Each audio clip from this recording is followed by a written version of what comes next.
Yamana mana. Yamana mana mana. Yamana mana. Yamana mana. Yamana mana.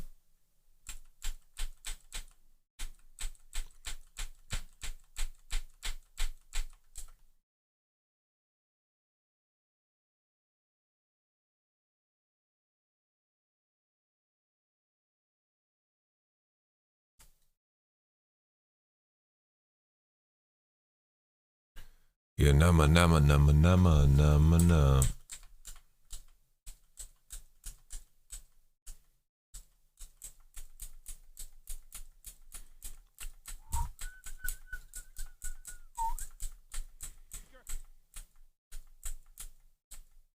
Hello, Kiko.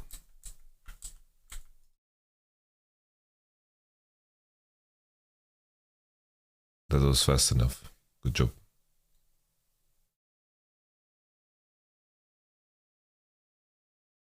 Fixing up my overlay. Is this sunny in Germany as well? No, it's gray as a motherfucker. Unfortunately. Good morning, everybody. I'm good. Thank you very much. It is time. The costream. Tio vs Sunny is on. Come watch the most exclusive stream of all time.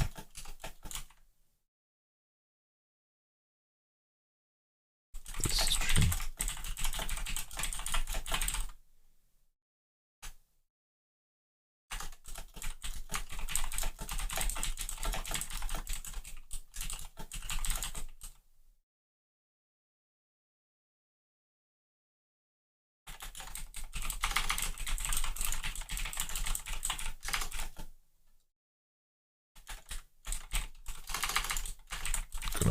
Watch.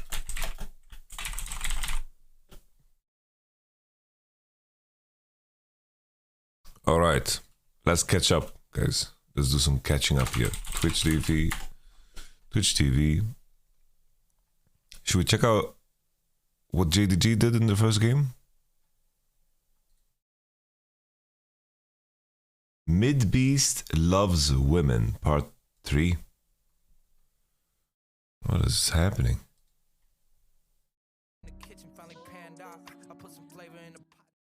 Jesus.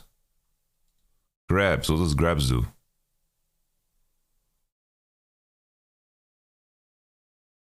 Yeah, I'm pretty sure grabs doesn't have permission to stream because he doesn't have like the appropriate stuff on screen and all that jazz. What's IMLS up to? Wait! He's just in-game playing Aurelion Soul. No, but what? I had no E when he was. Oh, he's having fun. Fuck. Okay. Did you see K-Cop yesterday? No, I didn't. What? Check out LPL. But now Xiao's about to just kill Tien. He does. It's a solo bolo.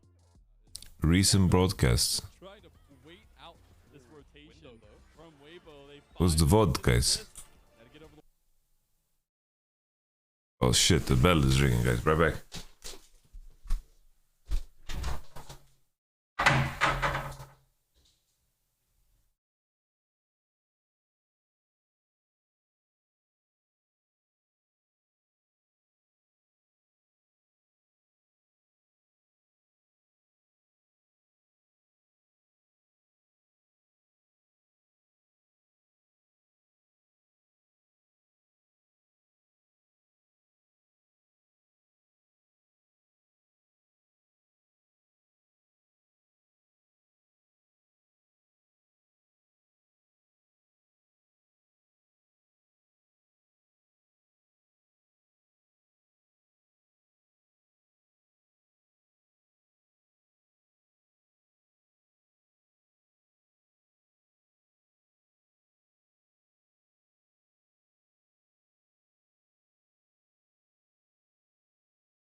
Okay, I'm back.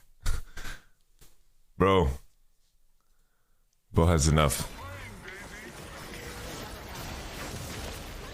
Oh, Bo Jace. Holy, so good. You don't wrong. Fuck you.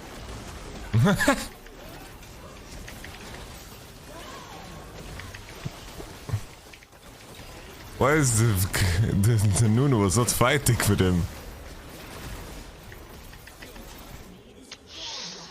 League of Legends!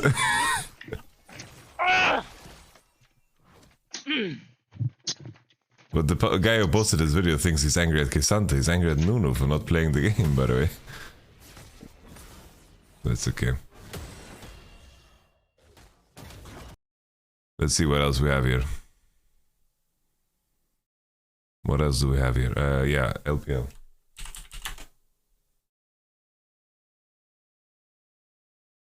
LPL. Let's see the vote.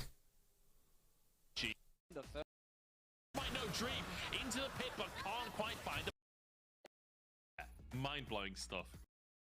Stepping up to the plate. Players. Dragon, the first of which they've already stacked.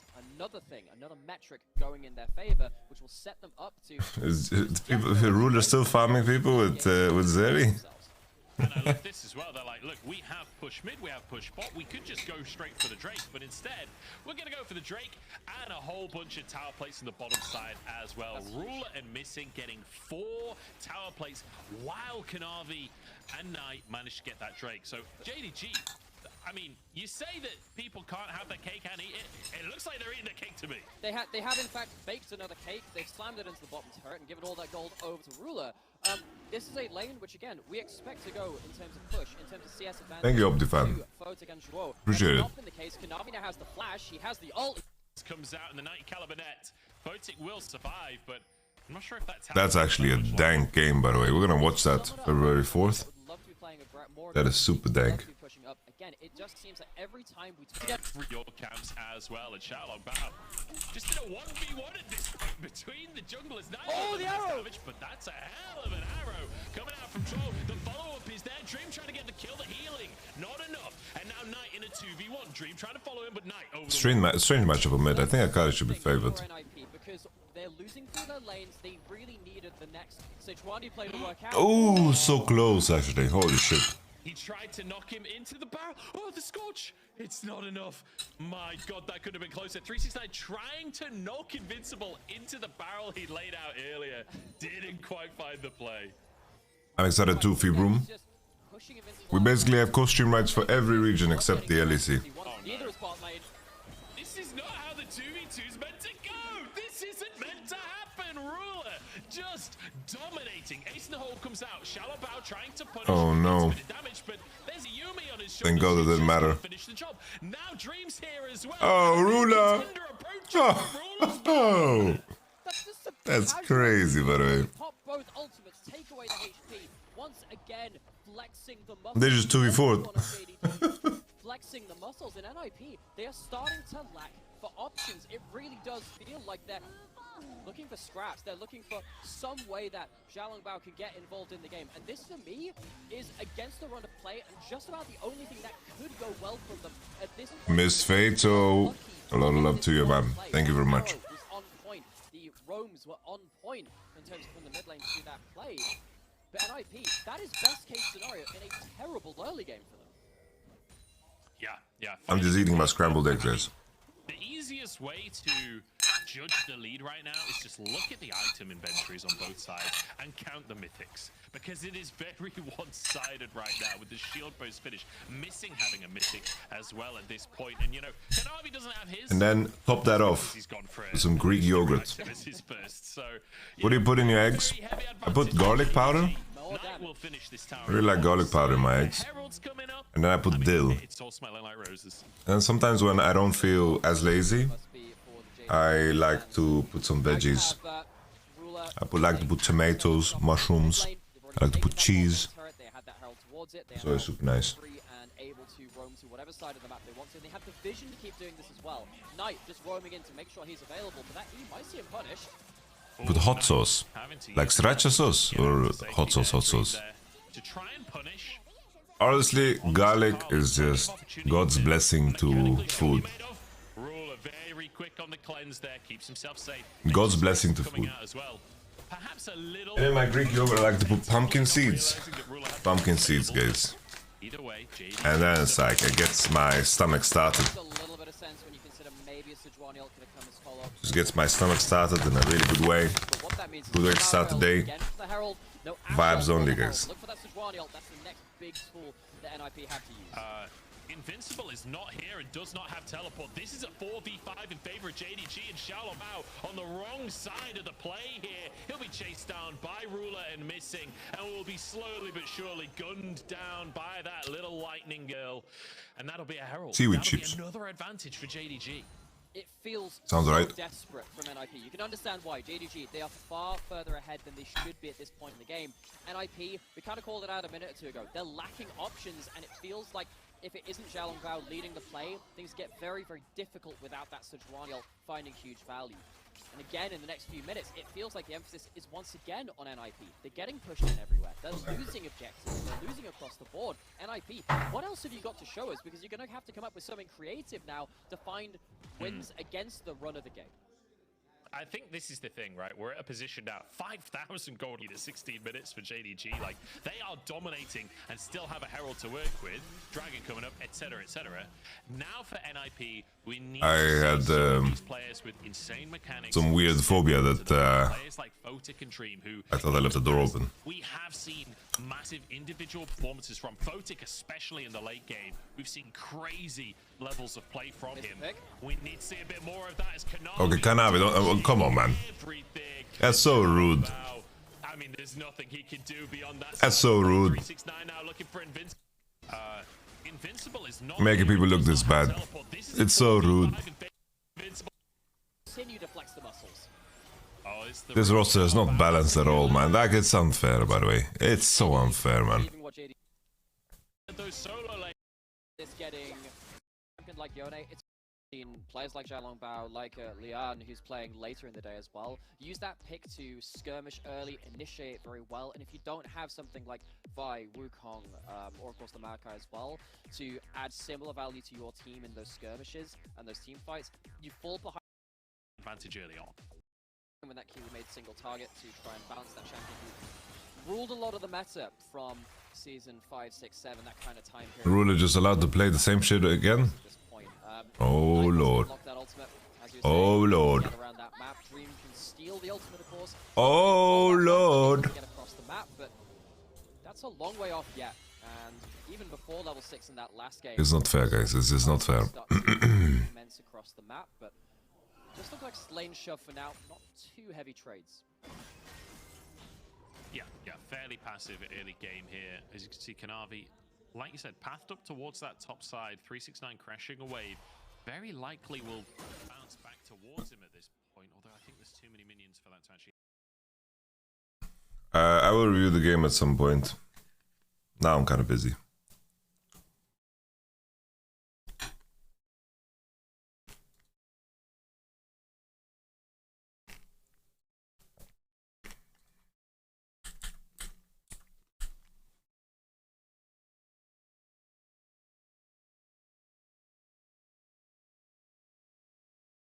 I am not caught up yet with Global League of Legends.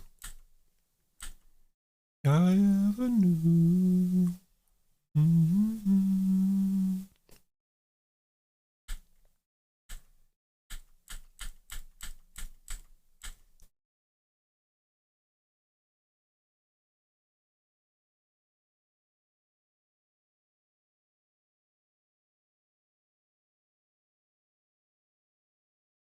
Hello, JD. JDG, man. Yebam Disa Gaming. Okay. Good level 6 timing here, 369. Oh. Q cooldown.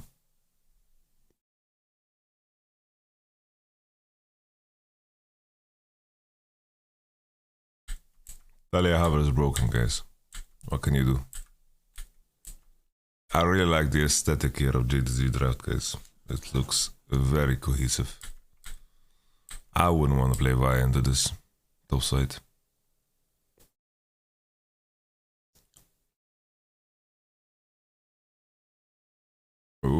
Dream. Vice nowhere to be seen. Flash out. Okay.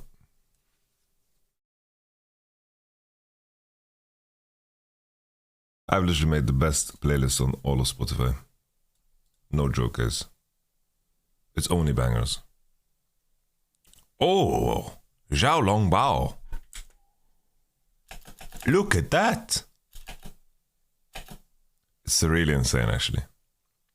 But it doesn't matter. Ruler's W placement was kind of bad here, but it doesn't matter.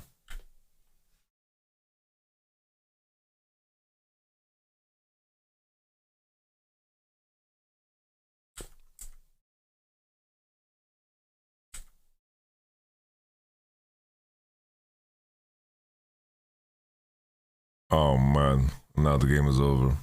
Kanavi just skipping all camps, getting 6 as well. Oh, it's brutal, by the way. It's brutal. Brutal gladiator, man. Oh man. Brutal gladiator, man. That's crazy, man.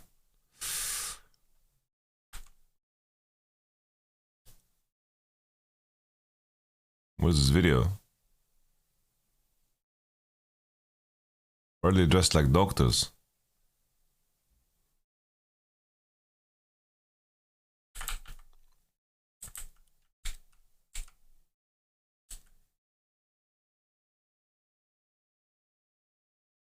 Yeah, this Rift Herald placement is kind of dank.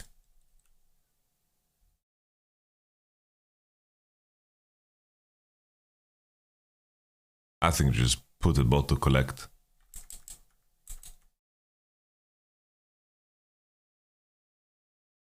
A little double for the enemy team. Gift. A little nifty gifty. Oh no, Ruler, relax. Relax, don't do it to them, Ruler. What is this, Ruler? You're crazy, son. Oh my god, Ruler. Oh, Ruler, oh no! Oh, it's so unfair, man. Holy shit! Oh my god! What the fuck, man? It's so unfair to be Ruler. What? Holy shit! What the fuck, guys? That is nuts. Holy shit, dude. That is... Oh shit, dude. Bro.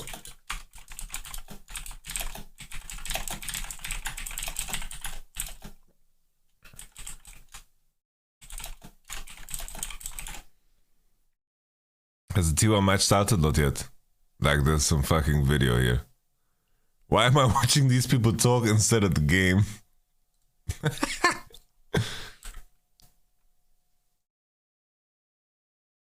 Nah, that was crazy, by the way. Solo ball on the top lane. Actually, Sejuani was there.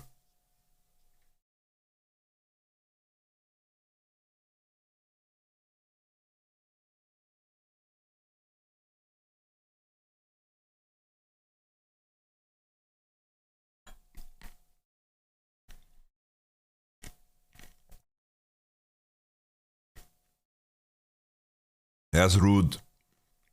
No counterplay for Ruler.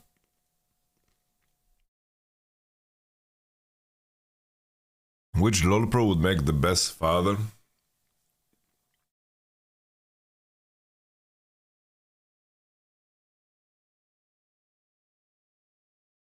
Bro, I can only think of really fucked up answers. So I'm not gonna answer. You caught me in a bad, in a funky mood.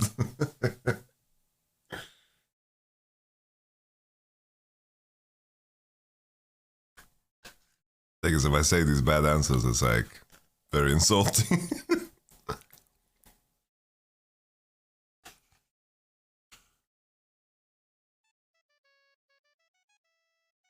Golden Bullhorn. Thank you very much, buddy. Your name is actually the name of what used to be my favorite restaurant before they closed it down due to COVID. I used to love to go to this restaurant called Goldhorn. And thank you for reminding me of the gorgeous taste of Kobe beef. Grade A.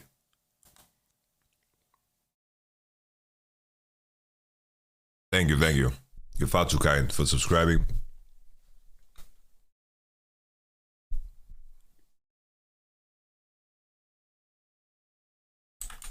Alright, can we start the game or what? Bruv, what's happening on the SK stream? Oh no, man. Oh no, bruv.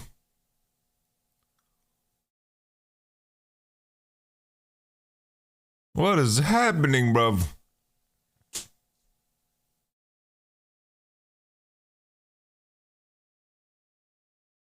I can't. I can't.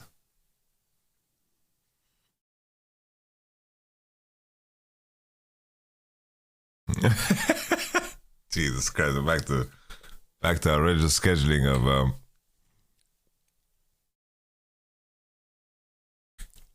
every day we stray further from God. That's true.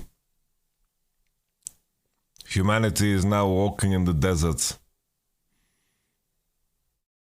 trying to find balance in chaos.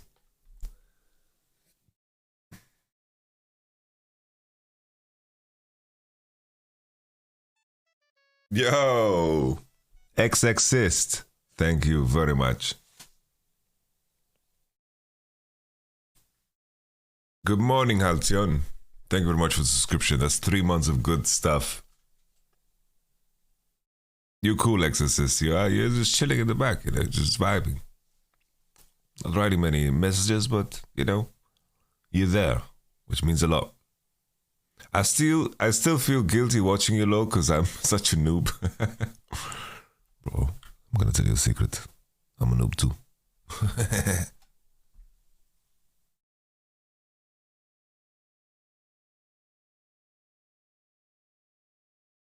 Yeah, JDG is not balanced.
What thing do you enjoy watching the most right now? Honestly, I really enjoy watching Bo. Like, I am such a Bo fanboy. I watch his streams, I watch his Champions Queue, I watch his games. I really enjoy watching Bo right now. Otherwise, just T1. Bruv, 6 minutes. 6 minutes. 6 minutes till we start. We allow that.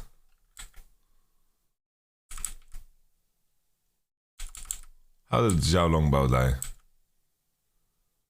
Zhao Longbao. Where did they even go? They got out.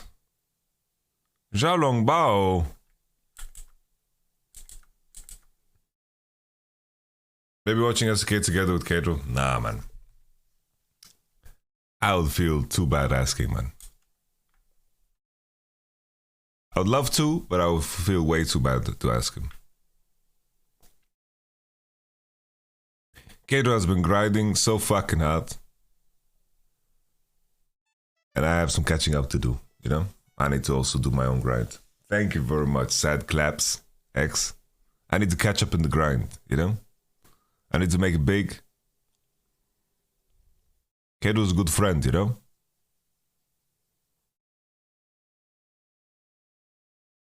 Kato's a good friend, but I don't want to walk on his thunder, man. I want to make it, I want to make it. I got to do the grind, guys. I need to put myself through the grind. It's as simple as that, guys.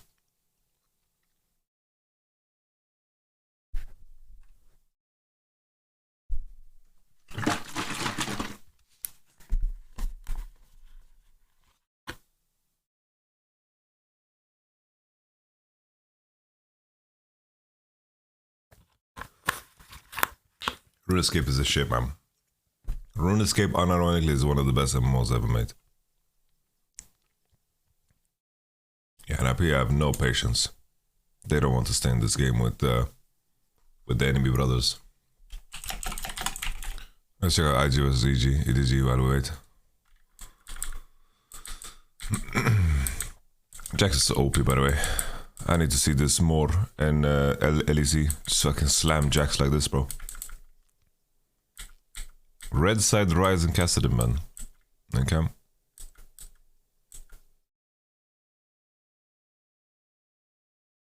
You should know me. Really like the Jax slam. I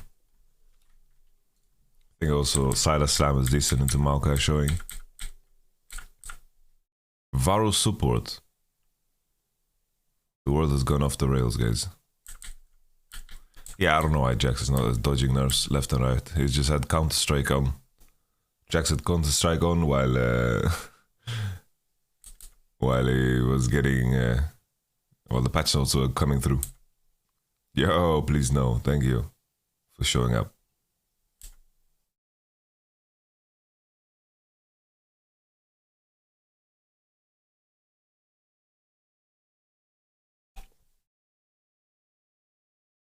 Bung, honestly, Bung has completely run it down every time I've seen Bung. The only game it didn't run it down was when Bo went like 10-0 on Renekton and he had Jack Troll and support.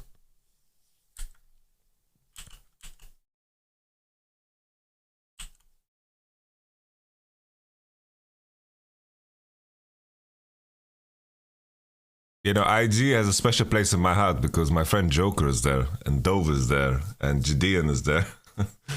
These are some homies. I've never met Gideon, but these are the LSK homies.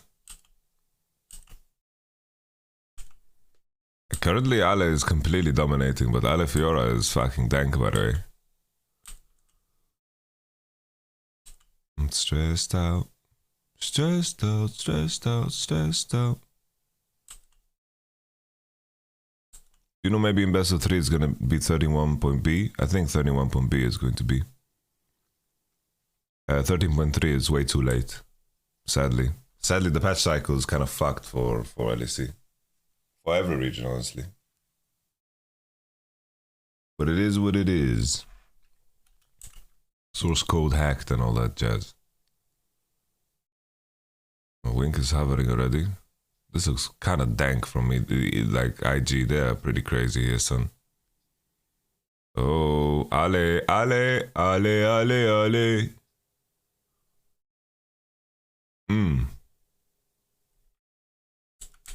Yeah, there's a bit of hesitation here. But also Ale not Wing the Maokai W.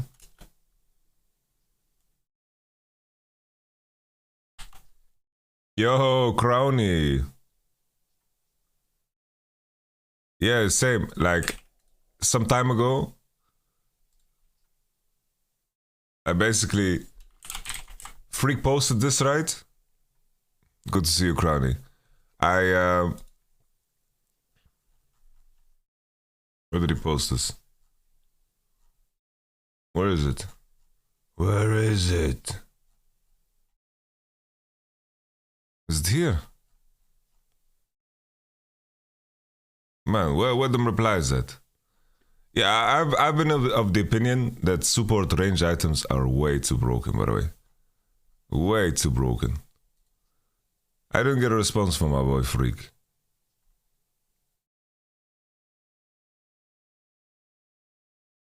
Yeah, so it was after Varus. So what do you think of Spell Thieves? I believe the stat allocation is so strong, it's just...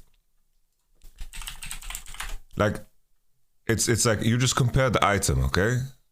It's like I am always it's very rare where I'm gonna be like so Relic Shield It's like the only difference is you have more health and base health regen. To trade that for mana, it's an oof. It's like 25% health regen for 50% base mana regeneration. This is insanity. This makes mana a non-factor. And more AP as well, yeah. For 20 HP. It's crazy. It's like insane.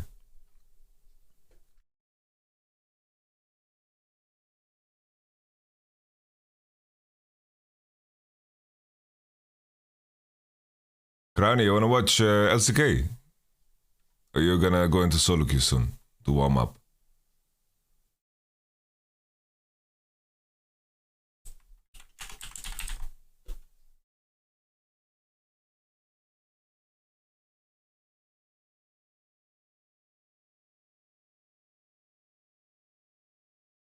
And then for some reason this has 25% health regen.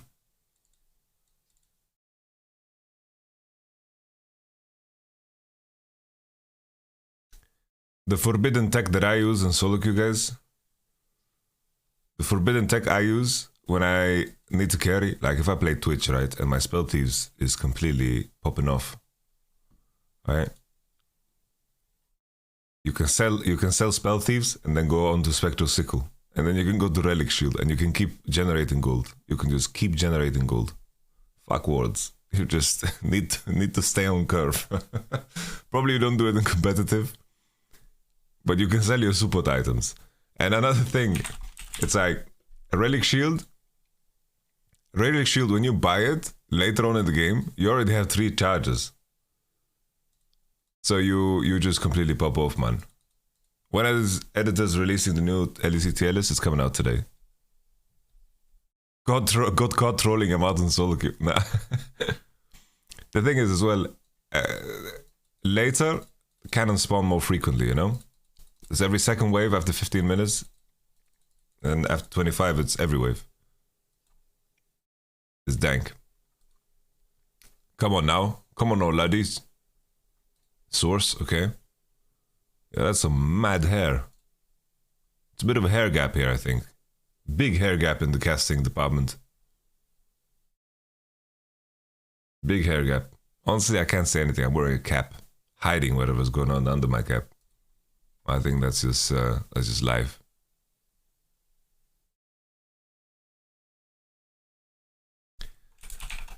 I think that the Heimerdinger nerfs were pretty big. It's like Heimerdinger nerfs actually put like this HP change.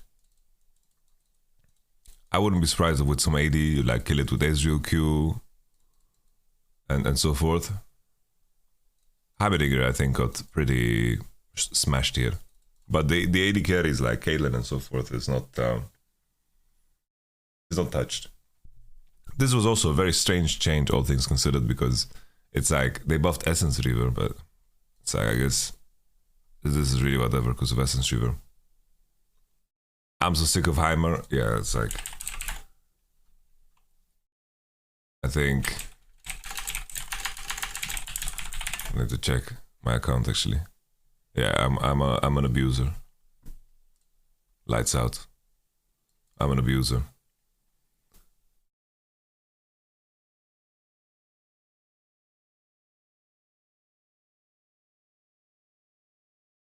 But Caitlyn Lane feels so strong actually. Like it's insane how strong it feels. it's so powerful. But both these games, it's like we dove bot. Like this game, for example, enemy was Yasuo Yumi. We had Elise jungle. We just dove them. Like Yasuo ended on 76 CS. Good times. We had some disgusting players playing some support Heimerdinger, but no one thought too much of it.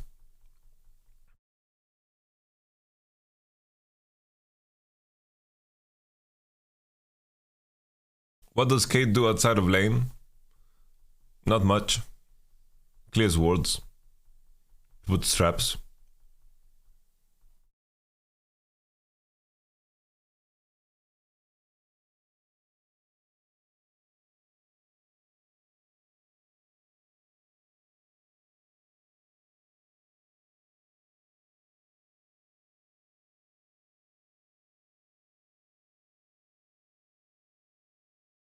Azir didn't start in LCS actually. It was the first time played in the Master Cup.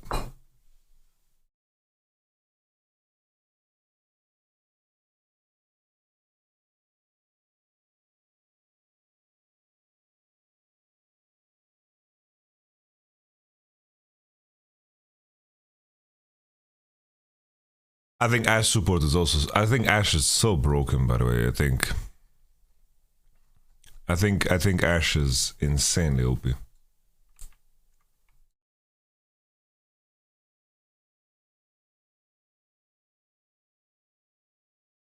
What on earth is this picture, bruv? Give us some game.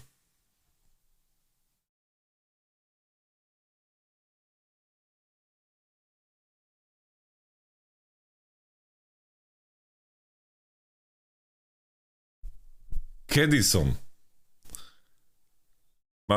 They're calling him Kedison.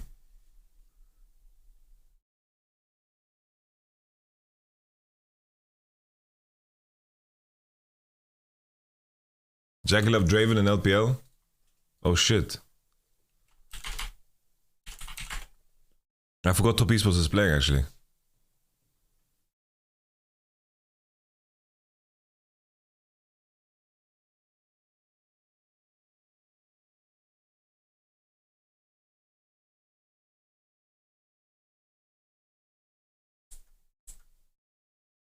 This is dank.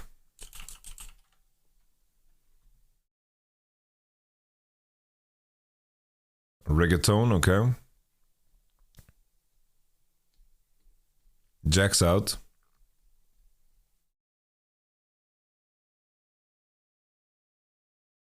Cassandra value is really high. I think blue side looks really broken here. Jesus.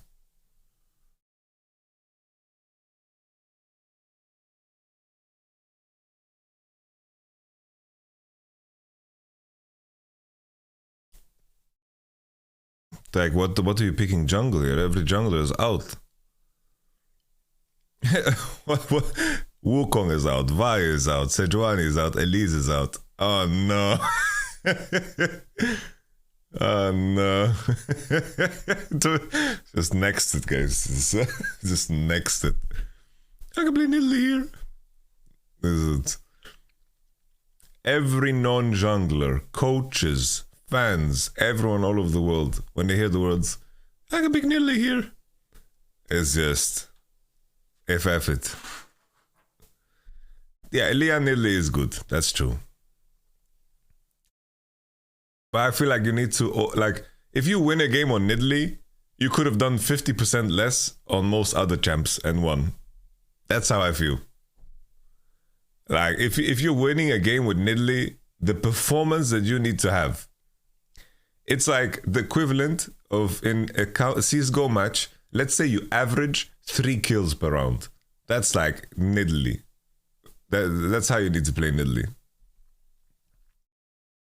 No, here is not about comp, right? It's like here, the mentality is whoever is going to snowball bot is going to be able to win the game. So let's see if Nidalee can pressure Maokai in the jungle though. So maybe she's going to like 3 camp and find him, but the issue is like K'Sante can contest push, Draven Nautilus should push, and Akali, Sylas, melee versus melee is kind of equal.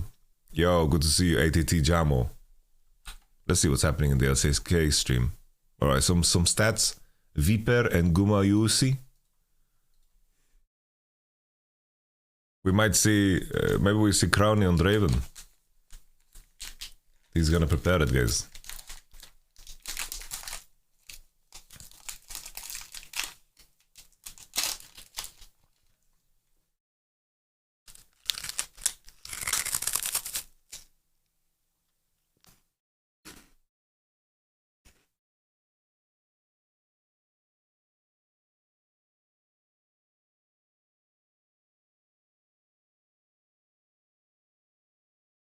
I think Trundle is underrated for sure. But Trundle is not that great in the Maokai. Unless you can invade. Like, Maokai is not a tank. Like, Maokai never W's in. He throws saplings and he makes you hate your life.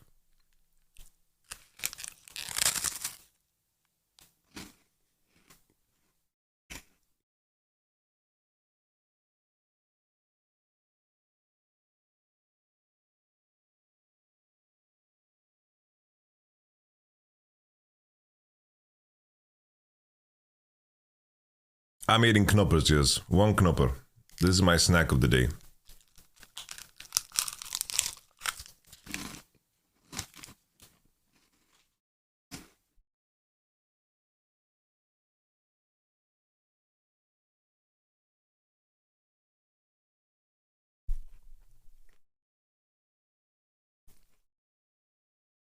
Two axes, two axes. Oh no, oh no.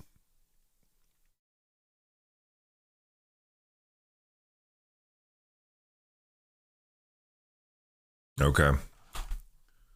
Give it to me, please. All right.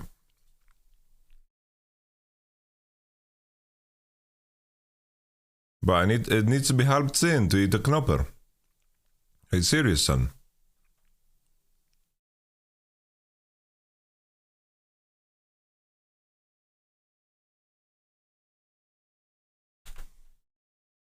Okay. Sorry, LPL. There's a new sheriff in town. I mean, plus UV, I guess. Hey, if at this point, maybe Yumi gets played in solo lane as well. I don't even know anymore. Sure. The shenanigans Caitlyn, man. increased tenfold. To be fair, my Juicy also plays it, so it's perfectly fine. Board with just handshaking every I single wanna see. I wanna see if pickup. Heimerdinger gonna get taken away. his rise prior is still high. Off the board, meaning that a early pickup on the Zeri is possible. Lucian, If Humble Life do Lucian, rise, gotta be the very Varus, okay. It's been very popular as well. Maokai still open, can get picked up for owner here.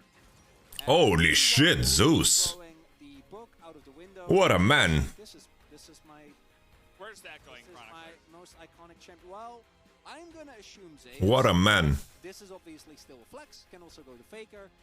And Oh, thank you very much, Wenda Goth. Appreciate it. Carrier plays a Thank you. You take care of yourself as well. I'm sure you would have a lot of lane priority with AJ's support. So what, Maokai rise? Why not? Drop support? But yeah, like you said, probably gonna be for Zeus just because Oh no, why Kisante? Why? Why Kisante here? we did have Don't like Kisante here. or rather 6. It's okay. Well, I suppose 5. Bot lane bans plus Elise as Fake a rise, kind of for the fake a rise, and then figure out bot. Then Cassante and Maokai come through for Humble Life.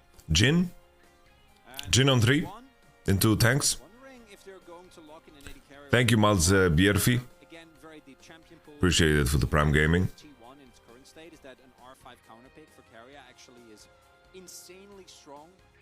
His flexibility allows them to throw Huh? big curveballs as now What is the disrespect? lock in the castle in here and then get to ban away a few counters because this is obviously a champion that can run into some real issues into some of the more aggressive AD solo lanes, like before I finish my sentence, it already gets taken off the table. Maybe I'm too indoctrinated about EU Kisante guys. That would probably be the singular. Bro, they straight up blind pick Jason Cassidy. Could consider like a ride. I will co-stream LCS games tonight, yes I will. Some pretty nice lane priority from the matchup there. As now the Draven's getting banned. Obviously T1 didn't pick their AD carry yet, or did they? I don't know what you're talking about, Flamboyant lol. Jeez. So Draven's gonna get taken off the board. That's a big Gumayusi pick. You know, if we throw the book out of the window of the In before Senna Yasuo. these are a lot of picks that are just Guma picks, right? The Kate, the Draven comes out, kind of standard stuff. T1 also going to pick fully in order, which Naughty. respect and appreciate as the Nautilus is going to get taken away. Nautilus Varus obviously quite strong, and overall the composition. What's your profanity? Substantial amount of CC already. Nautilus would really add to that. As Bro, they don't even ban, like they banned only one mid lane, Yon. T1, and then what? Maybe this is Zeka specific. They're like, yo, Zeka can only play Akali, Silas. Fuck you, man. As long as you can make sure that Faker gets through the early game safely. T1 already Gumayushi Ezreal, Gumayushi Jin, Karma gets taken away, so Ezreal Karma Gumayushi Yasuo. on the table. Look at this. Guma's not. Just win wall Maokai ult. He's listening. He's like, what should I pick you for the top lane? How about a Jax? Ziggs. Huh? Okay. Eh? Eh? The beginning. Again. Oh no. Ziggs is coming back. We were joking earlier about Ziggs. That's dank. I assume it's just Gumayushi locking in Ziggs. I love Ziggs. I think it's a pick that has really been underappreciated. Just watch out, guys. Zig support, by the way. It's. Quite a while. You think this is? You think this is Zig's AD? Good for a period. Very popular in the Felios, for example. What are they cooking, Bean? What are they cooking? You tell me, Bean. A very, very aggressive counter to the Kassadin in the Aurelia. Apparently, Ziggs Pike was played in Are they picking? Oh, Irelia mid, guys. so This is what you get here, both blind picking. Honestly, it could be K-Santa mid. that can put a lot of pressure on the Ziggs, who of course doesn't have Are they picking Senna? Are they picking Senna or what? full combo, because we do know carry out Amumu. Ziggs Pike Amogus. is Rakan. Holy shit. This is gonna be explosive, by the way. Irelia has really really. Okay, that's a Zig support. Maybe it's Jin support. Sorry, guys. Sorry. Beat this Jin support. They need a little bit of 80 damage, I think. He, saw a couple of small head nods. He's like looking at the coach, like, can I do it? Can I play Twitch? No, he's gonna play Jin. I would assume this is for Keria. But they're so AP heavy here. yeah, I feel safe to say This Jay's better. Oh, it could be K-Santa mid, by the way. For sure could be K-Santa mid. literally done. K-Santa mid to Kassadin sounds really rough for Kassadin. Five the Rakan kind of means that But Irelia into Kassadin is good. Irelia into Jace is good. Let's see what happens. you might find They're so bold, man. Blind picking Jace and Kassadin and dropping full bot in this meta. game for Hanwha. That is crazy. Might be lacking some damage. So Korea is support. Them being overwhelmingly AD damage, and obviously But how much MR is this Irelia gonna buy? against Kassadin and There's gonna be so much MR. MR is gonna be growing out of her bones. helps as well with this composition, because otherwise you might run the risk of being way too They are full AP, by the way. in terms of the AP damage. So overall, T1's draft, Is- I can see backfire. I think it's hard to play a double pretty stationary bot lane into the amount of CC and damage threats that are available for Hanwha Live, but this Like the Kassadin blind could be like some specific tech. can work well. Jeez, bro, what's up with this LCK crowd being able to like draw so well? By the way, Wow. Very cool art style. Hanwha don't have any AP though. Can someone tell him?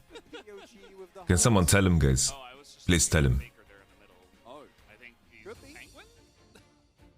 I guess so. Emperor Penguin? Maybe. Could be. I like that.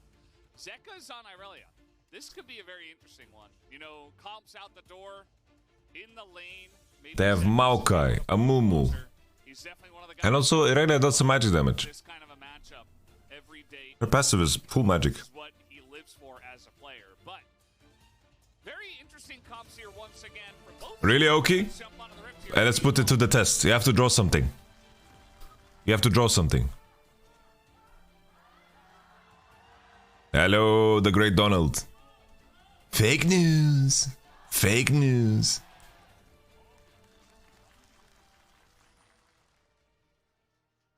What do you think is the reason why Hanwha's promotions start showing up despite good members? What could be a very fun and interesting I feel with lots of Phil Kingen is not really performing as he did in the World Finals, which is not super surprising. they are, I would say Klid it is is also not performing so well. see that DK was able to take a game And in their series. I think there's been moments where I wish for more from Viper and Zeka as well, but I think they're doing good enough. So I think Zeka won a series on his own they have a good game to for Hanwha Live. out and take a win. I actually really like the Hanwha Live draft into what T1 has, because T1 really is a pro comp with then a cast. I don't want to see there's been games where Viper and Live played Lucian, Nami and so forth. He just pokes Have with a- his body. I guess, yeah. Well, the rest And that he can reach level 16, hopefully. I think EDG was always very good at finding leads and setting up ganks for bot. And I think it comes from just Klid's gameplay. First objectives, and then poking down the Hanwha Life comp. Zeka's just hard pushing, okay? Hard engage, and the reason why, if it's not T1, I would favor the Hanwha Life comp is Okay, Faker. is really straightforward. You see T1, and then you press like 2 of your buttons out of the 5 or 3 or 4, and then you run in, and then you kill them. And post 16, right, when Kassadin really becomes strong, everyone on T1 will have a lot of damage, sure, but they will also be squishy, and they will be very susceptible to getting dove by a Maokai, by an Aurelia, by an Rakan jumping on top of them.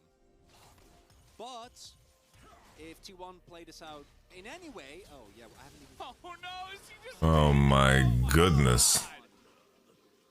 Jesus Christ. 2 seconds? Just mark it. As I was saying, What the fuck? you get to play the game because your laning phase gets. This is first pick Jace. Because you won't have the damage, and you won't be able to walk up ever.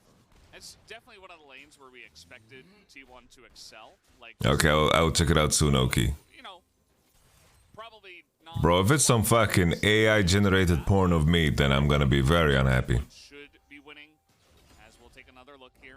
Let's see this again. It's really just straightforward. Boom. Zeus Look at the W damage, by the way. The W damage is nuts. full damage, gets his Conqueror. And Conqueror fully stacked. The extra couple of orders in with the transformation. Really nicely done. Oh my goodness, look at him go. Look at him go. Look at him go. Oh, it's a disaster. As Ziggs one was Oh no, like this is not even a game. This is not even a game, by the way. Play the game. calm. It's not even a game. It's not fair. It's not even a game, guys. Fashion League of Legends. What is this? Oh no. It's not even a game. He's gonna pick that kill up as in goes Zeka. And Faker's Big trade on, doing well in lane as well. you know, he does win it. They're gonna need him. Oh, open it. Faker is kind of screwed. So he's FBI, gonna have to come open up. here. Maybe that's an opportunity because his lane Jesus. is shoving away from him. So he's in a very awkward position. W second on Jace got heavily improved by the buffs. Overall, yeah, this is kind of self-explanatory. Jace casually got 40 damage on his W level on rank 1. It's insane how much damage he gained They know that on the he's buff. there Is Scary have a Dirk already? because he has 2 kills, Valdez. Yeah, I guess he did take both of those, didn't he? The real carry in the bottom side. As Faker, he's Faker's vibing as well, like Faker's completely vibing. well, He's how chilling. does Life come back in this situation? They're winning a mid. They've got a Maokai. Just pressure Faker, right? Well, and this all starts with actually Life engaging.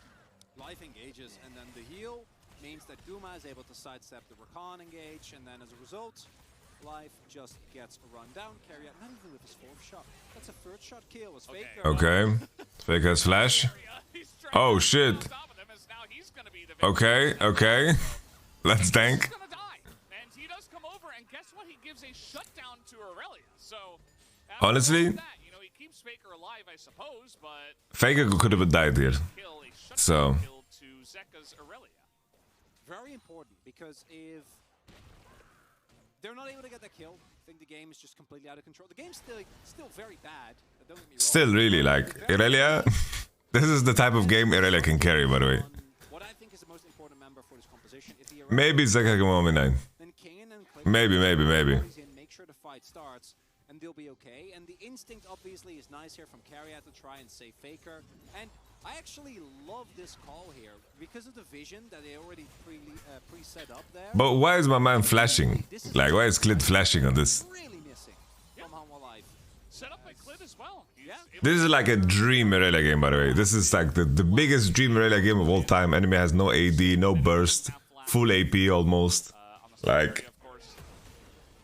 But yeah, the worst thing is also happening at the same time. Zeus is collecting platings 1v1 and he's getting solo kills as Jace. So Anywhere that is in top lane is just an invitation for Zeus to get himself further ahead. Already sitting on a 15 CS lead. Yeah. And, you know, we make a lot of it's like the worst thing that could happen is that Jace is getting solo bolos. kind of go even or, you know, 20 CS gap for 20 minutes, then yeah, it's not going to have a huge impact. But it does become a problem if, of course, the Jace gets this far ahead. Yeah, it's also probably the best Jace that we have currently.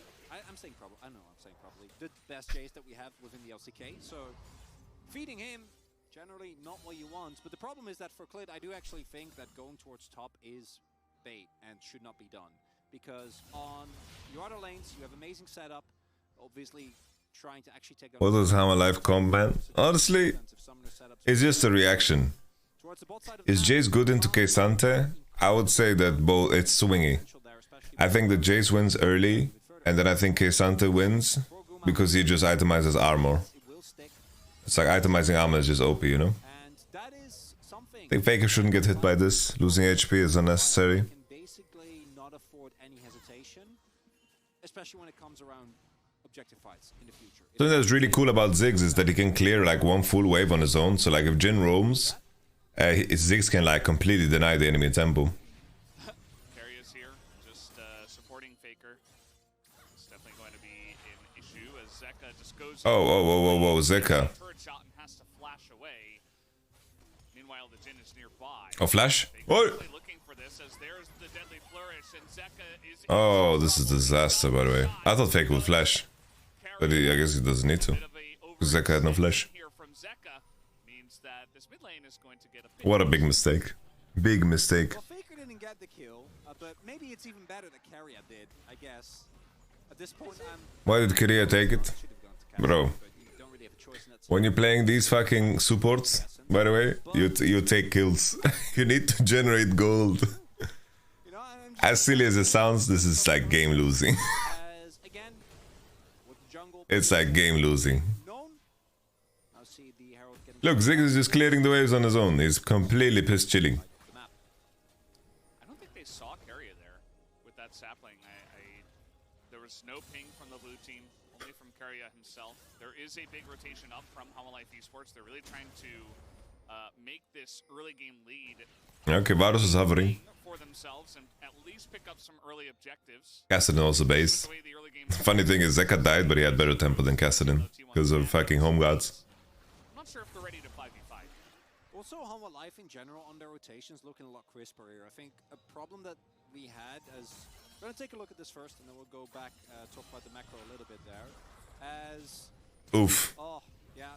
Zeka, I think, gets pranked, thought that the minion wave was going to walk up just a little bit faster. Then he would have just gotten the plate for free. Instead, gets taken down, unfortunately. Gets surprisingly close. If Life is a couple of seconds earlier with Clits there, then they can maybe trade a kill, but not going to be the case. But To be fair, Korea is just improving on what Beryl is doing, right? Or what Beryl did. already halfway through realizing those And Korea is just mechanically one of the best players in the whole world, so... you can't really afford to give T1, so I'm happy to see Hanwha tightening up their play a little bit from what has been a pretty lukewarm, I'd say, start. Korea has to be Pog, no? The game hasn't finished yet, Golden Bullhorn. Somewhat high. Let's give everybody a chance to do something crazy in this one. Is just going to hold the one minion. You can do that. It'll put your wave in a slightly better spot. It's just way too dank. Going back, Zeka does pick up his Blade of the Rune King. So definitely some more all-in potential from him. As we take a look here, Bro, he's regular still season in is terms of gold, even though Genshin season. Carrier were able to pick up some of that gold. You'll note that yeah, Carrier is very far ahead because he has taken all of those kills. Yeah, big one there, of course, is because of the shutdown. And Korea is just vibing around this mid lane, by the way. Zeka still works. Look at him, he's just being a little cockroach. You play Genshin? No, I don't play Genshin, guys. Right, that's kind of a disaster. There's Jace Was Ash banned this game? Yes, it very was. much face up first, literally first picked, and the Cassante not quite working out. Owner might pay a visit here. I don't even think you need to. Is also on a There's also a very big timer here, Eclipse. immediately responding with play towards this dragon. We'll have confirmation now that there is no one in the area. But very awkward here for Kesante, like... Definitely a risk. However, He wants to buy Iceborne Gauntlet against Jace, but he can't. seems to have gotten the memo. Yeah. Was it Ghost in his ultimate? Bye bye. He's gonna dodge one, dodge Bye bye. playing Frogger at this And look, Gomushi is clearing the bot wave. He's ulted it and it's GG. decently close. And Zeus will It's not fair, guys. It's not fair. gain a huge chunk And now he's piecing out because he has no ult. in the top side. Yeah, never mind. He ain't getting out. Nice. Gamushi, a bit of a madman for thinking this. He will get away with this. It's okay, there's a recon. And like Okay, he will get away with it. TP, Sejuani's hovering. That's just too good. They're just too good. Tried to think of ways of cracking them here, but they're just too smart. Mid-turret, but this one will fall at 12 minutes, and they'll give the majority of that plate gold to Zeus. That's going back into bot.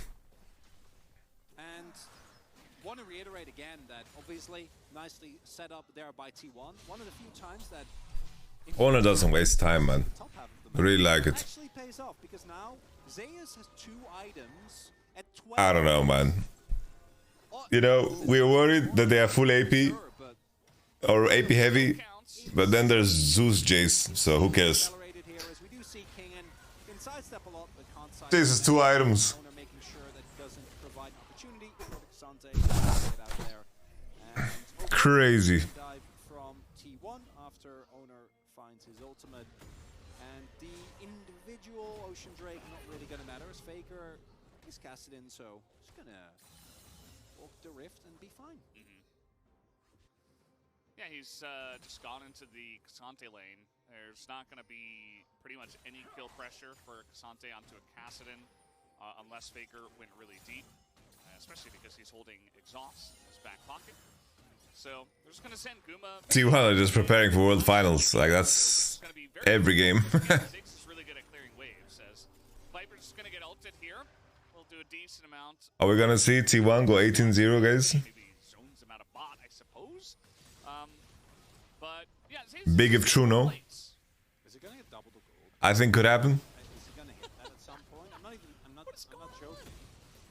He's gonna get another plate here.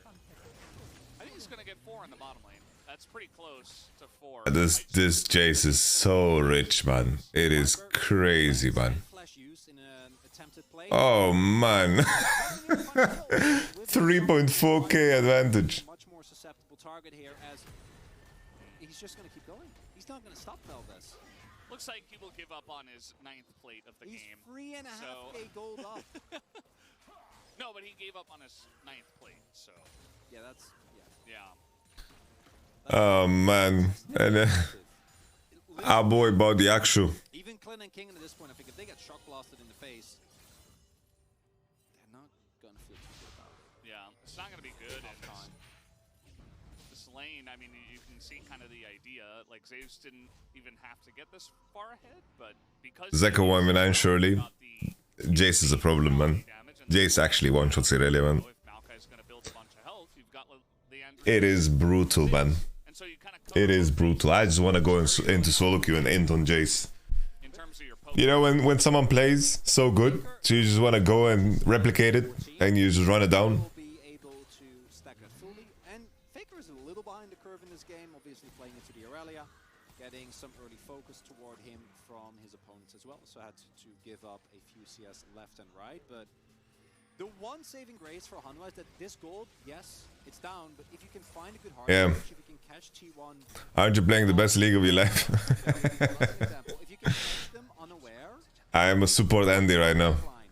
I'm just playing Caitlyn. Incredible amount of power here, but you gotta find those engages. Okay, Smite does go the way of... Wonder it's time for Jace. Just standing on top of it. Zeus just blind picked it, didn't give a shit. Here and the poke begins, essentially. His life is looking for an engage, but he might just die. Jesus. He just said Tawani ult in the face. Ingo Zeka, though, he's going to isolate. Okay. That is how you defeat a poke comp, is you get right on top of them.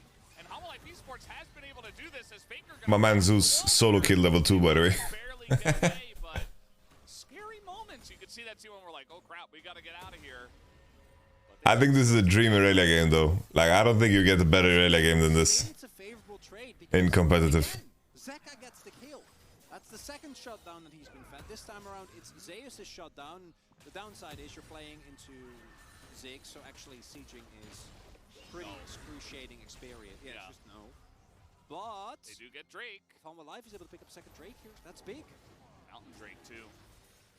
Flamboyant LOL just did it to him. Yes, Pope, Bro, they blind pick Kassadin they have on 3, and they only banned Yone. between Aurelia, Maokai, So basically, their 1, 2, 3 was Jace, Sejuani, Kassadin on 3, and then they banned Yon Nautilus. these initial starts of the fight. They went Ziggs on 3. And in that case, Zeus unfortunately And he picked Kassadin into Keisante, Maokai, and Varus showing. because this starts off really bad, right? Because like Rakan, one of your main initiators, just dies basically immediately.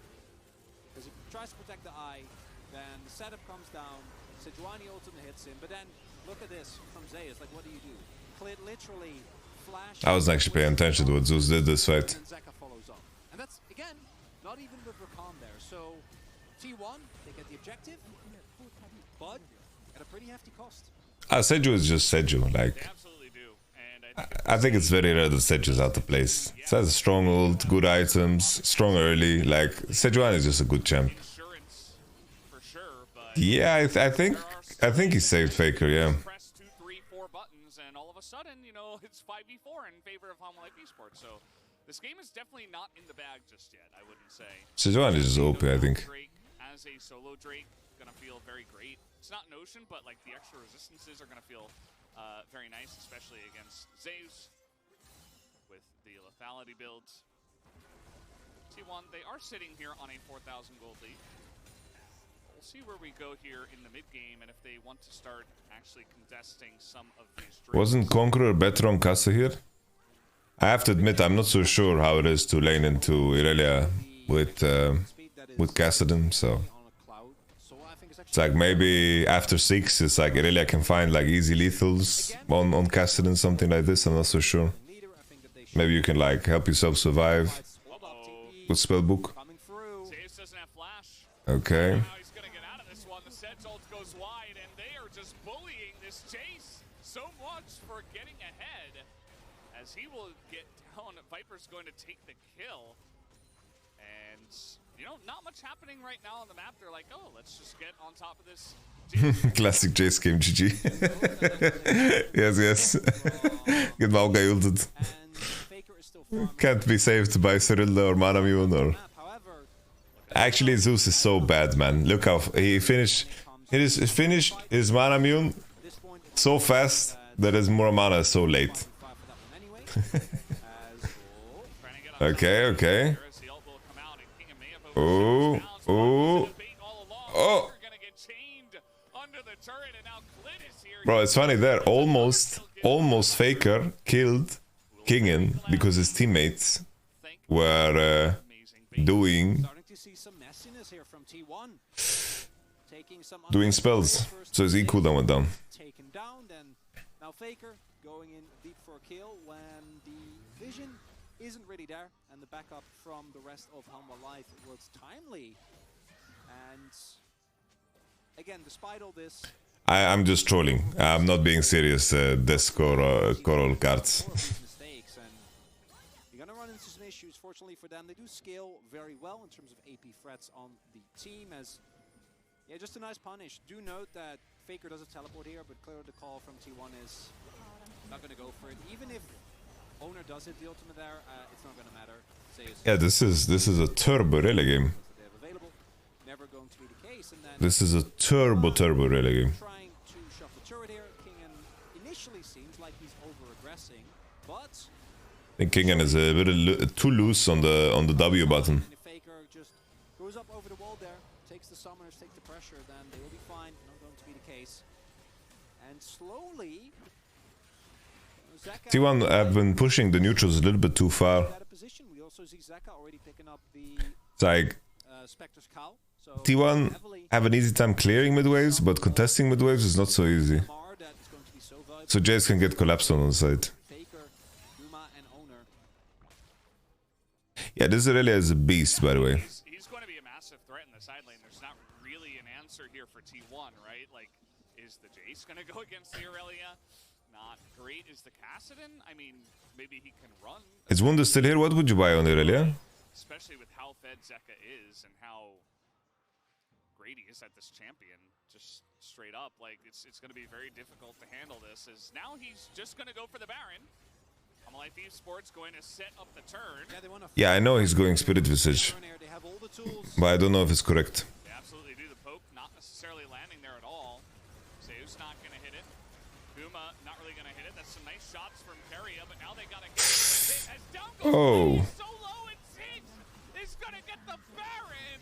HLE Esports do not turn. Bro. They decide, okay, we're gonna stay out of the Baron, and because of that, they just go down. And now Keria's just flashing on them. Viper and Kingen just have to run away with their tail between their legs, and the coordination. Not Allahu Akbar. I love the call because I thought they were gonna turn, yeah. but then they didn't. Oh. That's probably game. I'm kind of shell-shocked, Valdez, because as mentioned, like Zeka has flash, Kid has flash, right? You have the Maokai ultimate. If you can start a fight there, Yeah, this build, take down I'm not so sure. Faker or I'm not so sure about this build, Wonder. That's why I'm asking. Yes, this I don't know what people buy on this champ. a Baron pit, like against the Pokemon. It's But every time I'm against an Irelia with Blade and Tank Mythic and Death Dance and Mauve Malmorchus, I want to FF the game. go for the Baron, and the moment that T1 walks up, like turn. you throw that ultimate out from Maokai, and then you flash after it. Whoever you hit, you burst down. That's how you gotta play these fights. You press all your buttons. Thunder is fun. It is fun. Maybe you take this next Cloud Streak, and then maybe you take the next Baron. This isn't the comp that rushes down Baron at 21 minutes. Maybe that Bro. was downfall. I was like, okay, this is dank. Okay, they're forcing a fight, but then Where it's going down rather a lot faster than they had envisioned. I don't know. Maybe they just that was not necessary at all. stronger than, or they weren't as strong as they thought they were, and they said if we get Baron and we take it, we can push into this poke comp, and they're not going to be able to defend it. I mean, but At first, I thought Faker picked Smite in the spellbook, you know, and he's just gonna pop over and steal it. maybe we can really push our lead, but Well, it's tough because I do think a lot of the summoners on T1 were still up in that turn, right? So might have felt like there wasn't really an angle. But if you don't feel like you can turn from that position, then you're also. I think Radiant Virtue Maokai is perfectly fine here in this game. oh man, They kind of need to hard force. If they try to be in a standoff against enemy champs, they're gonna lose. getting excited. I thought HLE had an angle, but You try playing against Carrier's Jin. yeah, I think they just waffled for like 0.5 seconds. Oh, Viper. That's all it took, I think. Yeesh. It's like, okay, I'm just going to open up. But again, like we mentioned, I think HLE Esports did make it very easy. This is a fine tank Maokai game. Shooting gallery then, so. Yeah, he needs to R and he needs to W a target so his team can hit. As well, the execution wasn't there, and now T1 are in a very comfortable lead. Baker's about 10 What team was Kingen in last year? He's going to hit 16 off the raw. It was on this team called DRX. He's going to be in a great spot. Get your clocks ready. Uh-oh. Get your monk. It was a pretty bad team in LCK. There we go. Your favorite Monka emote ready. Okay, Immediately teleport. well, here we go. He's level 16 and life is 9. And he's also dead. I think he was level 8. That was underwhelming. That was a very quick kill. So who do you vote for POG here? It's fine. Maokai build is fine, guys. It's tough, right? Because the obvious vote is Carrier. Yeah, but at the same time, like, That's kind of the no-brainer, but it was a lot of lost hating. I don't like voting for the player who, like, went for the unique pick. So is it... Well, you do like voting for Carrier. Ooh, Faker. True. Well, there is a Maokai nearby. Can they CC him 100 to 0? Okay. He just already into the team. Way too dank. Sure, maybe they just got him. Either way, I think Zeus is MVP. I can do whatever I want. Zeus is MVP And he was right. because he solo boloed, To a tree. Well, not voting Faker. That one is... solo boloed, and then he gave Hama Life hope, and then mind controlled them into doing Nash. easier. Wow, Zeka actually flashing away from that one. The Jin ult on top of... Yeah, it's alright, okay. Don't worry, don't take it personal. We're just messing with you. And as abhorrent as the game state is, we keep going back to this because I think T1 have this one in the bag with the lead that they've built for themselves now, right? Even if HLE do find an engage, they might be poked down so low that at this point Faker, as long as he builds up a nice Rift Hulk, is going to be able to blow up people nonetheless. This is a Irelia build from 2020. And hope someone on T1 mispositions does remain a minuscule. The later the game goes, the more clit. Not a great one. The Nash was fine. I just don't understand why they kept doing it instead of like Maokai R-ing and just fighting, you know? I mean, we're gonna watch this again. Yeah, there's not a lot you can do there, unfortunately. CC chain very nice from Alive. HLE is such a disappointment. Bro, I was so excited for this roster. It's a lot of damage coming in from the Ziggs. Even Clid takes a big chunk. And that's just, you know, one weapon in their arsenal of Cloak. That's the first time I've seen Spear of Shojin on a Jace, I think. At least in the LCK. Yeah. I really like this tech. I also do Spear of Sojin Yeah, that was just on 4 with Jace. it's like Spear Shojin in parentheses, Jax. Yeah, there was a cheese where you could go and build it on Shyvana. Sadly, my Hit 6 and you kneel Jace is not as good. you get like free ease off. Yeah. I don't know, King N is walking around with 2k base 2k HP, by the way. Like, I don't know about this K-Santa build. Not the same. Unfortunately, as Hololive, no, it's not the same. Gonna try and contest, but again, T1 do have an incredible amount of vision. Kind of feels bad to buy Black Cleaver when you already have like a lot of pen and no one really benefits from Black Cleaver in your team. What happens when that poke comp gets ahead? You see how like Esports, they can't even use their engage. The exhaust comes in from Faker on top. Oh, of Penta! Oh, Rakan! Rakan! Knock him on a 3. That doesn't matter. But what does it matter? No damage. Zeka not able to get on in there, and Faker is just a menace. Oh, Rage is healing so much actually. Is still doing some crazy stuff. Carrier gonna land that deadly flourish, and that looks like the last potential fight of the game, as actually they are pinging onto Baron. The tankiest fucking Kassadin on the planet. Same time. Might as well not take the risk. He's unkillable. Go for the surefire win. Your poke comp, so your siege with Baron is revolting. As such, T1 are going to be able to. Yeah, I kind of thought they were going to go for both as well, but this dragon is. It's the Horizon focus on 3 for Ziggs. Player in this game. I think not buying Void is really troll, by the way. Yeah, it's just watching. Yeah. Like, cool. Things are happening on the rift. Zeus will free the Baron from Yeah. distance nonetheless. You would think he's got a great. I think Rod's Seraphine is baiting a lot of players to buy this shit on champs that shouldn't. 5 minutes. It's like Kassadin, Ryze, Cassio are very extreme cases because they can abuse the Rod of Ages passive and they can actually leverage the HP somehow. The angle that you were looking for. But it's like when I really don't think Exit and, yeah, I really don't think gotta keep driving. And unfortunately, this road is going nowhere. As Homolife now facing down. I really think Rod of Ages on Little corny. No, it's on Silas is like really whatever. it's very different from what happened. Like you don't burn enough mana, you don't get ability haste. I think it's like pretty bad. 6.5k. Yeah. Wow, that's a. What about TF? I mean, King is Yeah, not TF I'm also not sure about. because he's just been giving all his farm to his laners or his TF I'm also not sure about. laning phase. But it's like Much of a laning phase, so. TF is also unique because I think Level 16? on TF Catalyst is just OP. What is happening here as well as we are about to say goodbye to this game? Hey, Nature's Oh, Grasp. one more try. We do have the flank coming on in. This could be the angle here for. It's like on TF, if buying Catalyst in lane is just really OP. There it is, 100 to 0. Amalek Esports find the angle. and Okay. Fury is also going to get caught out as Faker and Owner will find an angle here in mid, at least for their sake. Going to take down this inhibitor. Doesn't look like they will. It's like- there. When you're laning with TF, you just want mana, you want HP, and you want like Waiting, I think, boots. for the, yeah, you can see So like Catalyst is just really good for TF. he had 4 stacks of his Rift Walk, so he was just waiting just to make sure he didn't run out of mana. There's definitely some matchups where it's just better to buy AP. Or Like some matchups where you just buy like Blasting Wand, Amp Tome, and you just Q max and you just max range the wave, you know? no plan B. Yeah, I mean they run really fast. So They do. I don't know. It's a hard call Rocket Belt TF is out, you need mana. because It's like, right here they ran you can maybe go like Rocket Belt with Tier, but I think that will feel pretty bad. Honestly, it's crazy that this ward didn't get slammed. Try and clear vision. Right? That's the funniest part. They are very aware of the fact that a Now, T1 has made plenty of mistakes this game.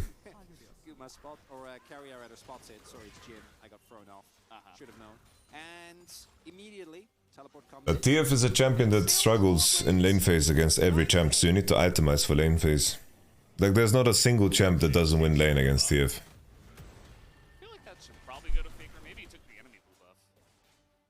Could also put it on the Ziggs. A lot of options. Hey. Inips aren't down. That's nice. How about Roa tier, Kog'Maw mid? I think it's bad. You know, you were Why would you want to play Roa on Kog'Maw? the really It's like, the move speed really doesn't matter.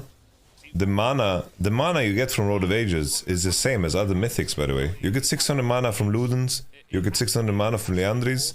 There's no point in going Road of Ages for some Seraphs, That's a deep flank ward. so for some Seraph tech. King can go for it. Only one teleport. It's like, the argument for Sylas Road of Ages is that he getting level ups on a champion like Sylas is actually kind of broken.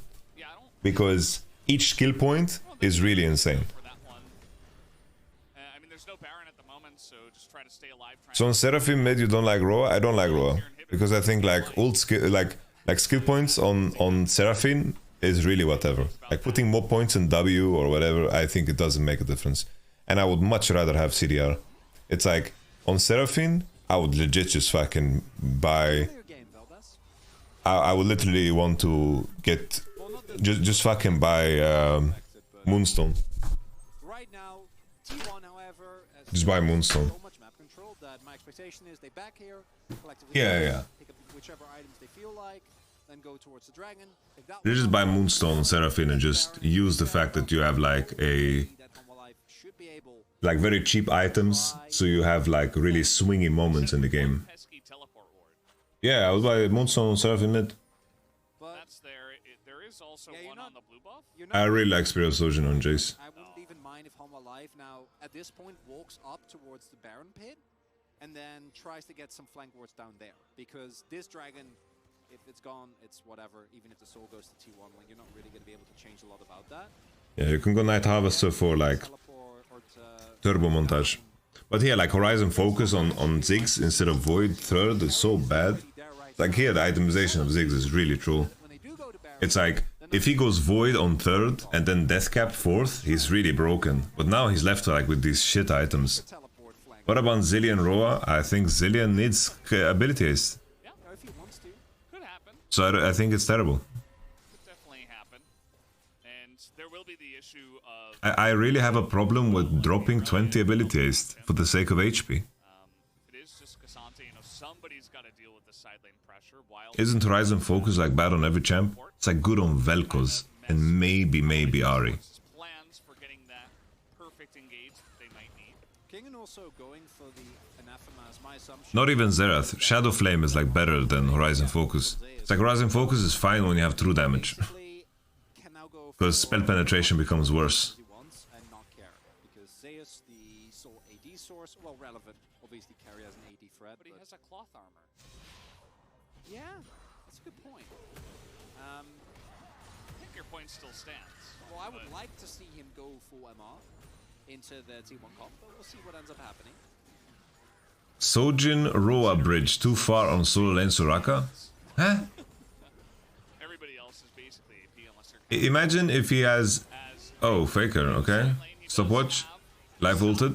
We'll give him a little bit of time. Oh, Viper. CC is just a bit too much. It looks like the charm's coming Oh, in. Flash arm.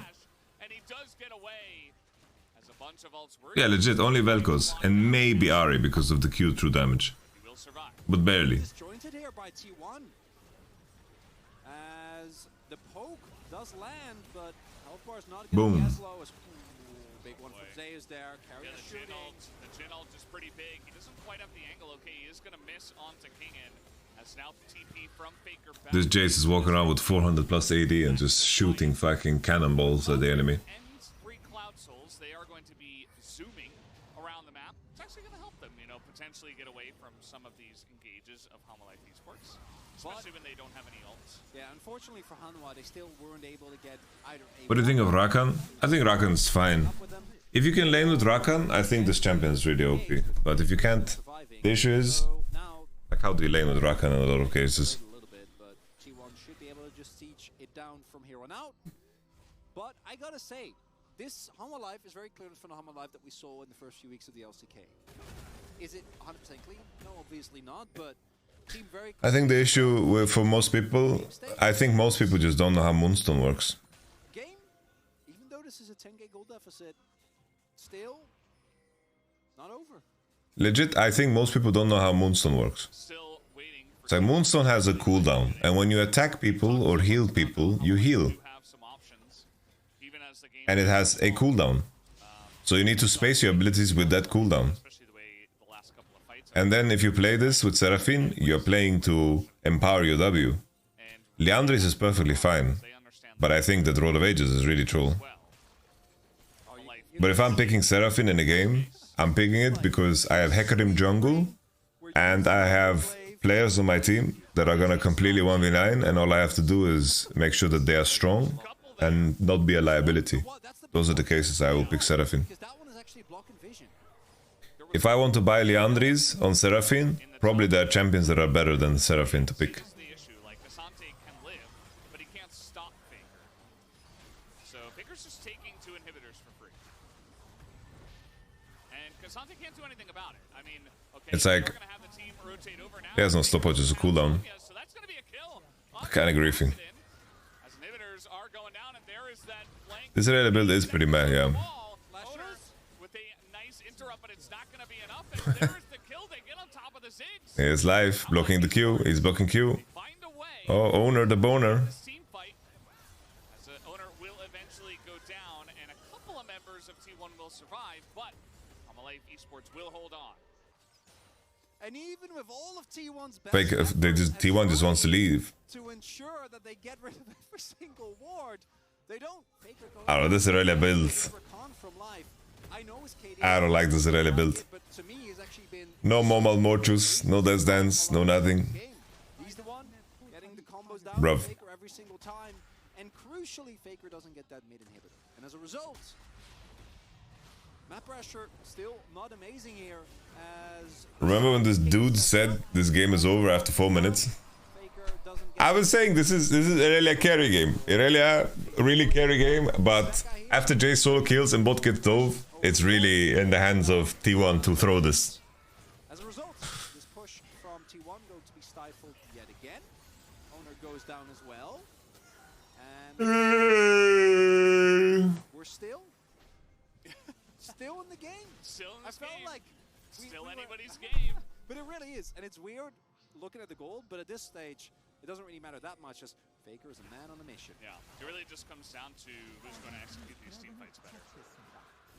And like I said, I actually think that for Hanwha Life, your team fighting is so much more straightforward, so much easier for T1. 15% move speed. I thought it was 10 for some reason. 15% move speed is so broken. At this point in the game, I don't even What the fuck? right? Because Hanwha 15% move speed. Life as well.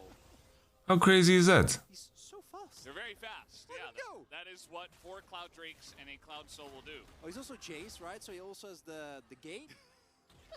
Where'd he go? He's so fast.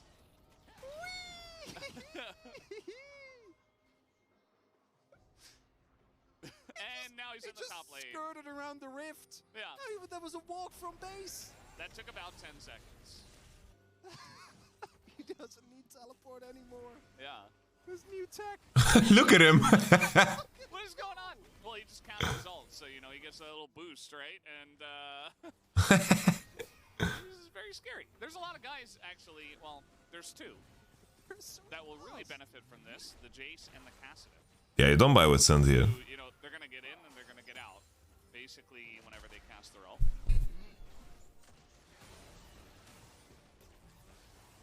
As Faker is in the bottom side here, you see that teleport. My man bought Abyssal. Definitely the Khalid bought Abyssal in this game. Dante flanks can work as well, just My man's on crack, by the way. gonna hold that thought. They are trying to set up onto Faker here once again, as he has not been having a fun time, and he will get charmed and knocked up. There is the change. He's got Zhonya's this time.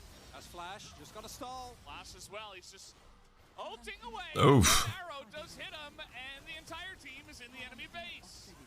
So that's 3 inhibitors down now, and a Baron coming up in 50 seconds. So this one Okay, so T1 wanted to run it down enough to get 3 inhibs. Very close. This red bit is for sure end. Faker ends up dying there.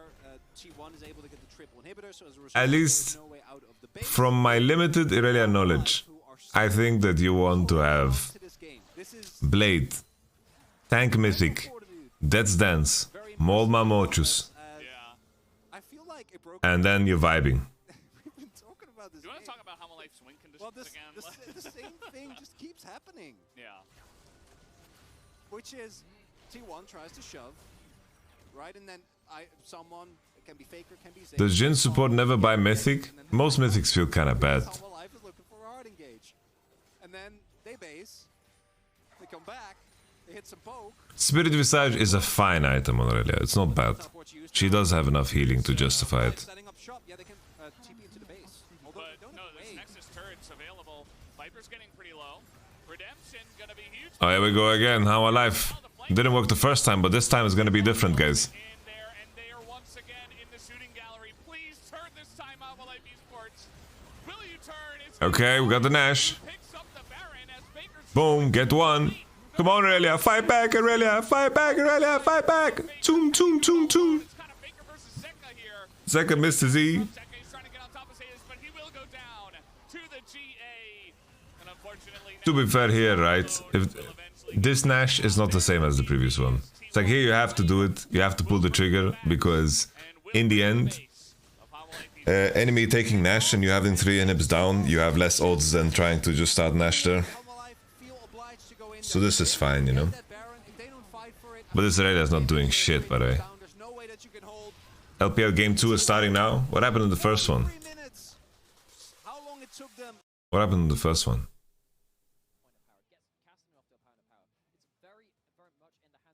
The Tobies was Smurfit? Smurfit? Definitely a matchup for the junglers here. And you mentioned Ooh, Rookie Jays. very good at finding early advantages. Yeah, similar history for himself. Loves to just early on in the game and snowball from there. At least versus Sejuani, 2 junglers that are more than willing. Did you watch IG game? Not yet, not yet.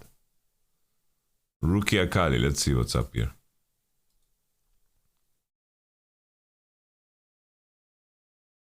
Oh. How did this even happen, but? Fucking Italy. Okay. Ult and he pieced out. Oh, wow.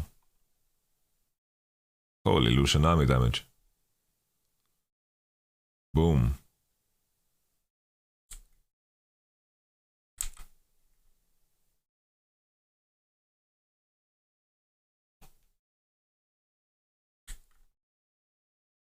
Esports, it's a feel good.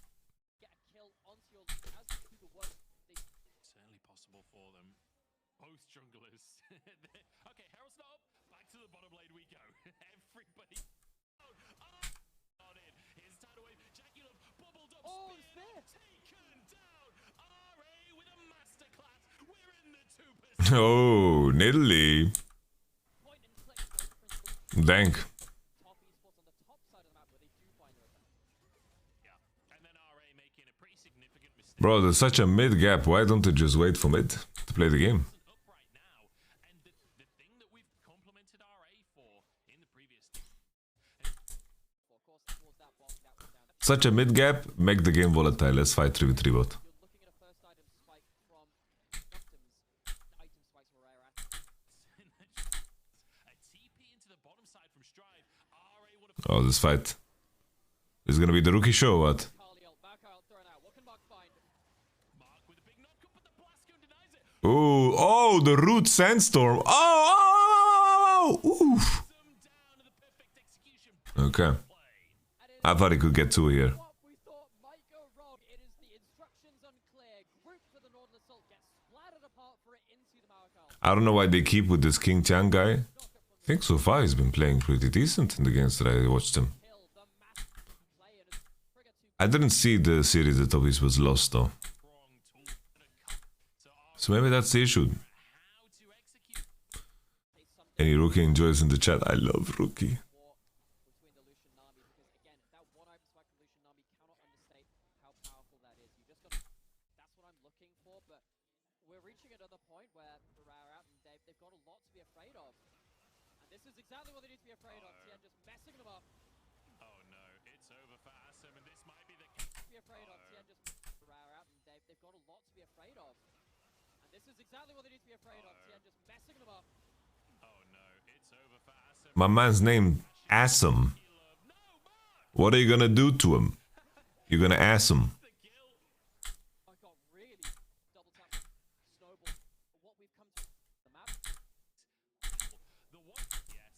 Well, Jungle will just about push him ahead in gold, and in the meantime, Lien's been caught out in the jungle. Boom. Oh, Mr. Q. Okay, yeah, does turn it around in the end. The R2, R2. in trouble himself. Jackie Love looks for the kill. What a very fun game for rookie, man. Rookie gets a second, and out of nowhere, this man turn it around in the end. The wave comes caught out in the well, will just about push him ahead in gold, and in the meantime, Lien's been caught out in. Asim's in trouble, and out of nowhere. On the mid lane. I think they were strong support. Again, they're setting up in the mid lane, but they just don't have the ability to finish off completely able to respond. From Tien, he takes out Asim by himself. Means that the play just goes completely sideways now. Void stuff, okay. Test for that one, but you know, just I think this is a Shadow Flame game for sure. I don't think this is a Void stuff game. starting to feel like they You for sure go Shadow Flame here. check splash from Mark, won't find anything.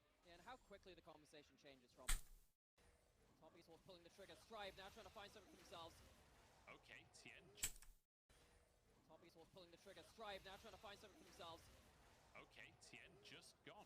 I mean, the players, the threat was there. Trying to protect his chicken. Pretty good window of time to find a pick onto the enemy jungler. Of course, it's during the objective setup. Maokai can't throw saplings down now at this point. This maybe puts Rarasim into position to be the mark that, but Raram actually know they're heading into that bot side river, feeling bold enough to go towards that point, maybe set up some. Hey guys, you guys keep... In the bottom side, but Strive is there just to clear the wave, so shouldn't be too significant. You guys watch this, and I'm gonna prepare my pre-workout, okay guys? Right back.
Adon!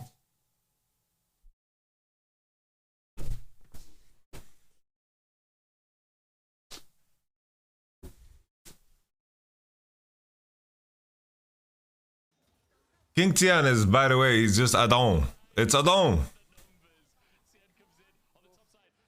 He just 1v3'd? Really?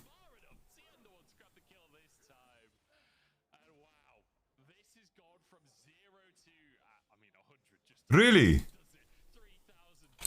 Fuck my life.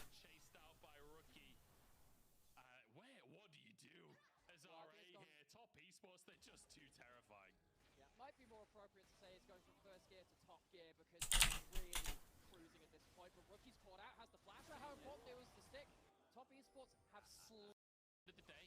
Tien there, and it means that turned out put a real flavor.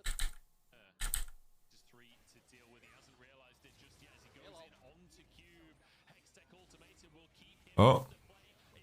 Oh. Oh. Oh shit. Oh, Detroit. Oh. Holy shit. Holy fuck, dude. Holy shit. Holy fuck. Holy. Bro. It's Adam. Adam.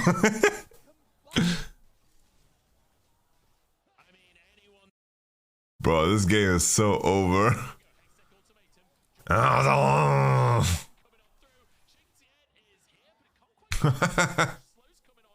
That's absolutely nutty, by the way.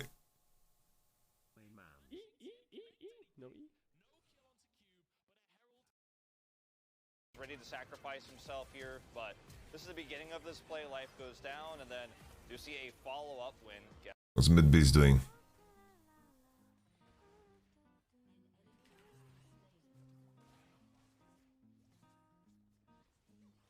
What's LS doing?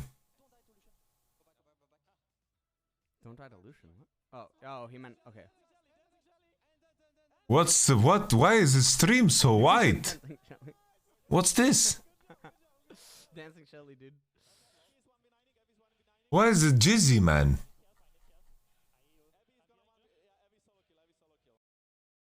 Do they look at Z? Holy, look at that transmog, by the way. That's nuts, man.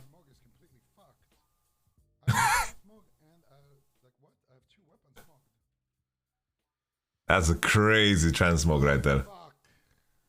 It's Drainer, dude. Do we just AFK?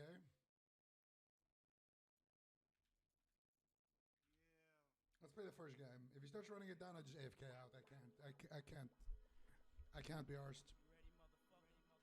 Yo, let's go LF. If he runs it down, I swear, I'm down to just leave the lobby. I can't be arsed, man. Let's go, Lizard. Yo, what is his mount? I don't care. What is his mount that Z has? I'm already having a bad day. I don't like it's too much. It's already too much, man. Well, they have 400k HP just like that.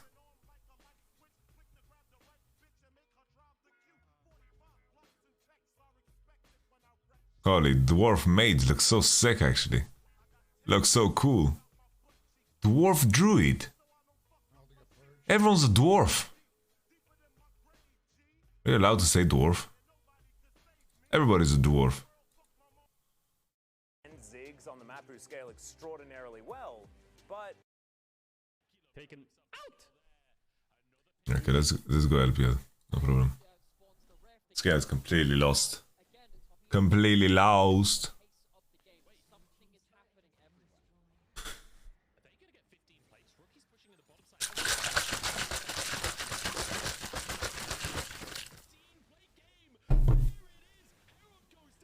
Oh. Oh. Oh. He did. I made a deal with the devil, Jimmy. She dies. You guys know this? I made a deal with the devil, Jimmy.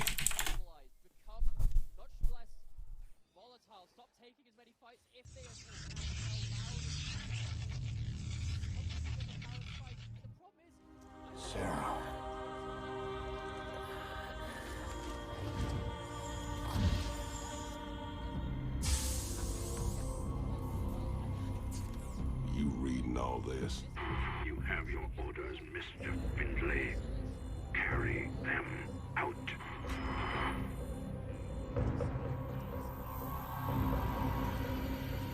Titus, what have you done? I made a deal with the devil, Jimmy. She dies, I go free.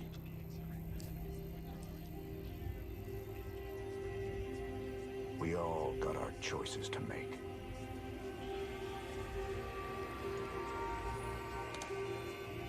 Damn shame.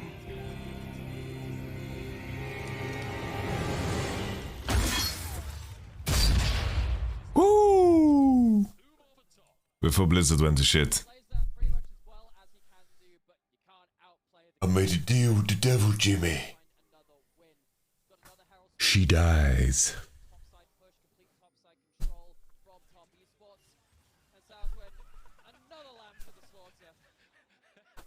When is Jace mid picked? It's good into Kassadin, good into Rise, I would say. I would say that it's also good into... Probably decent into Orianna, maybe?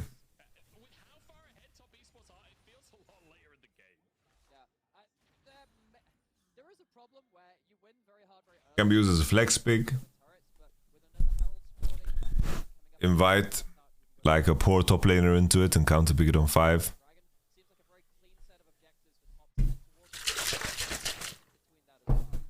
I saw it, Karamcast. We saw it.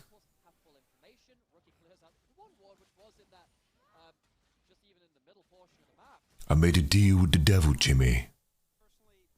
This is their chance. Alright, here we go. Draft is on, guys. Them being able to try and punish the weaknesses that the T1 comp didn't prove to be enough, but overall, I'll still take it. The fucking music in LCK is so good, by the way.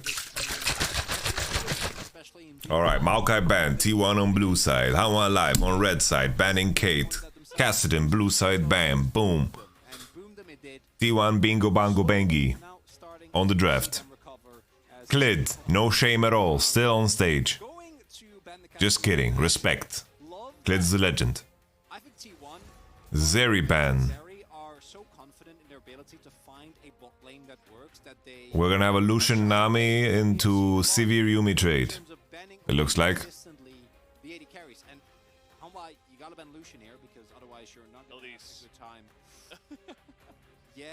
Lucian Nami Zeri Sivir trade is coming up. Yep. Lucian Nami, Sivir, Yumi. They're fine both sides of the matchup. Sivir Yumi is in the bank. How about picking jungle here as well? Sejuani? It's not even that good. Like the Nami, then you play into Nami Draven and you just get. And you just lose the lane. I think Sivir Yumi is good into Lucian Nami. Oh, Lucian Yumi maybe. Oh no. Lucian Yumi angle? I was just joking. I was kidding. No. Ah, they're inviting the Dr. Raven. Gumiushi Doctor. Wukong. Oh no, no Sejuani. So it means, I think them picking Wukong signals they're planning to pick Yumi. But now the question is, there it is, Dr. Raven. Dr. Raven, Sejuani, I don't know why you give... Look, Ona's face, he's like... How about Draven 5? Oh yeah, that's better. I like it. And I didn't even read the lips on this one. No, makes sense. We've seen the Vi be picked very often into the Wukong. And now, for Team I think it's playable though. I think Lucian Yumi is not bad. I think Lucian Yumi is strong. Classic Gumiushi pick. It is also... I think it's strong. I think works very well together with the Nami. Draven can use the movement speed very well, uses the extra damage that she provides. And Jax ban? I know I called this, but I didn't want it to actually happen, Veldes. Here it is. Lucian Yumi, brought to you by Chronicler. Jax blue side ban? Also by Hamalate Esports, who I think they're trying to reach a little bit deep into the bag of tricks. We knew this was a possibility. We hadn't seen it yet here in the LCK. And they're going to be the first ones to Lucian Yumi is a very old combo, like... It's been played a lot. potentially break free of this meta, but Lucian Yumi can have some early laning issues, and Draven Nami should have some early lane dominance. So, especially with the way the bot lane of T1 has been looking, wouldn't be surprised to see a lot of prio there for T1. Do you think that the LeBlanc lane is very threatening and a misstep from Gumayushi and Karya could mean really big trouble? The problem is that it's T1's bot lane. I think they're gonna fourth pick Azir. So actually seeing that happen Here, fourth pick Azir for sure. is hard, and I won't see it until I believe it. I do like the creativity from Hanwha, and I am happy to see this team really try and continues to look for different angles. Fourth pick Azir, last pick top. Well, you can also fourth pick Jax, honestly. I'm pretty excited, but specifically into T1. Fourth pick Jax, I'm perfectly happy to. Debut pick, he's already played it this split in the LCK. And, well, if you want to kill Draven, and you have one of the best Akali players in the world, it's not a bad shout. I really like the Silas ban as well. I think that it's really good to show Let's see what Fake is cooking. some respect to that pick. Not just the fact that it's Zeka, but just the number it could do to your comp. There were so many good ultimates to steal already, especially the Vi ultimate. That really could have done a number to Draven as well. I was waiting for Galio Camille. How about the Renekton mid? I don't know about that. With Vi in the jungle. Zeka Azir is really good. He chosen as a blind pick to the top. We gotta do better than that, guys. Than to regurgitate the top comment on Reddit. The pick is quite strong. Obviously, it goes without saying that Faker is very adept at piloting it. This is a Okay. T1 with the JDG draft. in the past many a time, and then the Akali as well. And hold on, this is, in my opinion, still, even though he got Finals MVP on Aatrox, one of King's best champions. I actually really rate his Ornn, and I would love for Humble Life to just go in the direction here, because we saw in the previous game that when it comes to the late game team fighting, this team knows what they're doing. And the Ornn is going to give you that, is a very decent matchup in the Renekton. Obviously, you're not going to be able to fight for Prio, but Grasp Ornn still should be completely okay here. And I don't think this game is that one-sided, honestly. looking quite strong here for Hanwha, but getting there is a big problem. I think the matchup mid is perfectly fine for Akali. I think they're taking a big risk, especially against such a lane-dominant team that T1 is. But as you mentioned, I don't think that T1 is that much stronger early. Addition to what they already have, because before that it's kind of like, okay, you got to rely on the Wukong. Other than that, you're kind of just running at them, and the Talia can deal with that very nicely. But with the long range, We shall see. It's like, it's a Vi Wukong game, so I don't know how much can actually happen, you know? The game was over 3 minutes into the laning phase. It wasn't, but it felt like it did. You read that, well, I'll talk a little bit more about... I'm not a super big fan of Talia.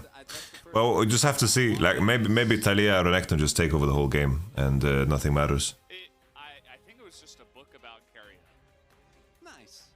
Which I respect. I never really seen much like that, but I like that. That's cool. I can respect that.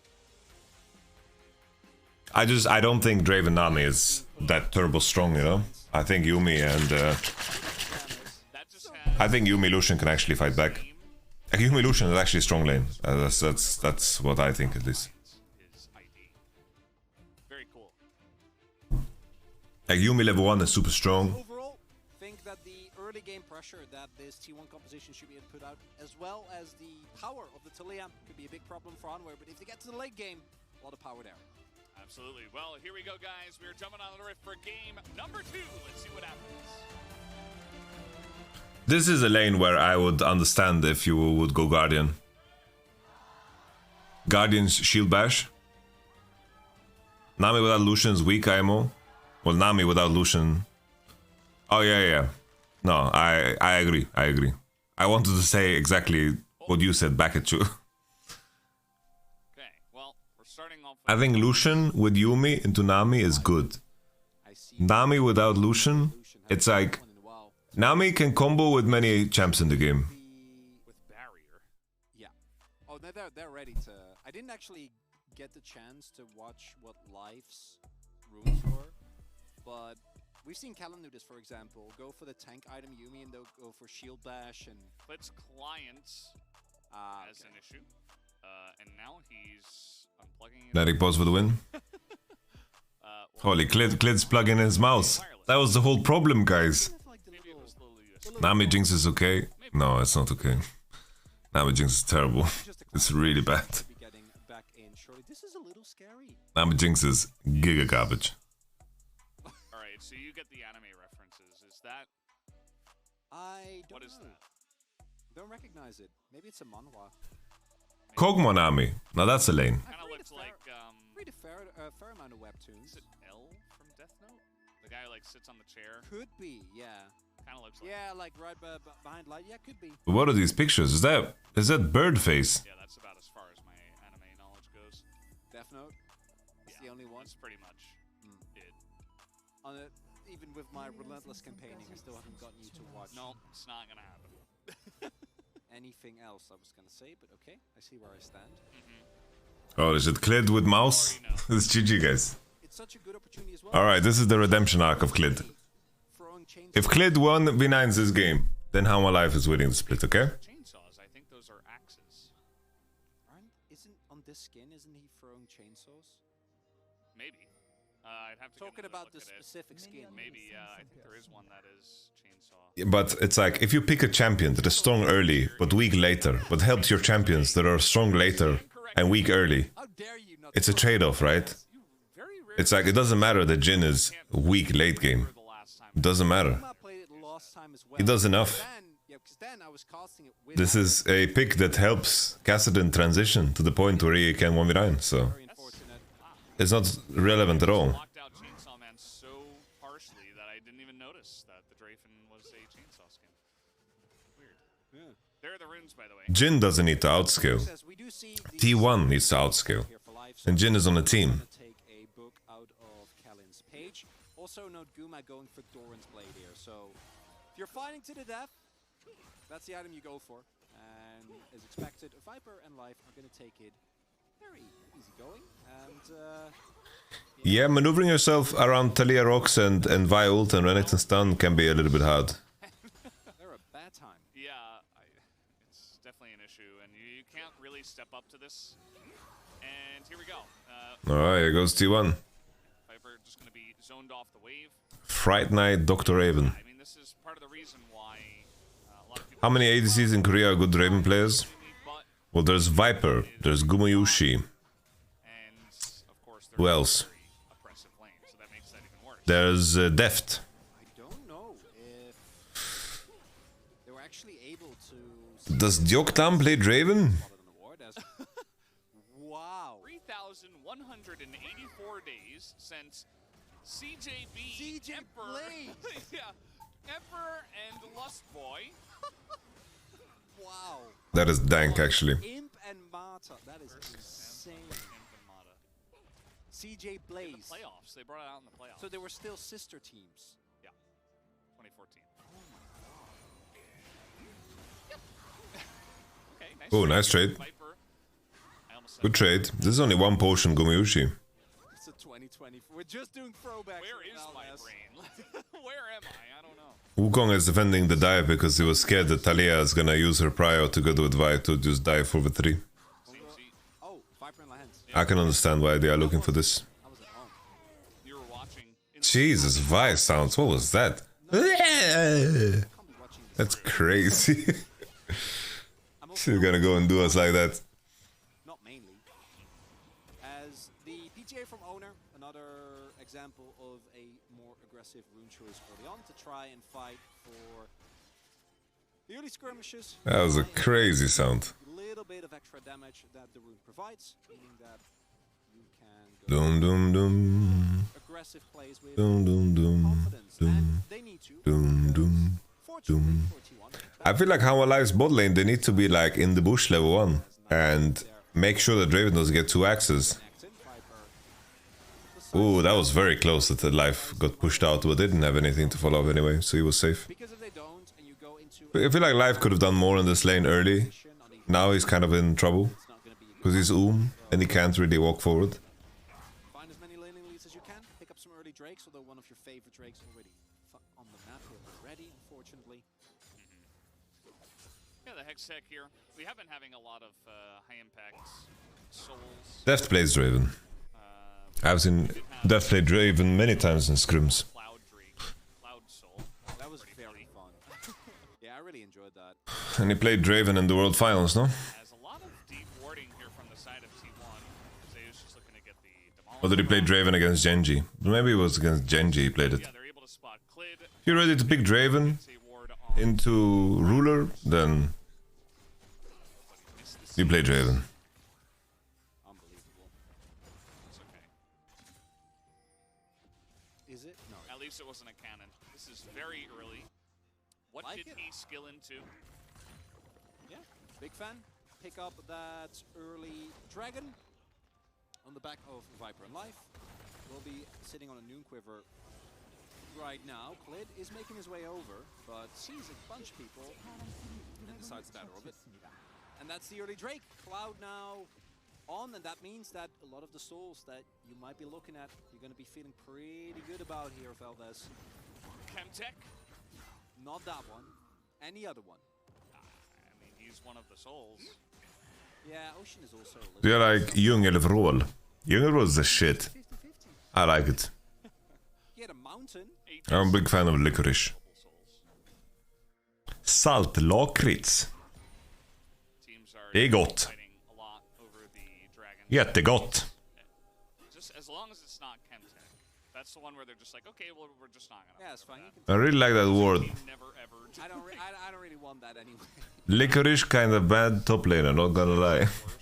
Like, yeah, that just makes us feel bad. That's funny, dude. I'd rather not take it. Can't be seen with Chemtech trade. Are you kidding me? That's not cool.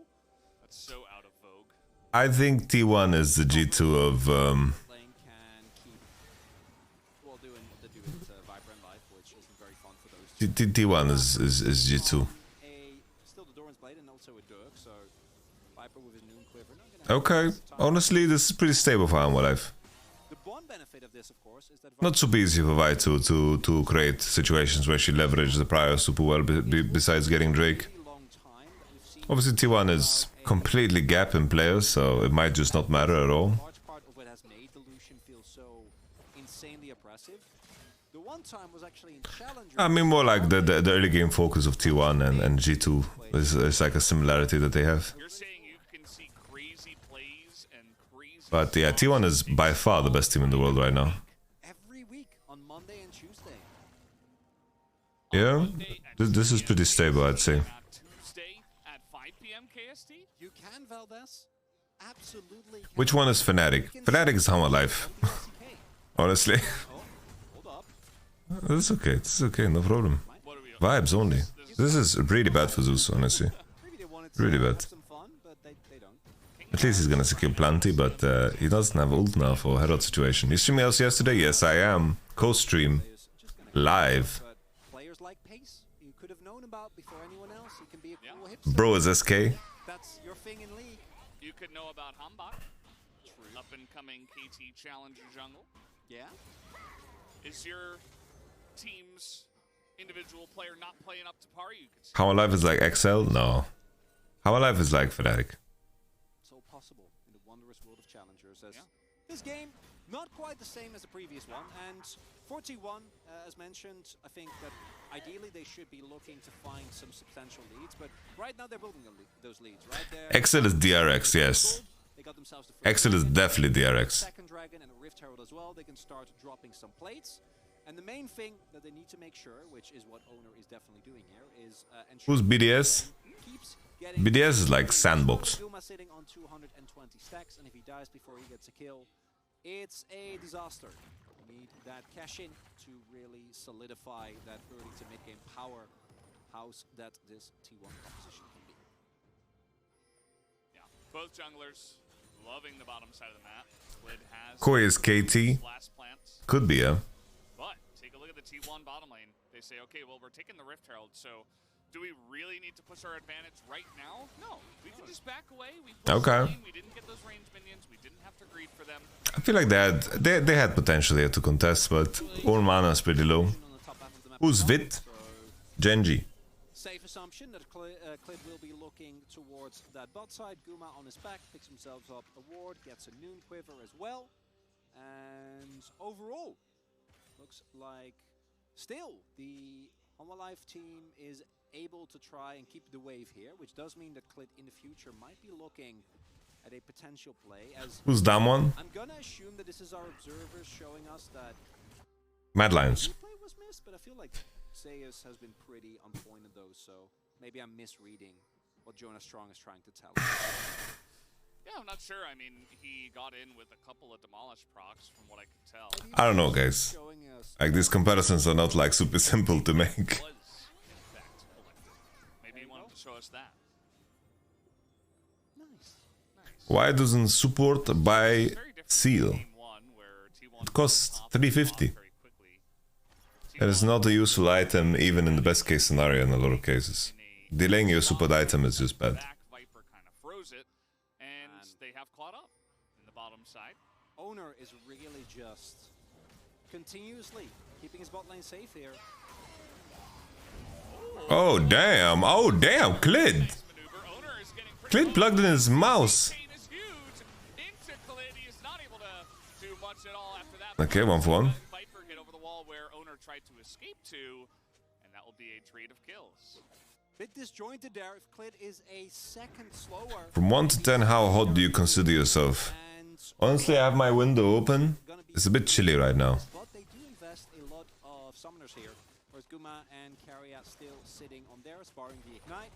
For Owner, yeah, he gets a kill. Not the end of the world with him going down, but Gilforce is now done for Viper, so that means that he is pretty...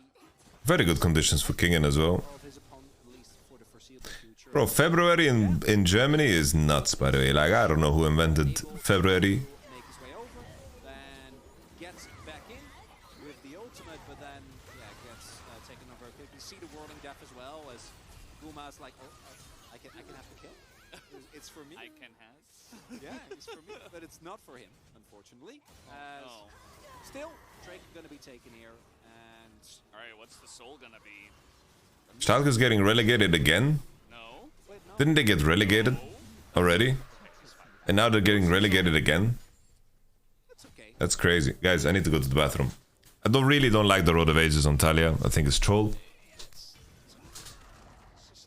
Not a fan. Not a fan, guys. Not a fan. You have Nami on your team. Please buy spell penetration. I get a 20 CS lead because I'm Redactin, and then I'm going to get plate gold. It's not quite the Jace experience last game. As no summoners for Viper. This could be the angle. Oh, Clid. Clid's there, but Zeka's on his way as well. Faker doesn't have his ultimate available right now, but Owner boy. knows. There's a question mark being mid. They don't know where Faker is. That might cause them to kind of back away. Again, want to reiterate, T1 is really looking to get this cash in on Guma. 320 stacks at the moment, because if Owner doesn't shadow here continuously and they get dove and they lose all that amount of possible gold on the Draven, it's going to make your mid-game much weaker. Second Drake, as you mentioned, was picked up by T1 on the back of that bot side play. And now going to throw some more gold into the Draven here. Yeah. Well, they failed at that because Guma decided, hey, I'm going to grab that axe, chainsaw, instead of grabbing the plate gold. So it went to Carrier instead. Guma's an honorable Draven. He just wants the cash in gold. That's the only gold that's real for him. Yeah. He saw Carrier carrying in game 1. He's like, well, I mean, probably carry on Nami too. I mean, who knows? Like, we just haven't seen it yet.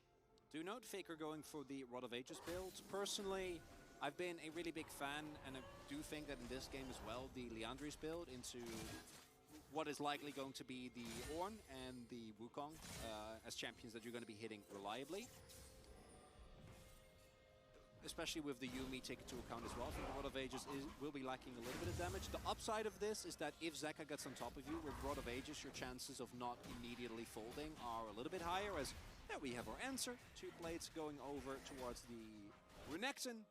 Again, single-handedly, but is kind of expected in this matchup. Kingen is really just a sponge. Yeah. Really need to do anything else. And overall, game state is favorable for T1, but I'm really going to be looking at how does the first skirmish play out, because if they are able to isolate a target, like Viper, for example, take him down, get that shutdown.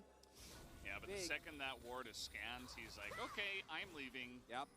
And he has Gale Force as well, so I don't think he's going to be in any trouble. As yes, that is one thing that Draven can also do to the Lucian. So sad. Just stop him in his So tracks. anticlimactic. Yeah. It's kind of Draven's style. Oh, Klid. Cheeky lane gank here. If they can kill Guma, that's so big, but can't walk up just yet. Yeah. There is Gale Force available. No culling. Obviously, we did just see that, so bit of damage out of Viper's kids. Klid still here. Zeus is on his way. I was going to say, also, 400 stacks. Zeus is here. Oh, Guma has flash and heal as well. Oh, man. This is going to be a really big moment here, Valdez. Did they just read this? Like, did they just know, or are they, like, looking to swap, or, like, what's going on here? They must have a suspicion, because Viper and Life playing this aggressive, gotta be a bit of a giveaway. They're really trying to bait them into the fight here. Okay, yeah, there's no way. No, you're They saw the running. Well, not only that, but yeah, the T1's like, no. Not trusting this. And now Faker is top. So Talia will be in the top lane for now. Decent little push for the bottom side, a little bit of pressure relief for Viper and Life. Ooh, Guma not able to finish his Mythic just yet. As Mandate is indeed going to be a big spike. As Sage just walks up. Uh-oh. Zeka in a little bit of trouble here. He's going to get 100-0 potentially. He cannot get out. He is going to flash, but still goes down as Owner just going to clap him on his way out. Very nice mechanical play from Owner, but Keria was the one who picked up the kill, funnily enough, and they are going to pick up the second Richter. One of the reasons why trying to play Akali into champions like Vi, into champions like the Maokai as well, we've seen this be quite an issue. If you don't have point-and-click CC, Akali is monstrously slippery. But in situations like this, especially with Talia, as soon as you hit the ultimate, she's dead. Yeah. You're going to get 100-0. Not able to make it out here, unfortunately, as another Herald gets picked up. T1 is going to give this Drake, but with the soul as it is, I think trying to make sure that you get the outers a lot bigger. And all that this match is now just leading up to is can and when does Guma cash out? Yeah, he's going to be waiting for quite a while, I think. As do see Zeus hitting it nicely, all comes through again with the whirling death, and Owner able to get the last hit in nonetheless. Do you think that Zeus used his stun in order to bait Zeka closer? Yeah, I also think that's the reason why he moved up. Yeah. And then got into gank range. It's really tricky because normally it's like, okay, well, Renekton goes in, he's maybe going to flash stun, set up the play, but rather he was like, okay, maybe I'm giving him too much credit. Like maybe just the timing was off and he went in early. He's like, oh crap, well, okay, you guys can go now. I'm firmly in the camp of, yeah, that was a setup play, because the moment he walks back, it's King, and this is a big Ornn. He is very far forward, though. Can they burst down the Ornn? Right now is the question. That is a big Renekton as well. Gets in that back line as King is incredibly low. Still alive, though, after all of this. And Zeus gets burst down pretty heavily by Viper. A massive knock up here in the front onto Cliff, but he will not go down. As Faker nearly gets taken out himself. How are Life actually able to pick up the scraps of that fight? Little worried that Costa cursed King in there, but he pulls it together at the end, able to find a nice re-engage there. Crocodile does end up going down, and Hanwha Life already showcasing some of the team fighting power that they will have with this composition, right? The AoE CC between Yuumi, Kingen, or Ornn rather, and Wukong, incredibly strong, creating a lot of space for both Zeka and Viper to pop off, but crucially, Guma didn't die, and yeah, King felt very beefy. This is Yuumi on his back. Yeah, nice cancel there on the bubble, obviously, but also means that he is susceptible to every other form of CC. PTA on him as well, so I really thought he was going to die here, but then barely stays alive. And then the re-engage, actually quite nicely done. Zeka gets the quick kill on top of the Renekton with the space that is bought by the rest of his team. And overall, Zeka might be in some trouble here. A little bit of damage already as Zeus is waiting for it. And yeah, he's just going to walk it off. No point in click in range, at least, as Clid making his way up the rocks on the ground here. Again, going to be very annoying for many members on the side of HLE Esports. I really do think that HLE are in a pretty good position in this game. Right, Draven hasn't gotten a cash in yet. They haven't completely lost control of the map. I'm sure the outer ring of turrets will fall soon. Obviously, top bot already gone. Wouldn't be surprised if mid follows relatively soon. But the problem for T1, especially with this collector, okay, Guma, because if they don't cash out big soon and get either a Baron or a very decisive team-fight victory that they can turn into a lot of gold, especially with the itemization choices, I do think that T1 is going to run into some troubles and actually winning later game team fights. 520 stacks. That's going to be a nasty execute. Yeah. His ultimate here. Yeah, it definitely will be. He is just looking for as much of an execute as possible. His item as well. Stopwatch bought by Faker. I think he had that actually in his roots. What did I miss, guys? All of the dive on the side of HLE Esports. Sometimes you're an unraveled. What did I miss? Enough. You need just that little bit of extra defense. They go for the Seraph second, so probably Zhonya's third, but he might just hold on to the stopwatch for now and look for something like a void staff. Honestly, this is some of the worst itemization I've seen of all time. What the fuck? What the fuck, dude? You'll be feeling a little bit better, but HLE's just trucking on. They really don't need to do more than holy fuck. What the fuck, dude? That's a tweet, guys. Trying at least feint towards a Baron attempt here because back animation. Wait, how does the hedge laugh though? Because I don't get that part. Because it's Draven. Yeah, but it's a hedge.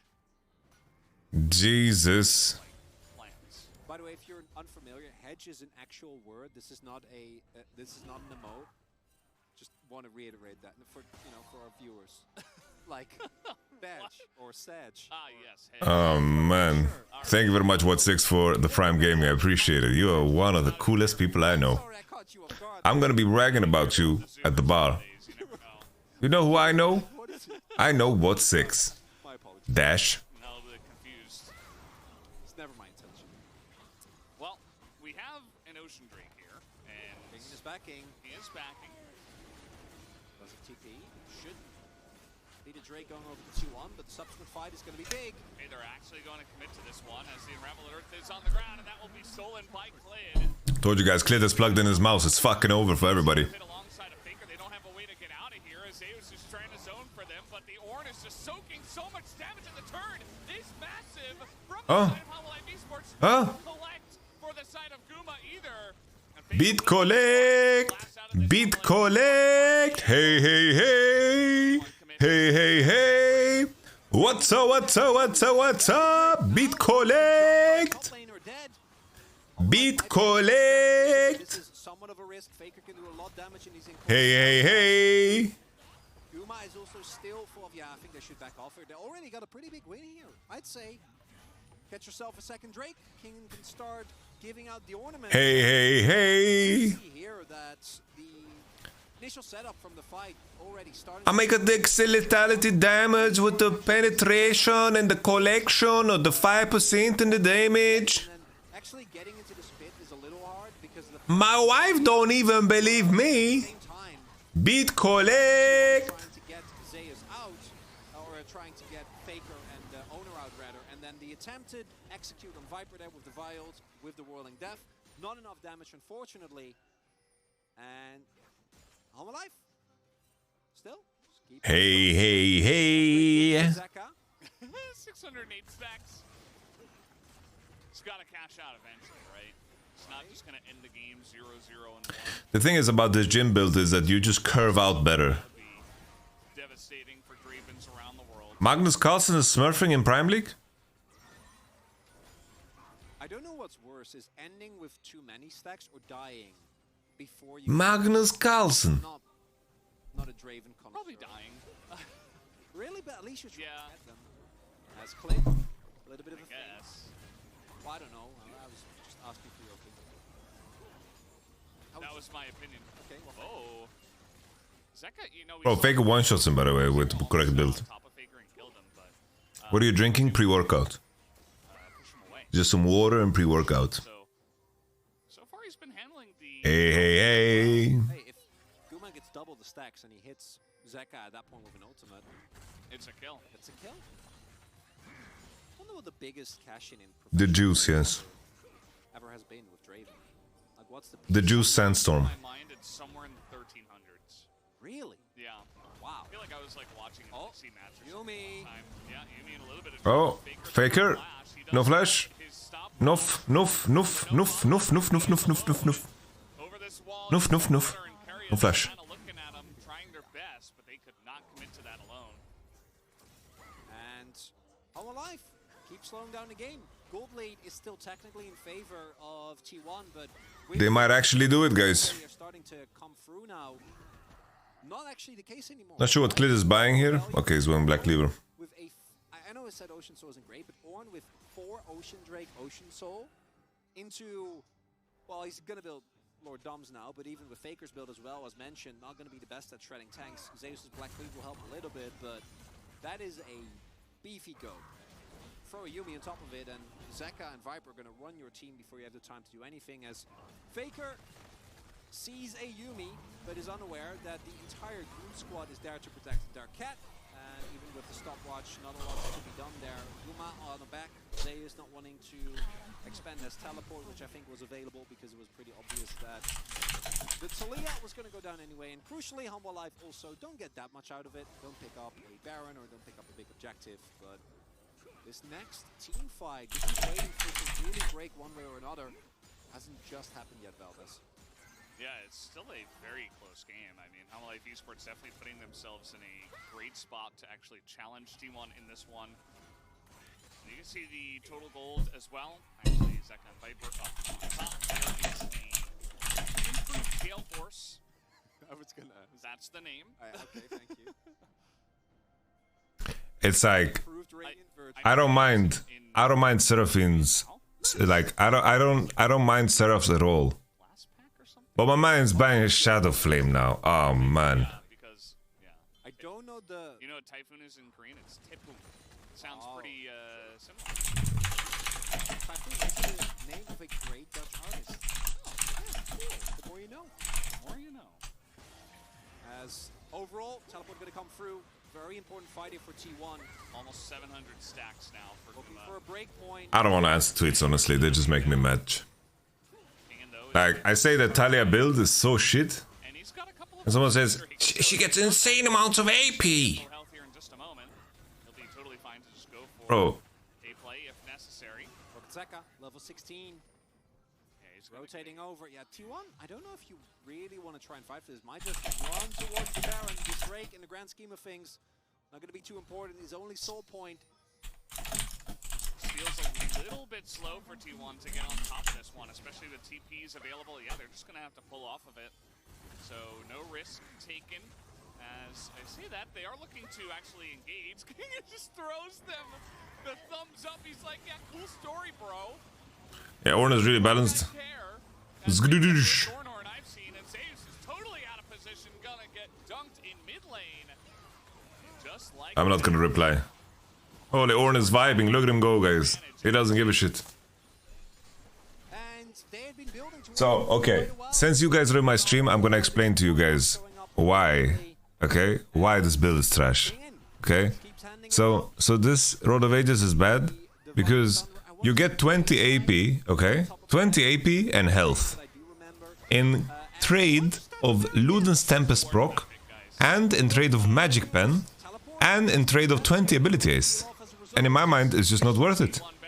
You have Nami on your team. Magic penetration is broken. Oh, Ornn! Three of them just sitting against the wall. Owner will take the Baron down, but the rest of the team goes. Oh, he lost his stacks. He lost his stacks. GG!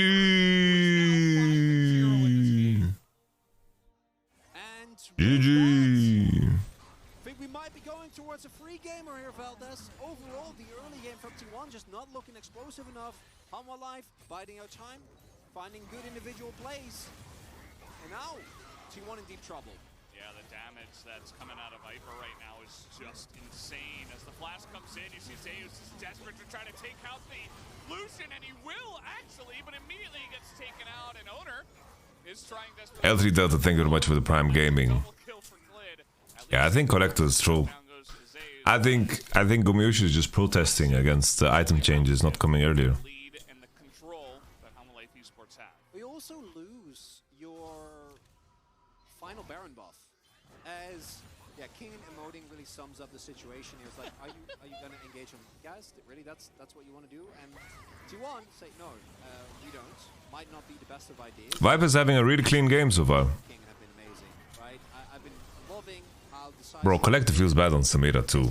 Why don't we see more often? Because he looks amazing on it, and then this moment here, the flash free man knockup. Well, for the rest of his team, then becomes easy pickings. Uma has to flash out there to not die to that, and then unfortunately is unable to cash in. Draven mains across the world, very, very sad. As here, the amount of burst that comes through from Zeus combined with Owner with the flash stun is nice, and they will at least. Okay, Hanwha Life come to life, guys. One pause, Clid plugs in his mouse, and all of a sudden he's shot calling the whole game, micromanaging everyone to victory. This is what the rumor says. And I think we might be looking at a 6-game day, Valdez. Might happen here. Life Esports have put themselves in a really nice position. Sorella just finished for Viper. I really like Viper going Sorellas here. It wasn't enough. Goodbye. It's something you talked about in the pick ban, because eventually the Ornn items come online, the Akali gets a bunch of items, not really able to attack or defend rather that back line of T1. And the Taliyah pick is great. I actually think, you know, seeing Taliyah in this spot is always good, but we even saw in that replay, like, it has a very high skill cap where you really need to get the rocks down at the perfect... Yeah, it's like the main way T1 need to play the game is like Vi needs to ult target into Renekton W, into Taliyah combo, and then one shot with Draven. It's like... That it was not able to stop it. And then... But with the way the fights are starting, they are not really on the same screen. Renekton's going too soon, and this is a bit of a problem. It's also like Ornn, Yuumi, and Lucian. It's so easy for them to cook. V Neo. Yo! Neo! Fabien Davide.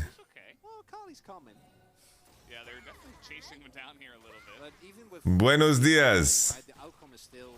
Thank you very much. Thank you very much, Fabien. I miss you, my friend. I hope you are well. Welcome to the stream, everyone. We are currently watching Hanwha Life vs T1. We'll be watching Bo in Champions Queue later when he's live. I'm sure we have that in common, my friends. We all love Bo.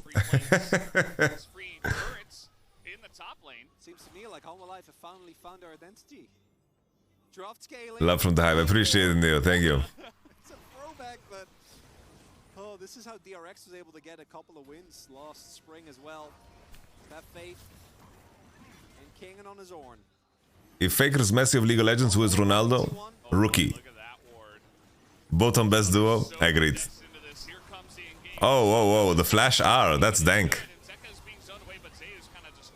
Oh, the flank. The boner flank.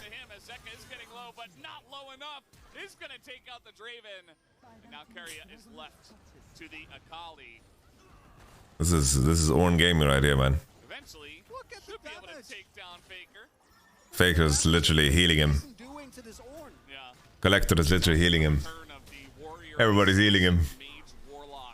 That is Ornn doing more to Faker than Faker could do to him. But to be fair, 0-0-12. T1 knew this was coming, right? Like with the build that they went for, you knew that eventually this Ornn was going to be an insurmountable goat and Kingen. And the gang now, Humble Life knocking on the base. I don't know if they get the Nexus here, but Who built worse, Faker or Guma? should be well. I have to say, And we're going to a game 3 Humble Life. Clearly, yeah, the issue, of life. I'm sorry, the thing is, I think the collector is very atrocious. It's super atrocious. But it's like, Talia, I don't know, man. It's like, you have Nami on your team, okay? You have Nami on your team. You know how well you scale with spell pen? And the enemy has to go full armor, by the way. You one-shot whole enemy team. If you just go Ludens and Sork Shoes. I was looking at Viper just laugh at the engage of Renekton Vi. He's like, yeah, cool story, bros. I don't care. Yeah, he does, and he does have 2 bodyguards and a Yumi, so doesn't really have to mind. What's the best LCK team currently? The team that is currently losing on the screen. Oh no. Here we go. Come on. No. Oh, here we go again. It's no vision. Oh, they won. No, it's not. The boner. Okay. It's like, oh, well. Now I'm just going to awkwardly back. Hey, you gotta look for that play. Unlucky. That's the one line that might get you to win. Yeah. You gotta go for it. Well. Unlike Esports, you do have a very massive lead. A couple of open inhibitors that they... Like, you one-shot everyone in the game, by the way. If you just go Sork Shoes, Spell Pen, Mythic, basically, like, Sork Shoes, Ludens, Archangels, Deathcap is so good. Winning this game 99.9% of the time, so just don't do anything silly. I think Road of Ages is super bait. Play it out from there, and you should be completely fine. Like, it's good on Kassadin, Cassio, Rise, because they can actually utilize the passive well, you know? And they actually need HP. It's not gonna matter this game. Yeah. We'll see if he can get a cash out before the game ends. Don't see it happening, though. This one. As you see, Zeka's just looking for the angle. He's just lurking with his trusty cat on a book on his back. Holy. There's the Ornhorn engage once again. This time will hit nothing. Boom, Viper. Really needs his flash to really pop off with that one. As Zeus, last stand. Okay, Zeka will stopwatch. Zero Zeka, but he does have a stopwatch, which is enough. Maybe his done is at this point. I believe Esports gonna put an end to this game number 2. And we do have once again a third Small sample size. series. I believe Esports But I'm the winter, my brother. stand up to this team. Small sample size. Very nice stuff. But yeah, I think if often I see Wukong Vi in the game, I think whoever needs to like snowball the game has a harder time. I think the first time that we're really starting to see what this team will look like as The junglers are vibing too much. into the season, actually working on You're the winter? No. Well, we will fail as Bram the winter. first 2 weeks within the LCK, able to mesh together much better with his laners. They draft a team fight comp. The team fights early on don't go in T1's favor. They're unable to find some crucial calls, and then that Baron, to me, it was definitely a desperation Baron, right? If you get that and maybe you flip the fight in your favor, then you might win. But T1 Winter's coming. if you don't try to do something desperate. Everyone always surprised when I say that my hometown is Westeros. I'm from Westeros. Overall, really nice performance. Really good stuff from them. As Mowgli's getting to work there in the office. In the back office here with his team. Just going over everything. It was a win for Hama Life Esports. They still Holy shit. us a lot in this one. As the bottom lane, not as much of an issue as we originally imagined it to be. I think that... You should go with Kadro because I can't decide who to watch. Nah, Kadro. I'm small fish. I'm not on the level that I can work with Kadro. My man worked super hard for 2-3 years, man. His stream is popping off. I can't be stealing that shit right now, man. Oh, Grabs. Thank you very much for the raid. Appreciate it. I saw that you have LCK co-streaming rights, man. Welcome to the club. Welcome to the club of unemployed coaches trying to make a living.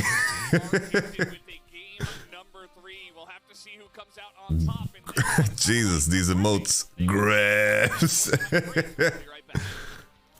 Yes, yes. The homeless coaches. The homeless coaches are helping each other out. We haven't seen Mephisto in a while. Usually he swings by.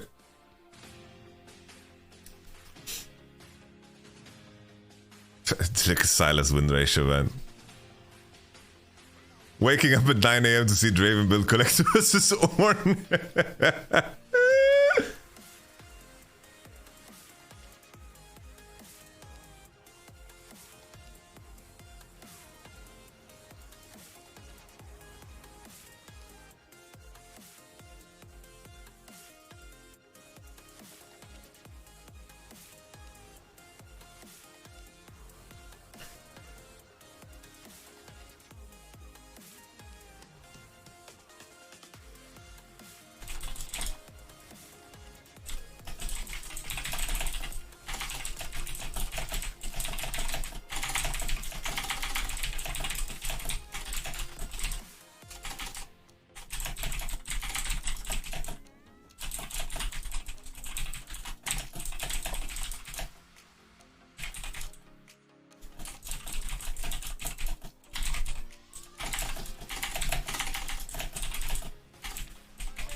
Can you get some non-clicky keys? Why? Is that bad? Is that bad? Let's look at Spazzy. What's he doing? Brotato. What kind of a game is that? Holy shit, this game looks fun as fuck, dude. Why is it called Brotato? It's a fucking egg.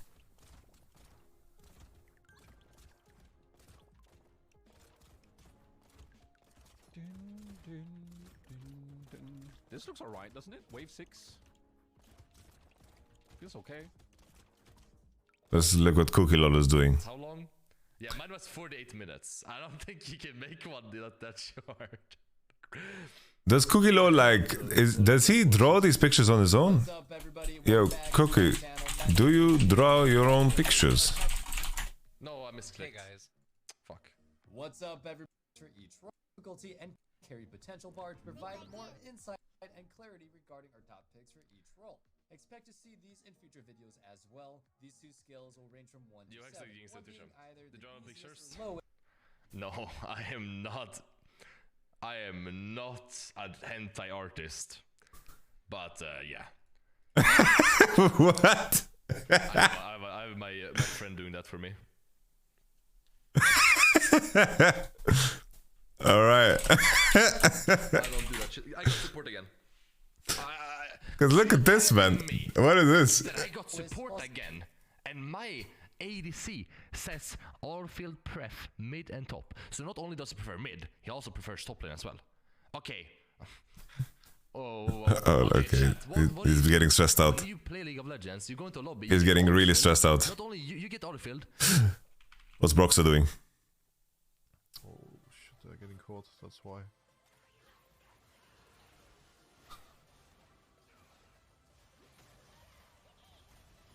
Oh no, he's playing Nidalee, guys. What a mistake. Look at this. He did absolutely nothing this whole fight. Oh, now he's popping off. He's popping off. Curling Captain with the spear. Can he hit it? Oh, he misses it. It's a zoning spear. Gets the move speed from the bush. He's going. He's going. Boom with the flash Q. Oh shit, we can't do Baron. I think Samira might be too low. Lee is also alive. It's kind of awkward. This is gonna be a little spicy. Stop standing on the crab vision, baby. Stop standing on the crab vision. It doesn't matter. Okay. Oh, spear almost landed. Okay, curling captain. Give it to him. 15 Dark Harvest. Oh, okay. Look at that, man. Focus on objective. Focus on object. Flash LB. Time it in the chat boxer. Come on, baby. Mads Pedersen. Most the time the flash. We'll see. Come on. They still don't have any. That's how Danish people talk. I heard. But seems like they're gonna try this time. Okay, curling captain. Fighting is pretty bad for us right now. We're all having a lot of gold in our pockets. Okay, that's one. Good start. Baron is in 7k. Yeah, the crazy thing about Dark Harvest, right, is that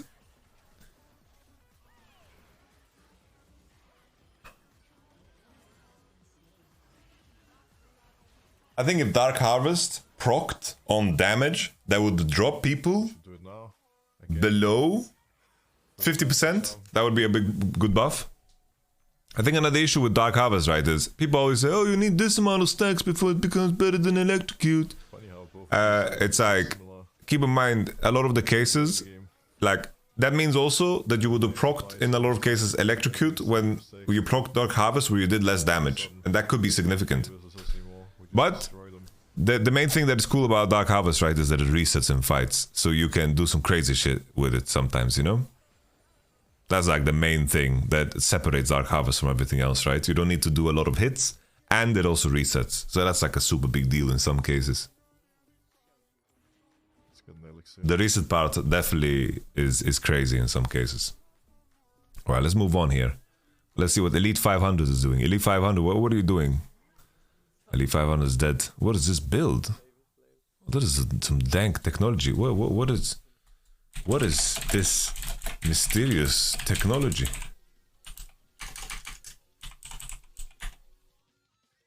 What is this mysterious technology?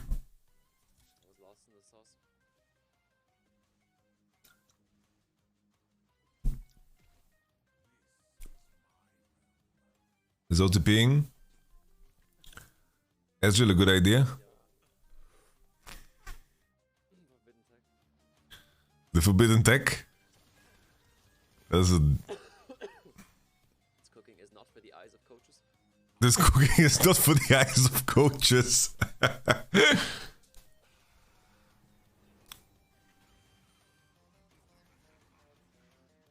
ASMR video based. Bro, every video I make is ASMR, isn't it? The recommended channels. Taylor Jevu, red latex bikini squats. Right now, alarm. That's crazy.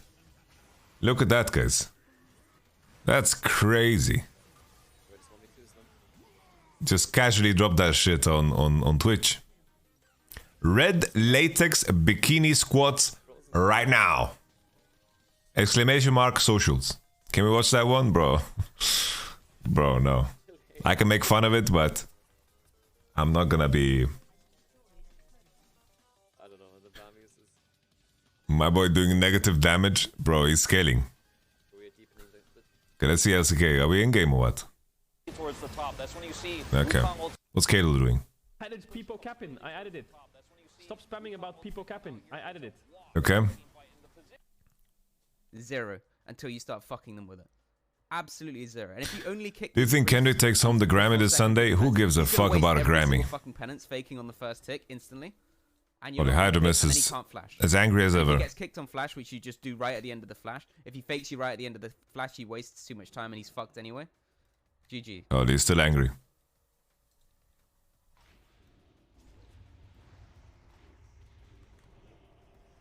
Holy Night Elf, based Night Elf. Okay, some Wrath of the Lich King. Based. Oh. He couldn't fake the kick. It's a patient one. Oh, did he fake the kick? He didn't fake the kick. This rogue is holding kick forever, by the way. He's holding kick forever. Oh shit. Oh, praise the spell. Oh, fear, fear, fear. Good job, Zippy, man. Well played, bro. Ooh, insane trap on the priest.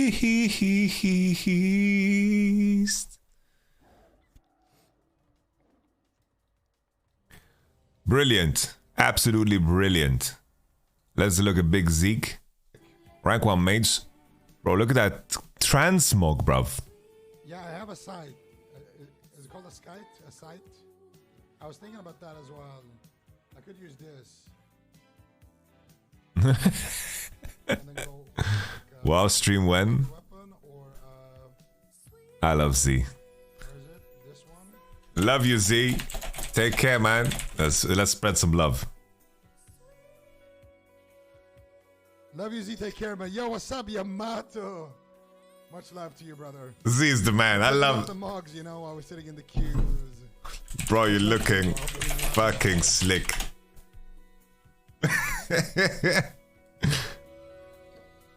In game and out of game. I'm looking slick, right? It looks kind of good, huh?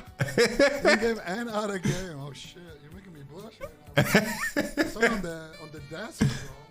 Looking absolutely fab, my boy. Drops enable. What am I getting? Staff of Justified Sins. Isn't that the Warlock one or something? Drutut went live. Drutut. Drutut. I like this guy, man. Is this Wonder after using steroids? Yeah. Hearthstone. Do people still play Hearthstone? What the fuck have they done to Hearthstone? What is this? It's too late to go Team Master, right? What is that? What is this game? I could get the Cyborg. This is Hearthstone Auto Chess. Not for me. Okay, let's look at this mustache. Bro, I wish I was good at Apex Legends. I wish I was good at Apex Legends. Is he just solo queuing?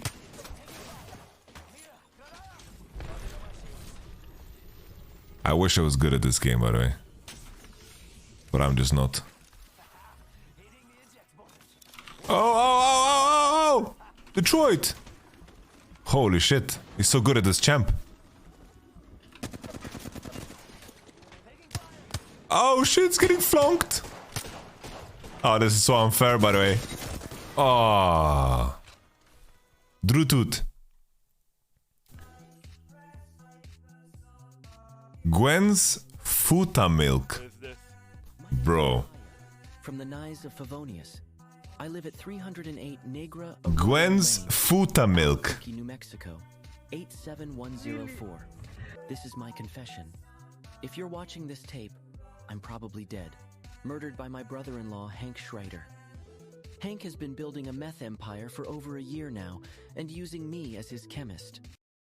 Hell nah, man. And we just repeat the dominance Perfect timing. showcase then. So my expectation is that T1 is gonna maintain that, but if Humble Life wins, it is really big because it's both the first defeat that T1 are finding, and it would mean that Hanwha, the team that we were expecting to come into the LCK, oh, Lucian out. players like Viper, bro, Clint plugged in his mouse to the ceiling that this team realistically should have. That will be, you know, a little bit late, better late than never. Take a look at the first two bans from T1. Lucian, Yuumi, they're like, okay, we're never seeing that again. No. At least in this third game. Yo. Never again for one game. Someone sent me some art, I think. A little bit of Meowkai action, perhaps. Couple of options here.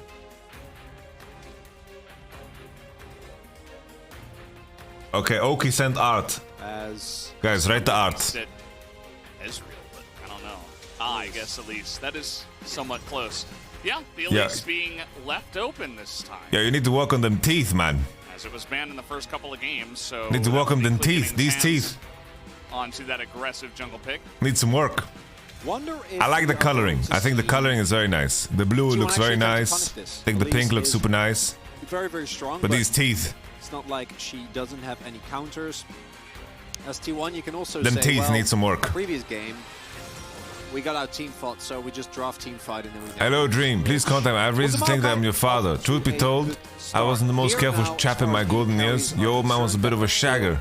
If you allow me the chance, I would love to be a part of your life and make up for lost time. particularly exciting, and it's T1 as well, so I would expect them to instead Terry, pick up this is just a- anchovies, well, I no? was gonna say top laner or mid laner. Looks like it will be the Cassante here for Zeus. Both put someone Alright, in a Elise position where Navidad they're first basically pick. going to be forced to now Jace is pick out. up an early top laner. Cassante and, Maokai. Hey, I wouldn't mind Renekton. Right, otherwise T1's certainly going to ban it away. Renekton Elise. That's a combo. Although, you know, you're playing against Cassante, so is that really worth it? Probably not. But Zeri Kerry? otherwise, it's just going to be Gnar again. No way. No way. No way. That's Clid having fun. What? And they're gonna lock it in. It's not fun.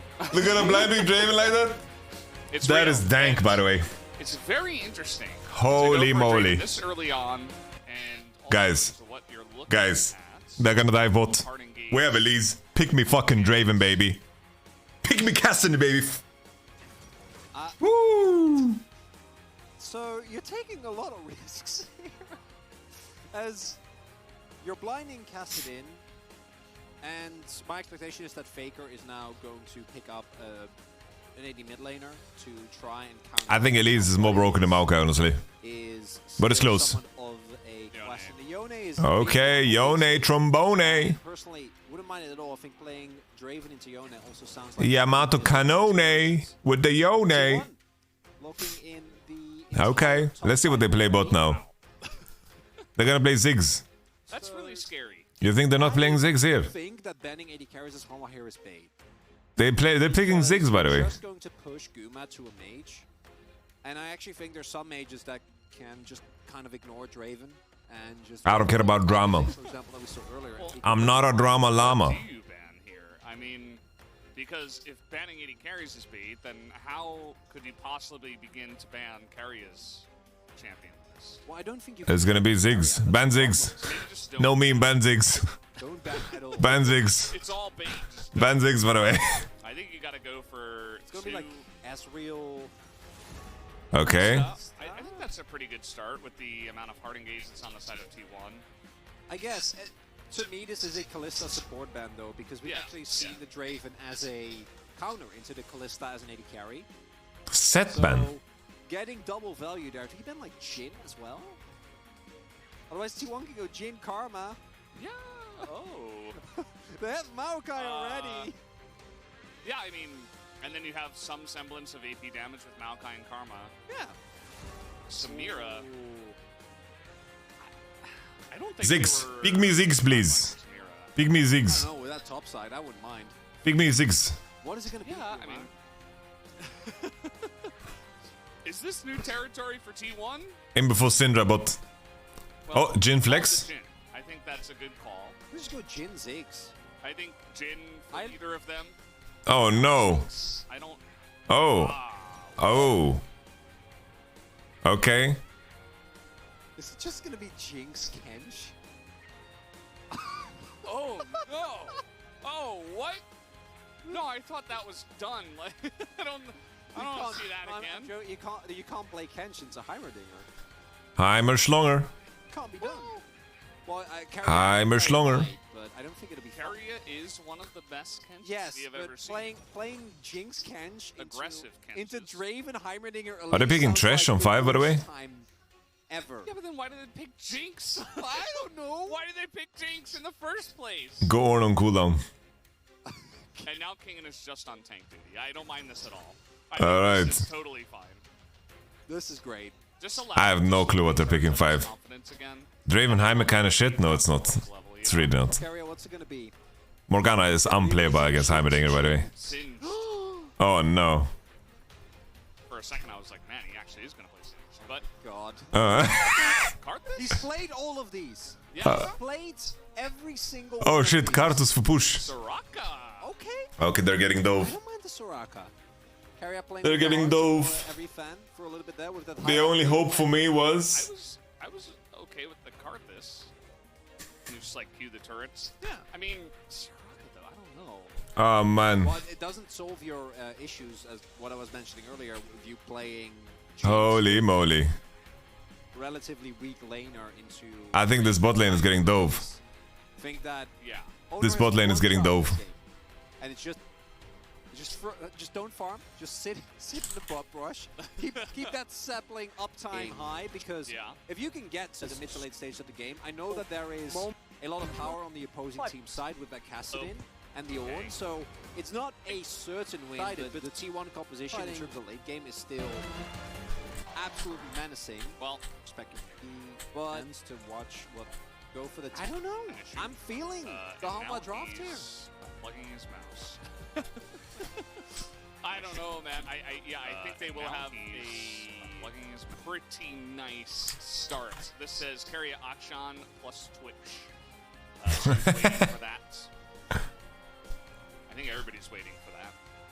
Still, the two Viper fans together. It's one of my favorite memes. I love that little POG. I don't know what it is, a cloud? The POG Cloud, yes. POG He's Cloud our as- official POG Cloud mascot, yes. So you're playing towards bot side here as Clid, trying to. That's actually really hype. Viper and Live on this Draven Heimer Dinger duo. You got Hama live in this one? No, you don't bet against T1. You don't. Again, but you gotta fight early because late game might be in some trouble here. Could be, guys. We're jumping on. This is not... game number 3. Yes, flamboyant. I'm gonna tweet everything changed when Clit plugged in the mouse.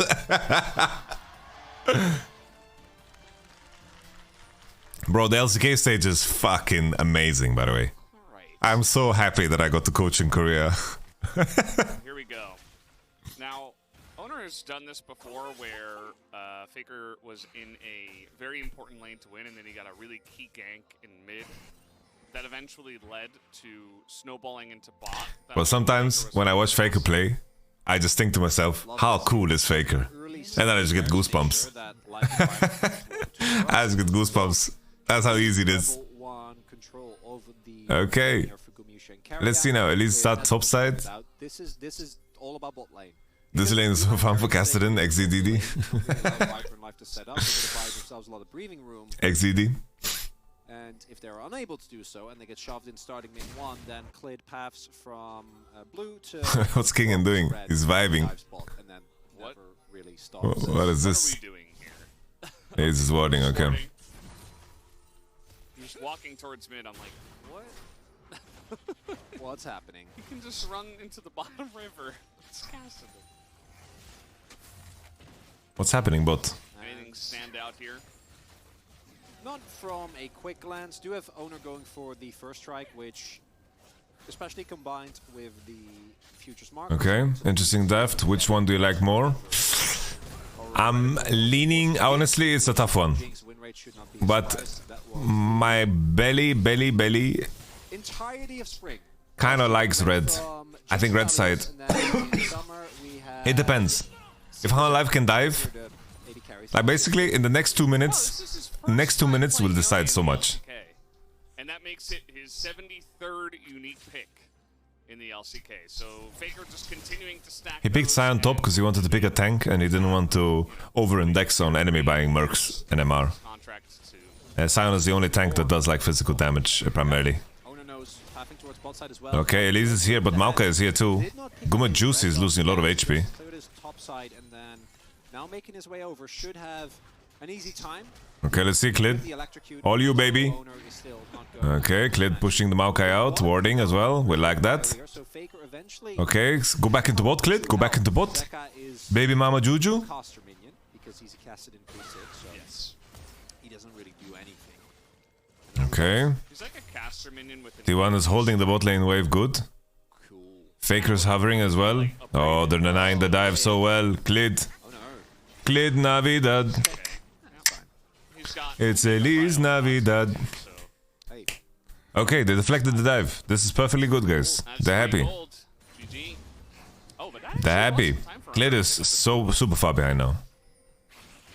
Nicely done. And when all is said and done, Ooh, dank base here. They cleared the wave. Okay, never mind, not basing. might just have been to put that on cooldown. Is that a win now when the bot lane doesn't get dove at 3 minutes? At least it's meta, Veldas. Is that where we Okay. Oh, the W. Can he keep flash? Electro Coco? Oh, that's a smite. Korea, the ambulance is here. Call an ambulance. But for me, oh, the root sandstorm cleared. No. Oh, no. Oh, no. Oh. And Clid one step too far, perhaps. He got the Gromp, though. But he had Hashtag flash. worth. He felt safe, and then he got zapped. He's back. Oh, that's very, very, very bad, because now the one member of T1 around Man. Faker, I guess, which this entire comp is centered. Now, Man. kill. I say free because literally did Clid Navidad. walked over. Pressed W. Clid Navidad. Yeah. Okay. Sorry. Not literally. Feliz Navidad. Okay. He also wasted time, but I'm not gonna. What's Kingen doing here, man? Okay, that's dank. Respect. Straight up literal terms. It's fucking spitting on Maokai's forehead and walking away. We've been tossing together for 2 years now. I should be more aware. I'm watching Adam play Sion last night, and he's just playing on full zoomed in. Reward here and take this dragon. I think he should still be able to, although Ona and Carrier are making their way over here in an attempt to stop them. Oh man. Clid went red into Drake.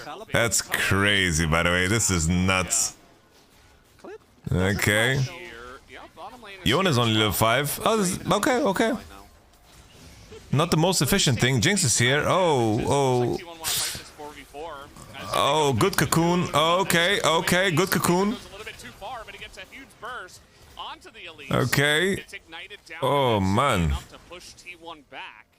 Although Clid almost got Adam Loki together with Photon, best 2 top laners in the league.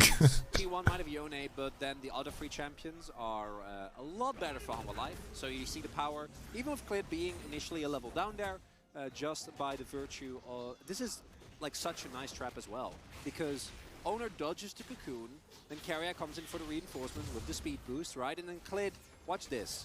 So, Sapling 1. Actually, I thought the top side... But I don't understand why life also just doesn't help him. Would it even been less close? And yeah, I think... Nah, he couldn't. I think for Clid, the call might have been that he's dead here anyway, because Faker would get in. What happens if Darius Olaf is banned against Adam? He plays Jax and Smurfs anyway. Immediately, as Owner walks back into him and Carrier's there. Not going to be the case, but with Draven and Heimer, you're at the very least going to be able to still posture aggressively early on. But, you know, you get a Drake, which is nice. Honestly, now T1 looks super winning. Not really what you're looking Giga winning, bro. Policy for Humble Life. We still have They matched the bot wave good, there was no dive angle, and then Clid through. Really good shit. I'm not a believer of Kassadin in this game. I'm not sure how I feel about this. It's like Kassadin is gonna get rooted by Maokai into silence of Soraka, and he's gonna die, by the way. There's so much CC on that side. Not only that, but it also allows Guma to run barrier and then Carrier also to run heal. Because of course on Soraka you're going for the heal, but... Who's top 3 top lane in the US? Like currently, I would say that best performance in the LEC has been Photon, Adam, Irrelevant. Kassadin, I do think once he reaches a certain lane game state, is just going to 2-tap Jinx, but hopefully for T1... It's really a top viable in pro play, yes. Just watch, you should know me. IG. I'm gonna watch that game after this. Yeah, not much of a... That's gonna secure a little bit of vision. Oh, he's actually, yeah, he's coming in with some saplings, nicely done. Just keeping them safe while they push. As the Axis Viper adds Guma okay. onto this Jinx. As now Clid in the area. They're not going to actually commit to it, but he'll end barrier used by Guma. Dank. Yeah, I do see the power there. If Life has an ultimate available, they might actually. Oh, here comes the king. Look at the pings. Here comes the king. Here comes the king. Here comes the king. Oh, oh! Vroom, vroom, motherfuckers! Here's the train, son. Boom! Give it to Draven! Give it to Draven! Oh, Zeka! Come on, man! You're 100% dead. That's not fair. Don't flash. Nice setup here from the side of Homalife Esports. By the way, this gives me flashbacks. This gives me flashbacks to this game. And you teleport back to top lane. Miss out minimally. They should be losing the Herald for this lane. And we do CT1. The on our way pings coming through now, but that's going to be full wave into No. as well. And Gumayushi Fuck, I can't find it. Whatever. in the unfortunate position of playing Jinx without any help there underneath his turret against 5. Okay. No cash out. I have a tough time thinking. No cash out, guys. Any duo that survives against the combined. No cash out, and T1 get Rift Herald for this, so this is perfectly fine. Like, T1 is very happy with this exchange. No, I'm talking like 80 carry support duo. Well, you said duo, so you know. Well, yeah, let's take a reasonable. Actually, carry us in the lane. Maybe the LSK Draven tech is to never cash out and then to just cash out when it matters. Get a fat ult. Yeah, there you go. Yeah, easy. That's already the value from your support pick. Although, if you get trapped in with support Mordekaiser, you probably just kill him and then... No, but it's... Zeka with a kill is not bad though. Yeah, so he just... Let's be honest. He doesn't cast abilities, he just emotes. Are you fine with streaming? How do you find yourself in it? I don't mind streaming because I'm watching things I would watch anyway. So, He doesn't want to actually fight you, know, he claws you away. I don't mind. I see the angle, I like it. As all possible I feel a lot less focused on the work part though. I'm not like really digesting what the teams are doing so well when I'm streaming, I would say. Especially when I'm live viewing. Like, I need to like rewind and like ruin the experience. Okay, Zusi. Zusi. But just the threat of a Gassadin does make me a little bit worried, even though there is a lot. No, Viper is gonna go Eclipse into Essence River. Zeus as well can all try and keep Duma safe in the later stages of the game. Oh boy. Clint is here. Oh, Clint is here. Okay. That's a flash. Vega's very weak for this one. Positioning from Clint to be there. Top lane is not going to be relevant for this situation. Draven has push. I think you can leash it now. Heimerling is so broken as well at taking these fucking turrets, dragons, by the way. Because dragons count as AoE attacks, and the turrets just don't take damage from AoE attacks. As I say that, I think back Okay.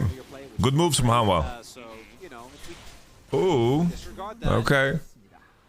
Not even Gumayushi could steal that one. But still, overall, over the course of the series, I think showing clear signs of improvement, which is always nice. We also haven't seen the Herald be placed just yet as Oh damn, doesn't matter. He's a man. Hey, he's going all out, okay? He's a bruiser now. For a little bit. Alright. Yeah. Not that sighing, Kaz. What the fuck is Yon's voice on Korean server? Top lane. Maybe. With Jackson Fiora as good as they are, you wouldn't expect people. I think Yeah, it is cube check. top tanks are fine. But it's like usually if I watch on my own, I watch on YouTube, but I'm not allowed to co-view the YouTube stream. Then I just rewind and pause and go back. It's like the YouTube player is just so much superior to Twitch. Like the Twitch player actually sucks ass. This is the first Rift Heralds. Okay, base Draven build.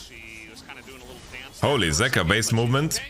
Couple of plates, this Faker gets in range. Based. Buzzed. Buzzed. Look at that buzzed build of the Raven as well. Dr. Raven. What is going on in this? Bro, I'm still fucked up in the head by Drutut's fucking name. Gwen Futamilk. That's crazy, bro. Just getting lost in the depths of your eyes. Well, that should make me blush. Are you gonna stream like this all the year, or you hope to find a team on the half season? We will see. We will see. Like, I don't know how much work I can do on the LEC broadcast. Goes very deep. He does get a 175 gold. Very nice. You make it sound worse than it is, Valdez.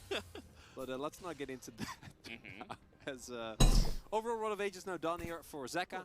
Vitality I'm out again? No, that's not gonna happen. Very nice spike once he finishes. I wish. I wish, guys. I wish to be working with this Vitality roster. It would be a dream. I wish.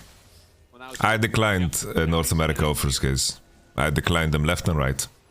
Just coming down here to play body. The only team that I talked to in this offseason from North America was C9.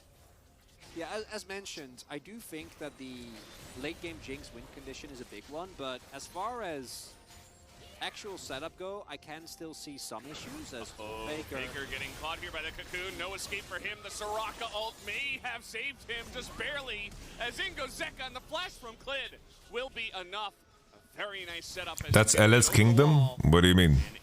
How is C9 his kingdom at all? Here for Home Wildlife Esports. As mentioned, I think that both two teams have a lot of claim when it comes to the late game team fighting. Bro, Clid.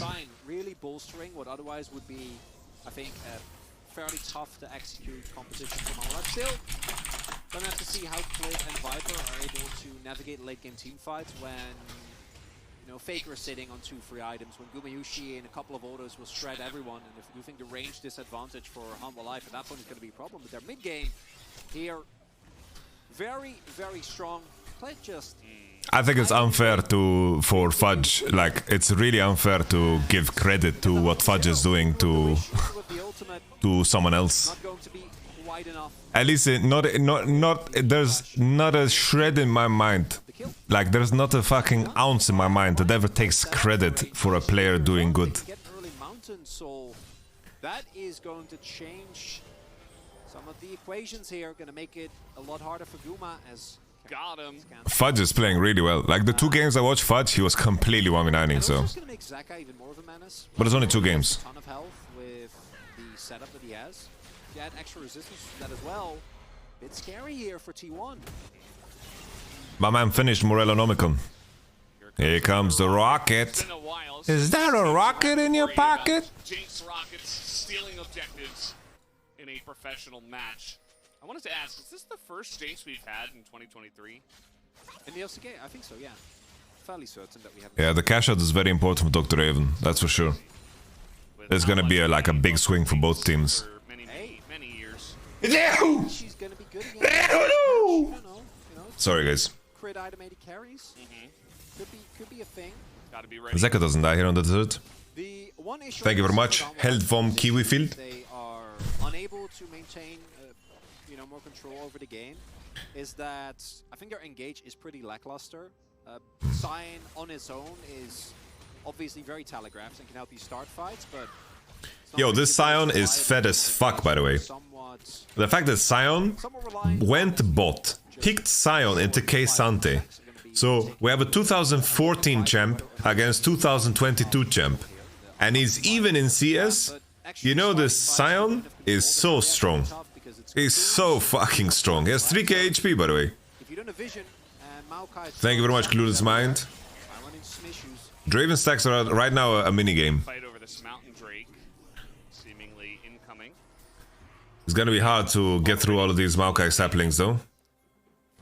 Just thinking about leading the charge.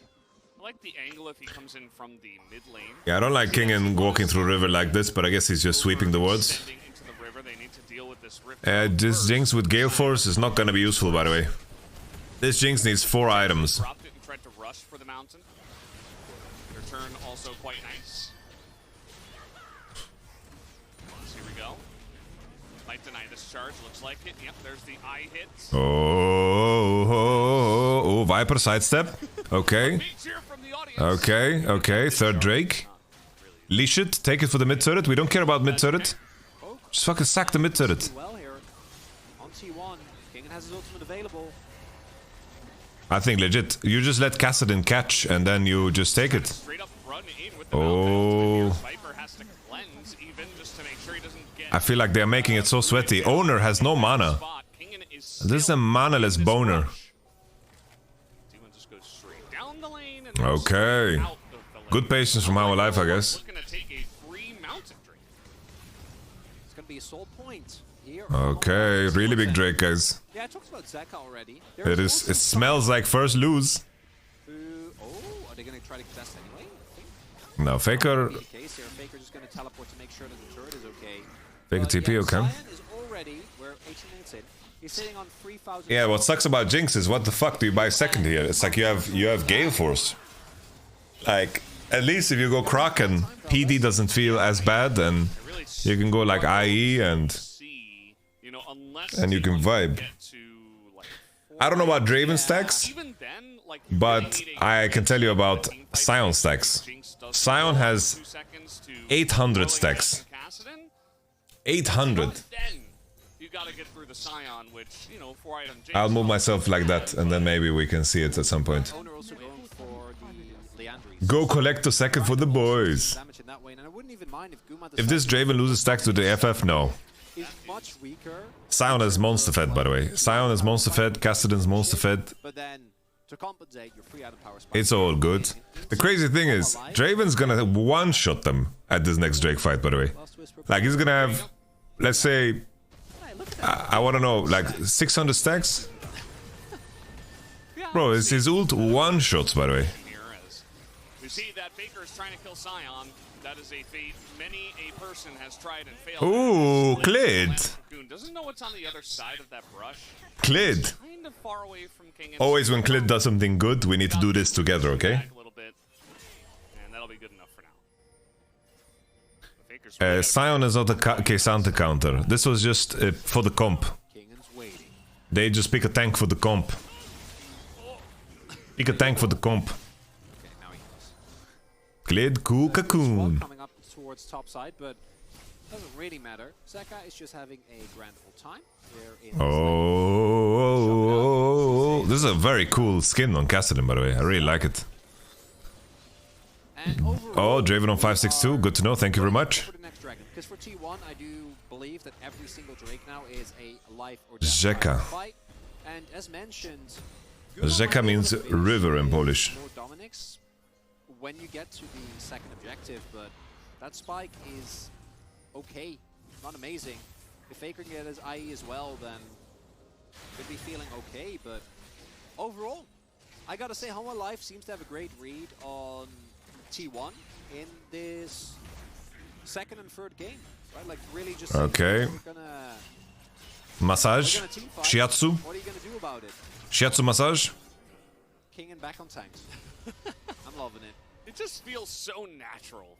Rzeka. If you just watched Worlds, you might be wondering why we're asking for this, but this was 2022 summer when the thing is, the issue here is like T1's items when it's gonna be the Soul Drake are gonna be so trash. Really, really great as Zeka. I think he was literally just sitting so bad. It's like Zeus is not gonna have an item. Yon is not gonna have IE. There's not gonna be LDR. Like their items are completely fucked. Like this is turbo winning, by the way. And you know, I think T1 had the ability to out-execute here, but I'd be a little worried if I was a T1 fan. As we get to do this next objective, I do think that if Zeka can hit 15, he's going to hit level 16, right? Like as the Mountain Drake comes around. And yeah, Leandros is nice. That's big. Faker is about 400 gold away from finishing his. Look, no IE, no LDR. It's like even if Gumayushi had LDR, like he needs so much more items. Like to not be Kraken into PD IE this game feels like shit if you Jinx. Feels garbaggio. Yeah, you're doing okay damage. It's the right item. Yeah, but it's not great. It's the right item, but also you need two more right items potentially in this game. I mean, comments on sandwich. You could argue, okay, well, you wanna, cast vibes, dude. I think it's okay. But, I mean, there it is, level 15. Look at his XP. Yeah, look at his XP bar down there in the bottom left. Yeah. 90% of the way, maybe even 95. I mean, this is GG, by the way. Before this Mountain Drake GG. spawns. And that's Mountain Bro, if Hanwha Life loses this game somehow, shield on Hello, do you want food? What kind of food? Going to be able to burst through that. There's going to be I could eat a little bit. of stacked armor. Eggs? Of that wave, so he needs one more, but it's That's okay, Andrew. I don't need. I don't think there's enough eggs. So you just eat, Andrew. does hit a spike as well. Faker also gonna finish his Infinity Edge now on this base, I'm certain. Will that be enough? I'm just waiting for the Draven. To the Drake and Humble Life Esports, they set up the push in mid. They set up the vision line. They're the ones in control of this area. Oh, this is the game deciding fight, I think. It should be. I think Jinx is. Is it 700, 800 Jinx is just solo queue champ. as well. That's gonna be a massive amount of Okay, Zeka is 16. Sweet 16. And Zeka's blue as well. How did he kill Kingen, by the way? Kingen. Tank King. Oh, the flank return for Zeka. King is just gonna stand in front. Faker will look for the side. Oh, I want to see the Viper ult. Faker gets the engage. Cleared is low. Maokai ult is gone. Oh, flash. He's looking for the stacks. Oh, ult, you're gonna kill him. Oh, he dodged it. He dodged it with R. Oh, it doesn't matter. He cashed out. He cashed out. And now T1 are just lost in the front line. They have no way, as Faker is trying desperately to provide some sort of a front line. But just gonna kill for I'm alive. I'm alive. shut them down huge in the team fights. Very nice. Desperately looking for the resets there. Doesn't even get the final auto off on Zeka. Well, Viper cast in, sitting on 3 points. Jinx is so fucking useless. As long as Home Alive didn't lose that fight too decisively, the moment they got that Mountain Soul, they were chilling. Imagine if that Soul doesn't come through, then maybe you do get the kill. Maybe Guma gets the resets. He's doing an incredible amount of damage in this fight. But this is what T1... Look at that stopwatch. Clit is absolutely genius. Bro, here Zeus, the fact that he dodges the ult. Like here, one slice, he's dead, by the way. But then he gets the cash out. Boom. How much gold is that? It doesn't show how much gold. Again, imagine if there is no Mountain Soul right now. Like, look at the health bar on Kingen, right? Look at the health bar on Zeka as Guma is going to flash over here.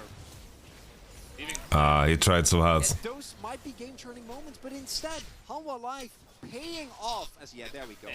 Yeah, that's we get 1792. We get both sides of Draven, and man, Hanwha Life took them about 2.5 weeks. But they Guys, elo boost my tweet, please. You have to elo boost my tweet. Yeah, they finally got here. Welcome to the LCK Humble Life Esports. Very nice to have this team in and performing. I do feel like T1, you know, in the last couple of games, they have not been able to be proactive. I understand in this game, it's like, okay, well, you've got a Yone, you've got a Jinx, but Elo boost my tweet, guys. maybe it's the draft. Maybe they just I need some elo looked boost. a little bit better when they were going for lane domination rather than whatever this is. As now with the Baron, Humble Life Esports, a team that says, okay, you want to go scaling, you want to take these games slow and steady, we will easily take you down. And Zeus is just falling apart Yo, Viper is so clean with it, honestly. in front of Viper, who is massively fit. That was one auto. Yeah. That was 60. Guma went out to 60% of his health. Flash Cocoon, might as well go for it. T1 don't have a chance in the world of stopping this push. It's Mountain Soul, level 15 Scion with Holy Viper. Viper Giga Chat. Viper is such a Giga Chat, by the way. Gonna do it, Valdez. Hanwha Life about to give T1 their first loss of spring. And in magnificent fashion as well. Just excellently done. The way they have played around their power spikes has been very nice to see. And Kingen, once again, he's just in the front line. He is just having a great old time. Faker is going to get a pretty nice ultimate, but a little bit too little, too late. Some of those health bars did get quite low. Zeka is trying his desperatelyest to stop them. But it is not going to be enough. Humble Life Esports will clean them up. A massive smile Nice. on Life's face as they will take Nice. the Courage and the Nexus 2-1 to Humble Life Esports tonight.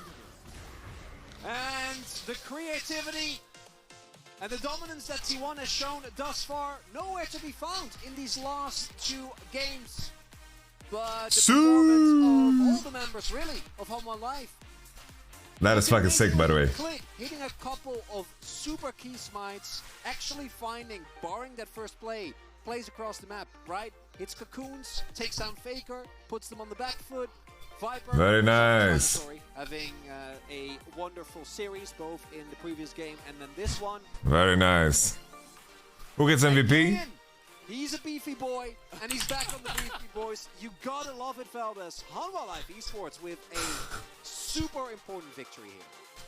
Yeah, it's very fun the way they did it as well because, you know, we came into this one and everybody's talking about T1's crazy drafts and all the different angles they've got. What is Keria going to play today? You know, all the hype is around all their craziness. And then Hanwha Life Esports come in.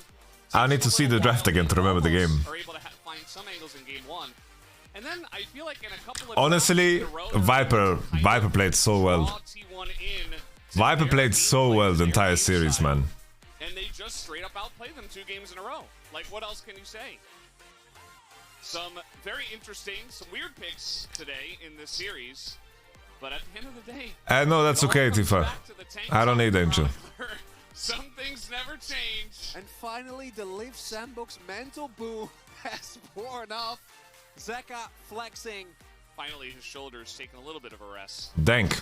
He really, because he played well. That's today, really but dank, guys. He wasn't the focal point. Very cool. That to me is so big for a team that was looking like we're making a lot of Zeka Life Esports jokes. Vipers, like, yeah, I played well. Yeah. Hey, everyone. What's new with This perks? guy, you know, he's a consummate professional. What's new with perks, guys? Let's listen to it while we watch. Season 11, episode 4 of Euphoria. Joining Cage1 and myself today is our special guest, Perks. Oh, you calling me special? You are special, brother. Thank you, thank you. You're also not no, only you are special. Thank you. Thank you. See, Bigger monitors, not necessarily better. Yes. I think anything above 24 inches is worse and worse and worse.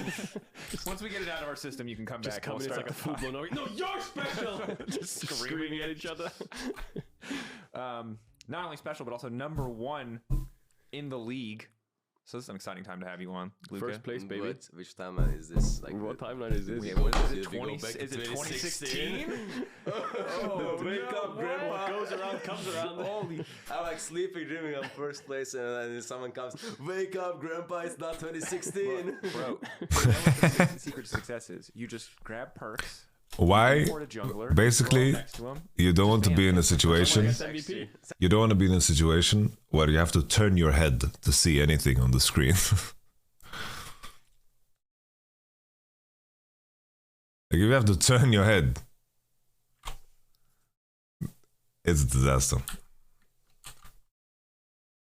It's actually true, yeah. Yeah, history might it was repeat Trick itself. back in the day, True, you yeah. know, get that Korean flavor. Now you got Bo coming in as well. It's Yeah, good. a little bit LPL Yeah. aggression. Hell yeah. Suits you well. I like it. Your roster, like last year, was a dumpster fire when it comes to It roster really building. was, yeah. How did you go into this year? Maybe you've been asked this question a few times, but like in a more detailed way, how did you come into this year where it's like we need to throw everything out and just start again? Just throw all of the ideas away from last year and just refresh everything. Well, to be honest, even the year before, it was like kind of just like everything happened so fast. And like, you know, I was in C9, like they already contacted Vitality during Worlds. I mean, Vitality contacted them during Worlds, like, and all these players were just kind of picked up really fast. Like, just get the best, like, free agents, kind of. Like, it wasn't like too much thought. It was just like get the best players available and like put them together, like kind of like that, right? Welcome, Mythic Chic. So it was like it was just optimistic of us to think we're gonna be like really insane, which like I never even considered us like a super team, you know. It was more like I thought it was like could be a decent team. I was hoping for it at least. I had my at least semi-decent. I had my worries. What was An doing, bro? What a psychopath. I was He's posturing so aggressively. You know, we actually were even sharing first in summer, and then we finished seventh, yeah. So that's actually crazy. That's a bit of an unlucky ending. But anyways, to this year, I mean, it was like you mentioned. Last year was a dumpster fire. Let's throw everything out and try again. Is there a reason why Bo didn't start last year, actually? Because I know he was here for a while. He didn't have a working visa. Ah, okay, that makes sense. Yeah. Okay, so he couldn't play in the first place. Now he does. Okay, cool. And even then, like his English was worse. So I think now he like communicates super well in game. Oh, Varo support, guys. So, But Thank. when you look back, like was it easy because you didn't? Because I think from the outside perspective, everybody was like Vitality super team, and then when it blew up, people were like, "This is the most insane thing to ever happen." But it sounds like you didn't have crazy high expectations for the team. So Divine Thunder gap, Mythic gap, just big item gap in the top side. I mean, I thought could be a good team, but like honestly, from like Wow, Sejuani's level 7. games, I could already see there were gonna be some problems. Yeah. Like like when you see that in the bootcamp already, when there is a honeymoon, that's like a really worrying trend. Like that's like because I played for so long, that's made me like super worried, and like obviously like some things just don't improve magically, you know. So without talking too much further into details, like I think that just this team was built much more carefully, and also like we signed Carter really early, which is actually, by the way, been like a super great addition. I really like him. So yeah, it's made the whole process also a lot easier. So Carter was helping with all the roster building and stuff course, from Misfits. Yeah, I think Carter had a great year on Misfits, right? Like, his track record was pretty damn good, and now That's really high praise, man, from Perks. Like for Perks to say for him, obviously, that about a coach is insane. You know, the whole Misfits it's really high sale, props. whatever, you know, whatever good it happened on the org side, like the player side was rough, right? Because that information got leaked, and then they found out that Heretics had already said, "Oh yeah, no, we want to keep our coaching staff." So I like feel for a guy like Carter, where it's like, do I even have a job next year? So to see him doing well and to hear you have praise from already, it's like, Are you a good team builder? From what I heard. Yeah, I would say so. I'm good at recognizing who's good and who's so not. Now you guys have what feels like a pretty strong roster. The last time we talked to you about your roster, other than broadcast, was the season kickoff event. Such a great and wonderful time that we all had. We all had a great time there. And you were sandbagging expectations so hard. You were like, maybe we make top 8, guys. Maybe we make top 8. Oh yeah, my jungler, doesn't talk at all. You were like really like, I feel like you were just trying to get us, you were like so scared of us building another super team narrative. You were like just trying to tank your expectation, tank the Vitality stock right off the bat. But now that we've seen, that your team's actually pretty good, did you expect more? Did you want to expect more? Were you just worried about setting expectations too high for the team starting off? I mean, honestly, like I didn't know how good we were gonna perform. Like, keep in mind, like Bo, when he played on an LPL team with 4 Chinese-speaking people, and like team that won Worlds, right? Like, arguably just better players than us. Right? Holy! So, like, Oh! 2 years competitive. Oh, he's crazy with it. That's nuts. Like, he's played challengers here. I love it when players make it interesting. Like still, not major. Here comes the money. Money. Really nice Draven Maokai ult combo there. Holy shit. Play well and like not int and all that. Look at So this. I think they're like really good at like they're how do you say fulfilling their expectations. Yep. In my head, right? Expectations. So I think it's just like Photon and Bo being better than I thought they would be, like on stage. So it sounds like a lot of the focus in terms of improving and like making sure they feel comfortable is on the top jungle, because bot lane's probably stable. You've got decent expectations. You'll perform. Just a lot of like coaching staff influence go towards the top jungle. I think like coaching staff and also like my how is it called? My focus is mostly on top of jungle. Making sure they're comfortable, making sure they understand the macro concepts, the words, the communication, right? Or like understanding what each other. I think it's evident, right, in the comms, the role that Perks is saying, and sometimes there's like unique words that it seems that they are like what I want to say, because repeated. Reviewing the games or like talking about deeper things, like you need bigger understanding of language than you might have, right? So there is struggles for sure. It's not easy. But at least I'll make it a bit louder. Like, there is progress, and I can see like the small progresses, in like the concepts that we do, and So it feels to me like, I mean, the really good news if a Vitality fan is listening to this is that like you guys probably aren't even close to your ceiling then, in terms of like where this team can be in terms of team play and skill. Because right now you're 5-1, but if like like bait expectations out of no, him. I'm not trying to say like I'm not trying to say you need to tell me that you're going to win Worlds. I'm just saying that like it feels like there's a lot of growth to be had, because if you're telling me that your top lane and jungler, not only are they like young players who need to learn the game on a deeper level and the language, but then also that there's a language. Question barrier, 1.6, I mean, 1K play the game. and 63 and then on gold. top of that, you add a language barrier. I'm guessing it probably doubles or triples the amount of time it will take for those concepts to stick. Like that sounds like, to be honest, it's like a nightmare. That sounds really hard to do. There's always like questions, right? Like, what if like I don't know, they start feeling homesick, or what if like I don't know, they have like I have a bad game or bot has a bad game, and like they start thinking like, oh, maybe our players are bad, you know? Something like there's like you never really know what people are thinking when they can't express themselves like super well. Yeah. But as of right now and in the past, in my whole career, I found out there is much less issues playing with Asian players. Than with like people who have like harder personalities in the Europe, you know, even though if they're like I have to agree more, with this. how do you call veteranized players, So like there's less ego. I have to agree with Perks on this. It's like my experience working with Korean players has been insane. And already like working in Korea, it's like you have to deal with like the amount of bullshit you have to deal with is almost like non-existent, by the way.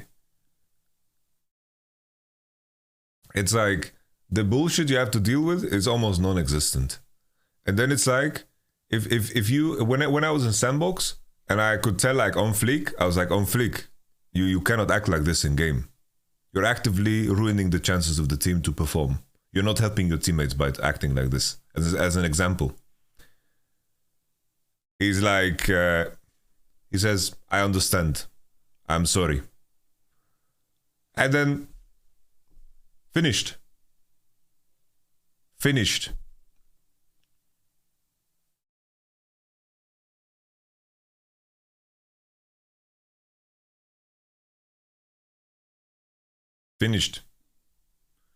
My experience with working with Horo from SKT was brilliant. My experience working with Mowgli, brilliant.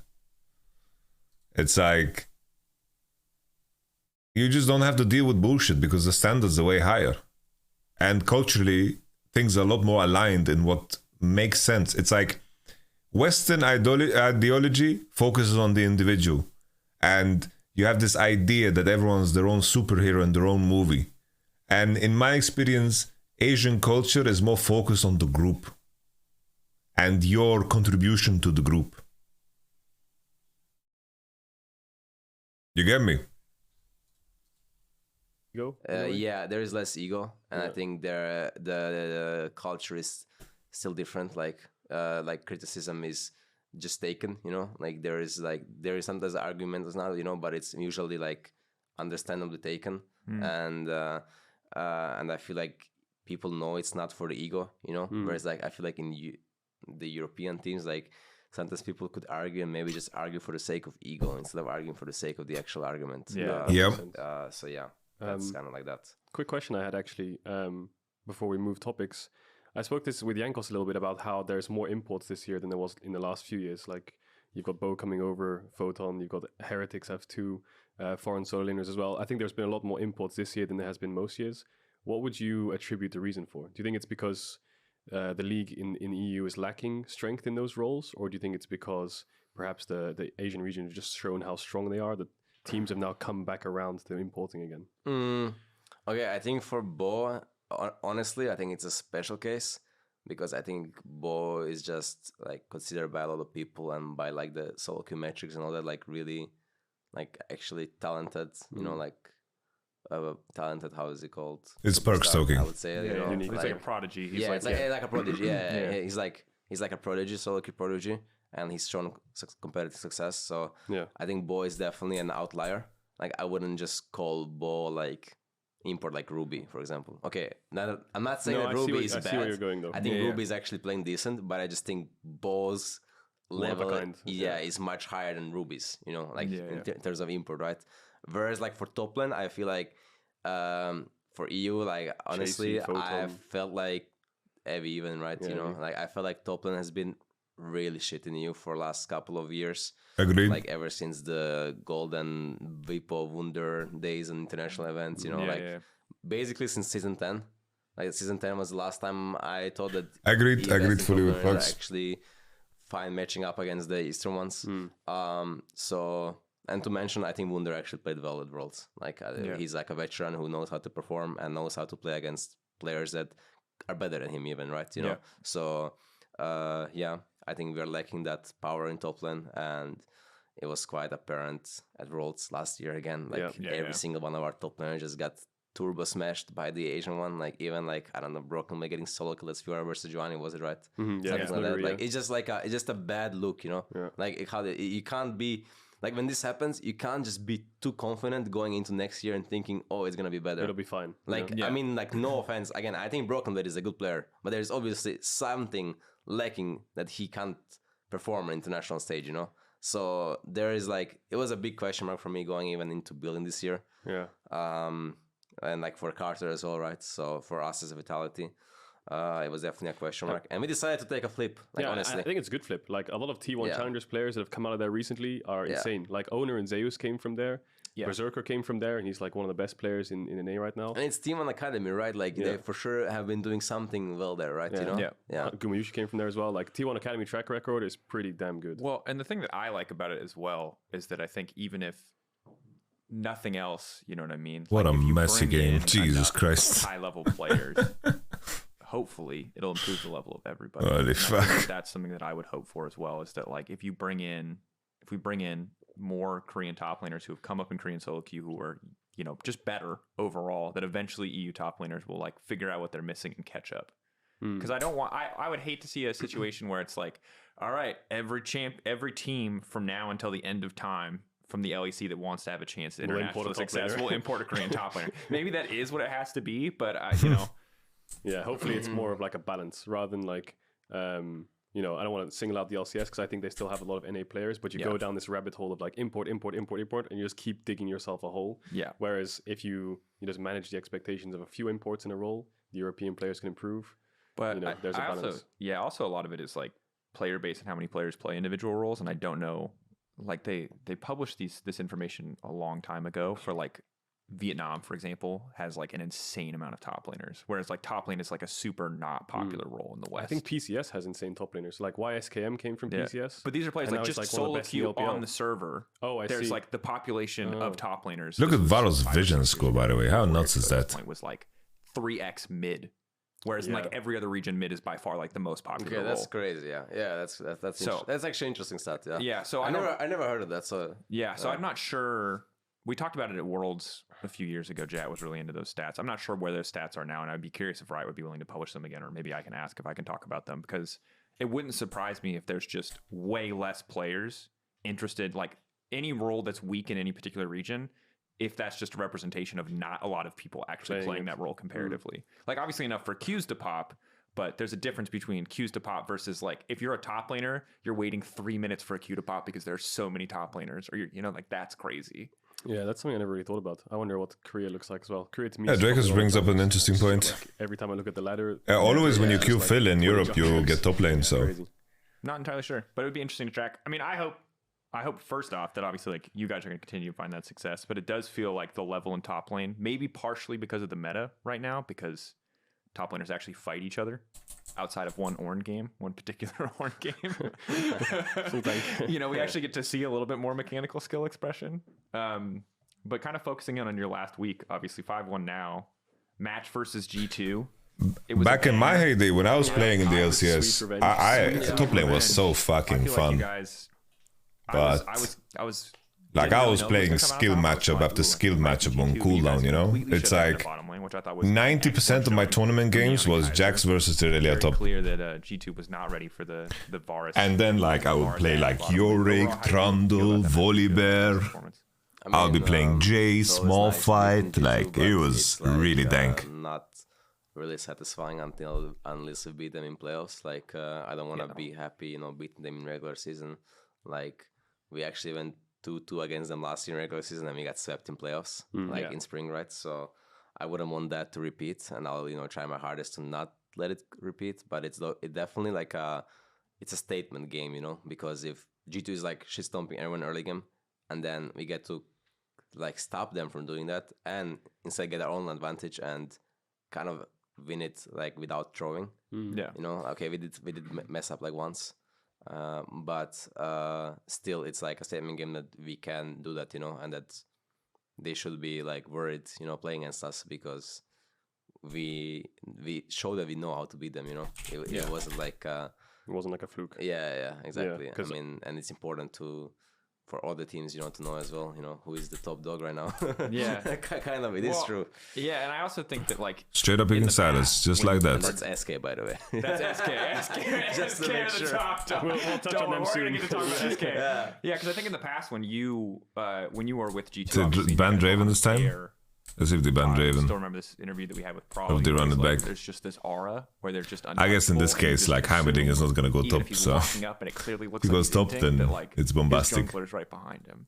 You know, and I feel like we have these moments in EU history where there's one team that's untouchable, and that team usually just gets away with random shit. You know what I mean? Because people are so scared that they know something that, like, oh, they're the better team. They must know something that I don't. Yeah, Billy is most played role. I think a lot in the past. I would guess so, yeah. Those years, season 6, 7, 8. By the way, Heimerdinger, hard counter to Silas mid.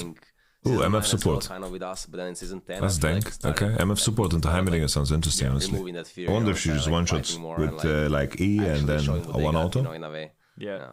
No, which I like a lot, and I think that it's good that you... Curious about the damage that Misfortune does. Not that SK didn't also have a fantastic game against both of your teams. I think inviting this top lane matchup is crazy, by the way. Matchup, if we probably won't get to see it. I guess they thought that they could mask... We get to see it in best of fives, assuming the season... I guess they thought they could mask... the Jace with the Poppy. Like, let's see how good he is top. Season, like season 9 and 10 G2. Because you should know me is Irelia connoisseur. Like you guys just Dove switched from top to mid. He used to be a mid laner first and then switched to top and then went back. Plays because obviously, like you said, they're walking up, so something must be wrong here. He was mid laner first. I think your draft was insane. Like you just banned Draven, Kalista, Elise. Yeah. You negate their whole early game. I mean, we didn't even know they're gonna play Elise because they haven't showed it and he doesn't play it really. But we got scarred by the game. From SK. So we just so that's why we just like just in case. If there is a 2% chance they will play Elise today, we just don't want it. Yeah. If you watch G2 play, they will just play like a Draven lane bot, or they'll play like whatever it may be, any early game pushing bot with a melee support, hard trade level 1, have jungle pathing bot with 3 camps, and then just perma threaten bot dive. And if they don't have that, it feels like their plan is a bit. Then, they look a bit different. So to me, G2. Maybe they do have like a really high skill ceiling, but right now you can see the growing pains of like how to play the game. You know, I think when they get an early lead, it's over. Okay. You know? But if they don't, it's a little bit messier. So I think that's something they're probably working on. I would say they're like super good at snowballing because their players are very like talented. I mean, they're still doing some of the same stuff in the mid game that G2 2019 used to do. I remember watching one of the first games where they popped off, and I'm like, oh yeah, suddenly they dropped bot and put 5 people in a side lane. Where have I seen that move I mean, that's before? like that's just like Cups, like probably making like I would say probably the only player who really knows how to play mid game well on the team is Cups. Yeah. I mean, like without like dissing too much. Poor Mickey. I mean, just getting roasted. No. I think Mickey knows how to play mid game as well. But like when we were on G2, it was everyone like picks mid secondary. Most calls were made by me, Cups, and thank you very much, Vita, bro. I kind of say it right. Appreciate it. These like side lane from that perspective, you know, like from that perspective. So I would say that like Cups is probably the most knowledgeable one, and maybe if he's not having the best game, maybe it's hard for that team to like win from behind, like kind of like that, right? Like I don't really, I'm not too sure. Oh, so close actually. But they're really good when they're playing from ahead, right? Yeah, when they're playing ahead, it looks like a different game. When you say the Caps Union, when you say mid game, is it more like how to fight objectives? Is it like, or is it more like side lane oriented? More like creating opportunities to win the game, like whether it's side lane or whether it's taking a flank or whether it's like trapping or something, right? Like doing some play that will make you win the game. It's not about like specific one thing. It's just like we're still pretty early right now. You know, how do we? Let's see. Like, and some people like overlook, 20 minutes in. Don't see the angles that you. Some people just don't know how to win. You know, some people don't know what items do you fight on, like, or what how do you fight. You know, like all these things you need to talk about. You know, which Drake do you give? You know, I need to mention all this earlier and make plans, right? Some teams just like make plans too late. Like we do this too as well. We are getting better at it now. We're actually getting better at it now. But like when we first started playing, we're like making plans way too late. Like, and you need to make plans. You can't play this game without making plans. Like cross mapping or like dropping we're like, you should know like 120 before Drake spawns whether you're contesting it or dropping it, so you can set up everything properly. No, I really prefer when teams just show up and watch the other team take Drake and just stand there and then go top, and then go top, and then go top. And then, wow, you didn't make it in time. Bravo, bro. And then they stop you from taking top tower. And it's like, oh my. Or the tourist objective. Those are my favorite, where you just show up to watch them take Herald. You're like, all right, Maybe they'll get scared. We're standing here. Just like cinema watchers, just watching the Herald film. Yeah, or like the Baron starts. Sometimes the Baron starts where one team just randomly, like, I don't know, it just feels tough sometimes. That was mostly week 1, to be fair. It wasn't as bad week 2, but we got a lot of the random just start. Oh, Ale is so confident. Doesn't have base yet. I felt that as well. Yeah. Looking at like how your team is playing and playing really well together, I've been pretty impressed by your individual performance as far as he's like, obviously statistically you're doing well, but you're winning. You know what I mean? And that's always going to make your stats look better. You did say he was special at the start. But he is special. His stats are cracked. I think Perks has played really well. Like Mad Lions game, and I think in the G2 game he played super good. Because I think when people look at you these days, they think less about like individual mid lane mechanical superstar and think more about like veteran leader, super storied player. Like, how do you feel about your individual performance right now? Because it seems to me that you're playing much better than you did last year. Not that you didn't have good performance. Honestly, Summer Split, Perks played really fucking good. Not gonna lie. To me, like, I don't think I'm doing literally anything different this year than last year. I just think I have a much better teammates around me. They just make me look better. Like, honestly, thinking about it, like, my games last year felt so hard to play. Like, not even I'm trying to throw under the bus anybody, so I'm just talking like in general. Like, they actually just felt really hard to play, and I felt like I had to monitor everything to see what's even going on. And even if I didn't, like, the game would just be collapsing, and I would be maybe 20 Cs ahead on my lane, but it wouldn't matter, you know. So Ale was not in our group. I can just focus more on my play. We had RNG and with those like Hauma Life and PSG in our group. About small things. And yeah, as mentioned, I really don't feel like I'm doing anything different this year than last year. Ale. Literally the same. Ale. Like that, like, you know, like, I'm not saying that you trigger me. I'm just saying that statement, like, in general triggers me because, like, people are making it seem like I was boosted last year when in fact I felt like I was like one of the best mids in the league last year. And Perks played really well in summer, I think. Sometimes you're just unfortunate, you know. Sometimes it just doesn't work out your way, you know. And you see this happens a lot. It's really hard for most people, myself included, to like really look at individual players and see who's performing. Ale was rookie when we went to Worlds with Adam, so that was 2021. Like, I think every number 1 team in our league has probably had one player who like absolutely does not. He was on LNG with Tarzan. But they're like on the best team in the league. So as a result, they look cracked. You know what I mean? Oh, I played with OMG 2020? Oh, I didn't know. 4 out of 5 players on your team look good. Yeah. You almost always, unless you're sprinting it by default, will look great. Good to know. Thank you, I think the Mobsters. same thing is true for my historical knowledge really of LPL is very poor. This is the guy who's actually doing really well because, you know, when your jungler is down 6 camps and hasn't ganked yet and their jungler is 3-0 and is coming to your lane, it's like, of course you're going to look bad. And that's where stats are really dangerous in League of Legends too. Because like, if you're on a bad team, your stats are going to be shit. Yeah. You're just going to have bad stats. You're going to do less damage. Your percentage stats are going to be fine because that's how percentages works. But your raw numbers are just going to be trash. And I think that is like, that's always going to be the I think also it's like, Dracos is giving a very like if you're not on a easy bad example, solo killing people, but you can get soft inted without anyone even noticing, by the way. Right? It's like, you can get inted as a mid laner, as any player in the game, by simply a pathing error of your jungler. Or like a pathing error of your support, and it can just ruin your lane. Like, it's you can get soft inted insanely like easy.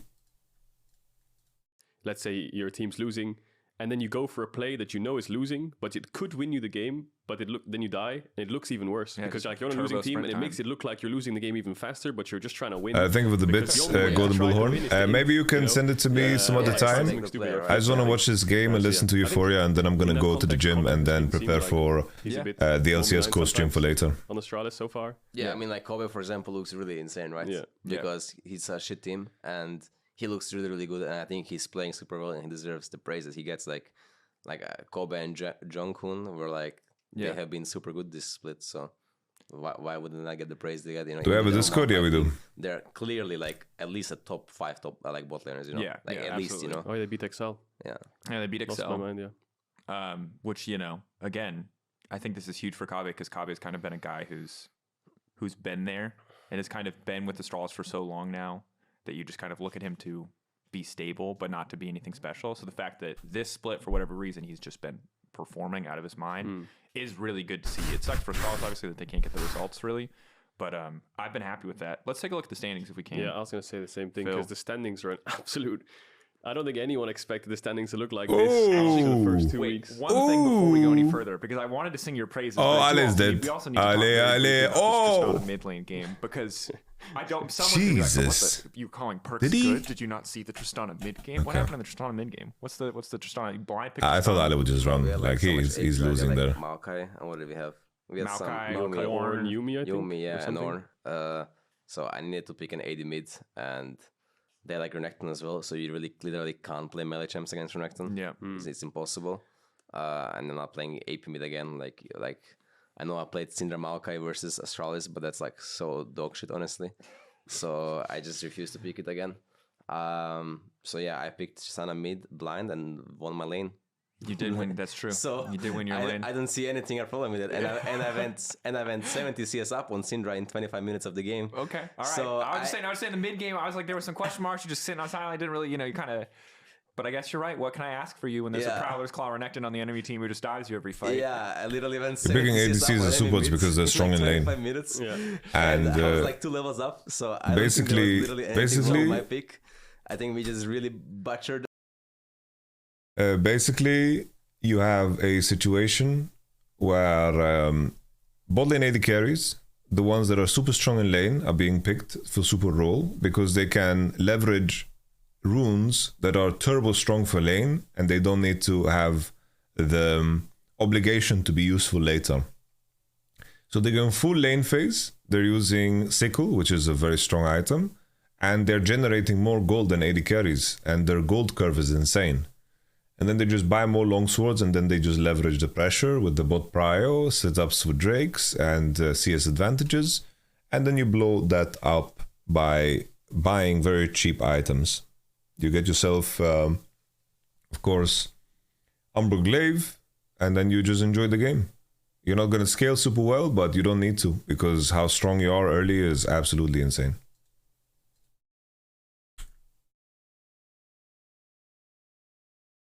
Our mid-game macro and like our plays as a team.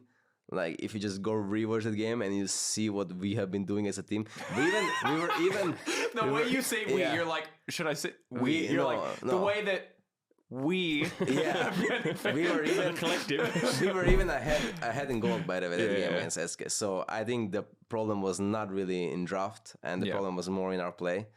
So yeah. We learn a lot. We learn a lot from the game. Good. I mean, it was by far the best pick I could do there. It's not like I can even pick anything else that's remotely as good.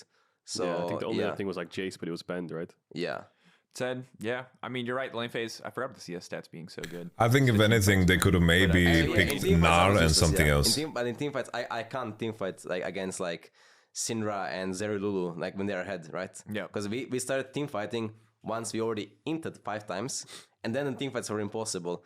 But the fact that I had Silent Pride the whole game and that she couldn't lane on Silent and I had always the first move should make us win the game a lot easier than it was for us, you know? So I don't think Tristana was picked for teamfight. The game was picked for like silent pressure and being able to actually... Well, she wins most lanes, right? You just no, she doesn't actually. Really? Because I thought Halo, back in the day when people used to pick her when she first started getting popular. She wins the first few levels. Like, I mean...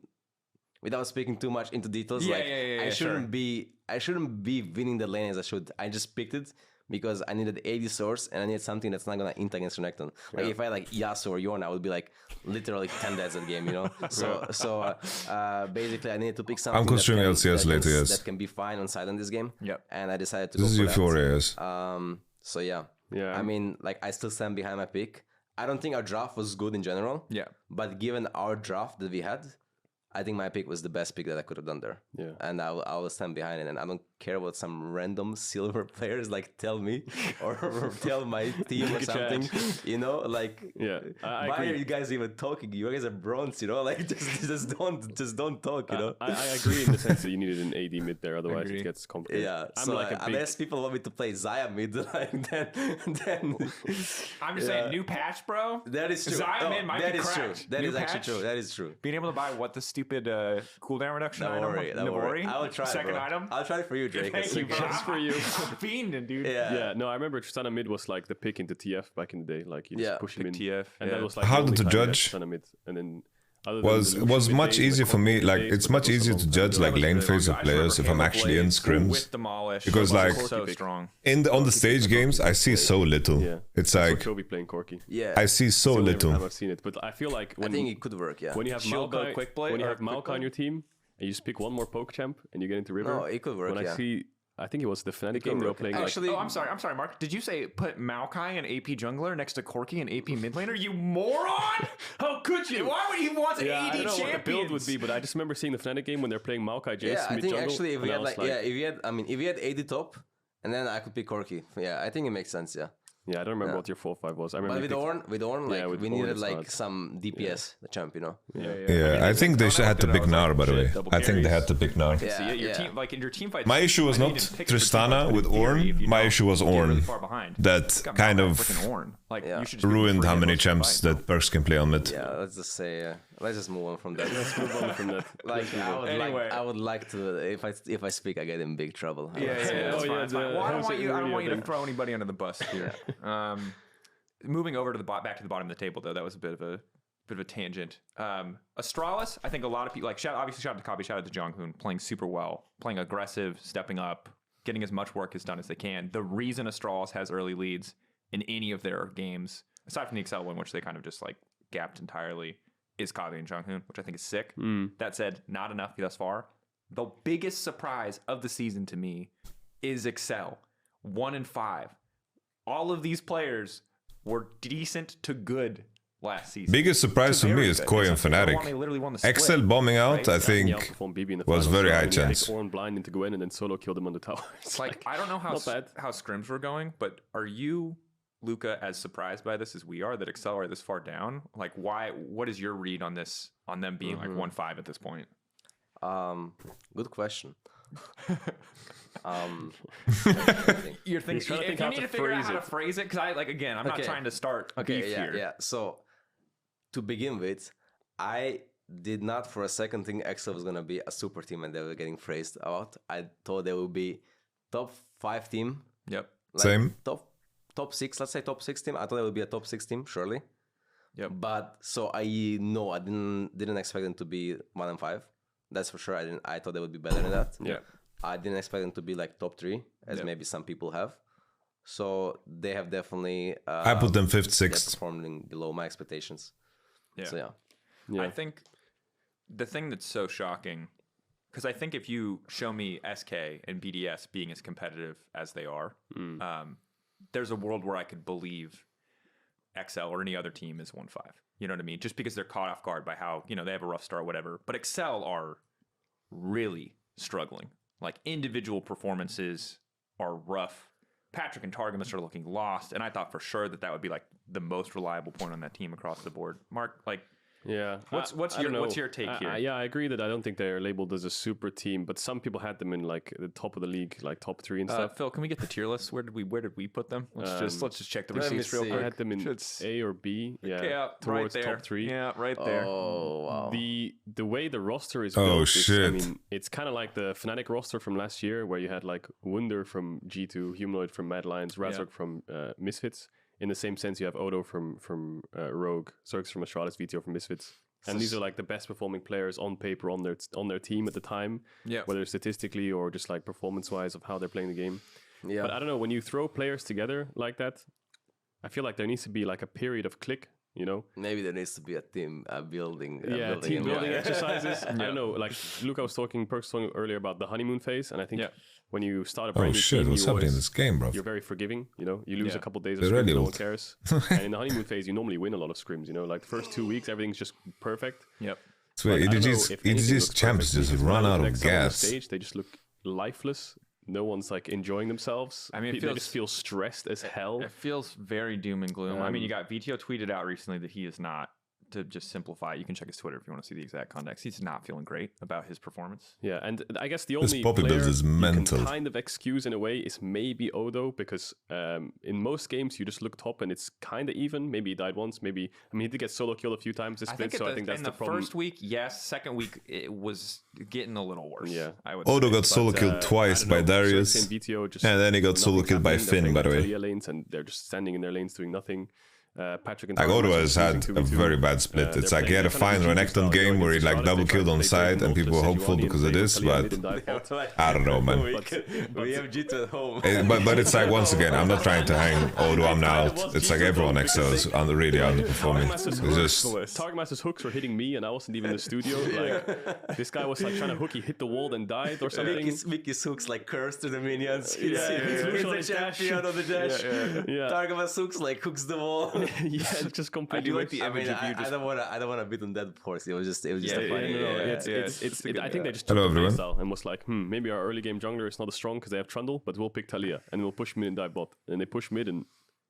Do you think teams are good at exploiting Radiant's AoE ability haste? All the whiffed hooks over the I don't years think just it's something you do with intent. I think it's just like a cherry on top of the cake that is your comp. I don't think you put that much effort into playing around nothing's working. the ability haste of Radiant. As well, from what I've seen, like they've even tried to be creative. They played like a Jhin support game. They had Xerxes on his comfort champs like Wukong and stuff. VTO on Sylas just looks lost. The only game they won was a TF game where I think their draft was just really good. I mean, they picked like TF into Akali and had Jax. So yeah, they got there. Their side lane was just really strong, and that was basically it. Are they done? Like, I want to talk about the rest of the teams in the standing. I saw a number of statistics, and I don't like overreading statistics, but chances of making top 8 for every team. Yep. XL was the lowest. They were at 6%. I think Astralis 16%. Now I don't know how they base that. Probably off of like strength of schedule, win rates, historical. I don't know. Usually it's literally just assumes every game is a 50-50, and it's just the amount of remaining scenarios where they make top. Basically, it's not strength of schedule. They base it off of how their schedule impacts their percentage, right? So like if XL goes 3-0, let's say the theoretical chance that XL goes 3-0, their games are not as impactful if they were in a situation where they would play against teams that are in direct competition of them. Because XL has a pretty hard schedule. They only have this one match against XL, but a lot of their schedule does not impact. Like, you don't double dip in the victories. The same reason Mad Lions is very high percentage to make it through is because their losses wouldn't be against teams that would steal a spot away from them. It has nothing to do with strength of schedule. Top 8. To be honest, I think it's Astralis, Fnatic, and XL who, those are 3 teams. 2 of them won't make it. That's crazy. I didn't know Players Race is gonna be this hype for like top 8. You know, like it's not top 6. Like, well, because you think that like because every split we've had up until this split, it's been like, well, 9th, 10th, who cares? You know what I mean? It's all about 6th, and 6th is always tight. And there's maybe 3 teams racing for 6. But if there's 3 teams racing for 6, that's 8 teams. Actually, and we're like resolved. You know, we're good. No, I think Koi might not make it either. Yeah, they also have rough schedules. Because they have like us and you and G2. And a lot of people are saying like Fnatic look terrible. What's happening with Fnatic? La la la la la. Koi look terrible as well. They look worse. They actually just look worse than Fnatic. Fnatic's games are at least being thrown. Koi's games, I don't know what's going on. The games are just lost in 10 minutes. But thanks for changing the Pro. They have no way back into the game. Like, I would have to read them again. Like I don't feel so. There was nothing going on. The Braum changes look insane. Top changed everything, but their bot lane is definitely not looking. Alistair changes feel kind of whatever, I think. Which I think is a big point because I think bot lane right now is like so really important. I mean, you're literally just drafting bot lane every single game, right? It's like jungle and bot lane every single draft. Just yeah. I mean, bot lane is definitely important, like in draft especially. But I still feel like mid jungle has like really big impact on the game. Yeah. As long as you play well together and pressure together. Yeah. I think Rogue's also problem is like they've always been a mid-centric team. Like unironically, they always send all units to mid. Not to actually again discredit Larson. Like it sounds like maybe I'm. I think he is really strong. Yeah. It's more like the way they worked as a unit. Like they would like give Larson positional advantage, which I think his biggest strength is also laning. Larson is like really good at laning, and getting advantages in laning phase. So his team would play towards him. But now that his bot lane is not doing as well as they have last year, and they still like permagank mid, I think that's like an issue for them, you know, because they don't get pressure bot as much as maybe other teams get from jungle. Jungle goes mid a lot. Mid still plays like not too active champs, you know, or he's not too active. And then I think it does what you mentioned. I rely a lot on comp and Trimby actually performing like well, you know, and not getting. It's a podcast, yeah. Listening to yeah. Do you think this meta is Euphoria. hard for Malrang actually? There's no like Jarvan Trundle Poppy anymore, and it's more like team fight orientated, farming Maokais, pokey Maokais. I mean, I think is Sejuani a bit here and there. Yeah, I think maybe Sejuani is his best champ now because she can gank. The other junglers don't really gank as much, or you have to play like junglers and gank and farm, like Kindred, Belvet, Graves, stuff like that. Yeah, I guess he could play Elise now because Elise has come in meta like out of nowhere. I mean, she's been OP in solo queue for a while, so it's I guess it was just a matter of time before she shows up. Yeah, because I feel like Larson always tends towards mages, and as much as this affects a lot of teams, I feel like double AP mid jungle is just really common right now. No, double AP mid jungle is fine right now. Yeah. No, I think if you have Maokai in your team, you like I think Ornn pick was the mistake there. Maokai, Syndra, and Lux. So we had so much mercs. But the thing about the Galeforce Jinx that Guma just pulled out, I think it's pretty terrible. So if the enemy team does Drake at 6-minute mark, Jinx will not be useful ever in the It just game. depends what champs you're drafting with double AP. But Yeah, double where's AP the mid jungle girls? is common right now because AD mids are just not talking great, about Willis. and you have to pick the prior picks in jungle, right? Yeah. In the LCK, I think they're playing like Chovy and Closer were playing Irelia, Faker was playing Set. Yeah, you can pull out some niche picks, but like it's tough, they're very risky. Yeah, like you could just look like a complete clown, like I did with Tristana, right? You know, haha. No, but like seriously, with Irelia and Set and champs like this, like it's very easy for the game to go wrong. Yeah, and then they just outscale you. At least with range champ, like you know, like maybe I'll play Aphelios mid, you know, because at least you have like scaling. Aphelios mid, Dracos would love you would like that, bro. I love this stuff. Okay, I love because I actually want to play it on the next patch. Because it gets like giga buffs, like Eye second, Bloodthirster third, Overkill buff, BT shield buff, just like getting full tank. 700 shield. Oh, Get Graves in there as well, maybe just full tank 80 carries mid or something. I don't know. But yeah. Graves mid unironically sounds pretty decent. I see what you're saying, and I think it makes sense. I think that historically, EU has always, and maybe it was because we were more of a best one format. Maybe this will change in best of threes. Strayed away from the super volatile picks like Irelia. When Irelia was super viable as a flex pick back in 2019, I think we saw more of it. But But since then, we don't see. It's why we don't see a lot of these. Like Fiora always surprises me, but Fiora is such a meta staple now that it's maybe not as surprising. We don't. Teams in general in Europe do not play a lot of like. I think Tryndamere mid could be cool. Yeah. They always want to play picks that have like a high. Yeah, this really is playing without ult, by the way. Like, some capacity, and so I just don't. Watching this like 20% focused, you know. It makes sense what you mentioned. Like, there is less initiative to take risks, like in draft or in play, right? Yeah, and I think that it's also one of those things where we talk about scrim time, and especially in this schedule where you've got 3 game days a week. Irelia is really good against Heimerdinger, by the way. Where your first scrim it's just free queues. Your weekend, so.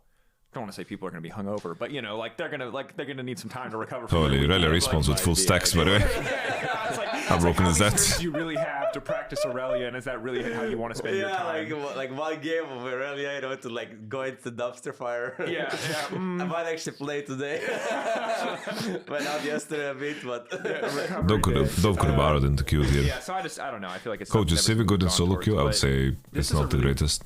I think some of this is going to be because of the new format, but this split feels really wild to me because it feels like I think just play Draven, Samira, Caitlyn right now in solo queue. These 3 champs I think are the best for solo queue. You could guess outside of super teams imploding. And then maybe you can play like Ezreal. To a certain degree, or quote unquote super teams. From a public perspective, again.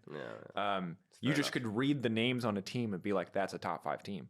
That's a bottom 5 team. And very easily sort through. And this feels like the first split where you can't do that. Because if I read the nameplates on Fnatic, Coin, Excel, I'd be like, those are top 5 teams easy. If I read the nameplates again on SK, BDS, Heretics, I'm like bottom 5 team. And not easy, maybe in Heretics' case, nameplay value. But it's like this season, it means nothing. And the craziest part is these games that SK and BDS are playing and they're winning, they're playing good. Like it's not just like 4 best of ones, which they pick scaling in and then just flip the fight on an Elder or something. Though I will say I think SK is probably better than BDS, just because I feel like BDS wins have been handed over by Adam a lot. Adam, Unironically, Adam is like the best performing top player in the league. Adam is good. No, like the meta is so like wildly good for him or something. I don't know. You wouldn't believe it if I said it, but ironically, Adam is like carrying his team giga hard. Well, like this Darius game, and look, I kind of have to eat my words because in the past when we watched Adam play Darius and Olaf, I was like, this is the most annoying thing in the world because he either kills somebody or he does nothing all game because these champs are useless. Yeah. But he has retained that crazy champion pool, but individually, dude's way better. Like the dude is the meta also fits him. The meta for sure fits him. Don't get me wrong. I think macro-wise, Adam plays a lot better. Like he even got advantages before, but he would throw them randomly. Yeah. Like he actually just carries now. He just plays smart. He And doesn't overextend. Yeah, exactly. Like Adam, the glow up from Adam actually last plays time we so saw him in this smart, league Adam. to now Yeah. is actually sick. Also, Crowley is playing like Jin and stuff. Yeah. They're playing like a lot of Jin lanes, Jin Tam. So Which- bot lane is like chilling. I like if And Adam's it's going being to play supportive Psycho in a pick way. top lane, let him play Jin bot lane. Yeah, you know? I mean, how deep does it go? I mean, also, he's got Darius, Olaf, and Jax, and in Champions Queue last Garen. night he was playing Plays Garen. Renekton as well, and Garen His against Garen, Jax. you know, he was like 5 and 2, and he had like a massive. Yeah, I he was might watching- actually play Garen. By the way, he's completely 1v9ing with Garen, by the I way, think he would Adam. like to play towards Garen because in Champions Queue I was read. watching Bo and he was playing. I can't remember what it was, maybe Elise or something. And he pressed tab and they were like 21-7 in kills down, losing the game. Adam was like 6 and 2 on Garen with like a 500 shutdown, just like 40 CS up, and I was like, how many more psycho picks is this That guy was got? against Photon, I think, by the way. It was like, can't play. But is there? I can't also play. saw Bo and Photon messaging each other, and they were like, Bo messaged Photon. He's like, "Hey, I'm against Adam. I'll gank top." And then Photon was like, "Okay, good." And I was just like, "Wait, do they just hate him or something? Do they want to like tilt him before a game or something?" I don't think they want to kill him. I think that's just a strategy. If Adam's think going to it's play just- Garen, I think you Yeah. gank the Garen lane or you just Yeah. accept your fate, you know? Yeah. I'm excited for Saturday, Sunday then. BDS versus Vitality. Yeah. We're casting that game, so hopefully we see that's some going Garen. to be cracking. Hopefully. Yeah, hopefully but some overall, Garen. like, why do you think that we're seeing so many of these big name teams fall? Is it just I don't want to like, and again, this is kind of actually a difficult question, so you don't have to answer this. But to me, it's starting to look more and more like either the off season or the preseason practice blew up for a lot of these teams, and the team environments just seem not great. Like you talk about how Vitality is very diligent in like building a team that would work well together this year rather than just grabbing the best available players. And for Fnatic, they grab the players they perceive to be the best available players from a roster that already, again, from an outside perspective, was volatile. But this game is so mental, by the way. Like Silas just casually basing like that. Like, what is happening? That just doesn't seem to be working. So is it just that like team construction this year has just been sloppy? Maybe I'm just trying to figure out. I'm just spitballing here, but I'm just trying to figure out why there's so many teams full of like players who on paper should be performing well, really well, but it's just like all of these teams look like a hot mess. I mean, maybe they haven't been sloppy in team building, but maybe they just didn't know what to exactly expect as well. Yeah. Because for me, the teams that get along the best usually win the most. I mean, obviously they have to be good players as well, right? Yeah. But for example, I know for a fact that Vitality and G2, they like each other, like the players. Not like the teams, but and like Mad Lions, I'm pretty sure. I think they get along quite well. Yeah. So BDS as probably teams like SK and BDS who have had really probably low expectations going into the LEC. Like as similar as when I joined with G2 with like Trick and Emperor and Hybrid and Kiki Stop, right? Like I didn't have much expectations and we're getting along well. And winning games, it gave us big confidence boost. We were super happy. Like we were like just riding the high, right? And we end up actually winning the split even. So they have probably similar vibes where they're like just happy that they get the chance to play in LEC, you know, for some for some second year. It's a good way to put it. I've been saying the same thing. So I would say that SK and BDS have decent players, pretty good players, like how do they say, not bad players. Yeah. Like and they're riding that high. I still think it might be harder for them in the later parts of the season to contest with like us and G2, for example. Whereas like what you mentioned, Fnatic and Koi and Excel to an extent, but to a lesser extent to me, like just performed way worse. Like I would have expected Koi, you know, I would have put Koi in S tier as well. Whereas like it wasn't clear what Shigenda was gonna bring. It's quite clear now that you know what he brings is like less than what Amne brought to the team. You know, obviously, you know he's like a rookie, right? So, I mean, a rookie, not really a rookie, but like he's not the most experienced. He's player. not like a veteran. Yeah, exactly. Yeah, and but the thing is, the lots of the other parts of that team, like he's just not performing as they used to as well. Yeah, and for Fnatic, like that team was like either gonna be good or just gonna be bad. Like and I think it's the latter one. There was no middle ground. It was either going to succeed or it was going to crumble. Yeah, they probably might make it into playoffs and might even make the best of fives, like the first best of threes, but I don't think they're gonna be contesting for the top spots. Personally, I think they have way too many obvious issues that just not gonna magically solve themselves. Yeah, even with time, you think it's not gonna solve it? No, I don't think so. They're gonna make roster changes. I'm like pretty sure. After a split or two, you think they'll change? Yeah, roster? I think so. Yeah. Well, yeah. I mean, for an organization like Fnatic, if they don't make top 8, you assume that something's gotta go. I think they will make top 8 though. Like I think they will make top 8. Yeah, I think they're likely to make it. Looking at their schedule, they play Mad, Astralis, SK. Right. Yeah, and then you look at Koi, who has like Vitality G2. You know, it's kind of like you balance it out. Do you think XL would go in that realm of roster changes as well? Yeah, if a roster I think like so, that doesn't make top 8? Yeah, I'm 100%. Like when you make a roster with these kind of expectations and you like fail to meet any of expectations by a large margin, even the minimum. Yeah, even the minimum. Yeah, I think there is no even point going on like with the same roster. Like you need to make a change.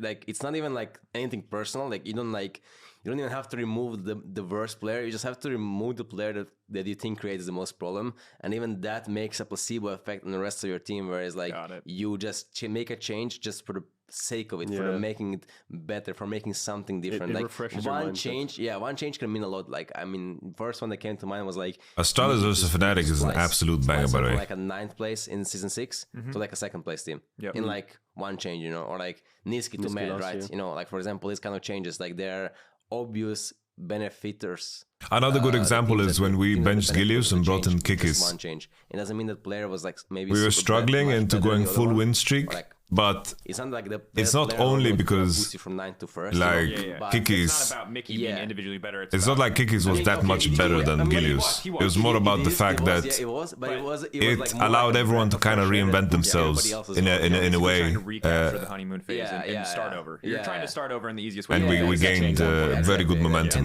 That's just the business, It's like it's nothing even like I mean it's sure it sucks for the player getting replaced, but it's like it's just business. Like maybe sometime I will end up getting kicked, like maybe not, right? Like you never really know. So you always have to think that like how you behave and how you perform.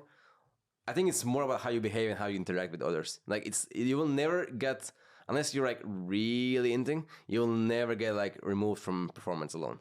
Like it's all about how you're actually interacting with others. Yeah, that's true. It's very rare to get removed from performance. It's more like because I think the way Perk said it there was really accurate. Where to an extent, being a good player is important, and that's like a bare minimum.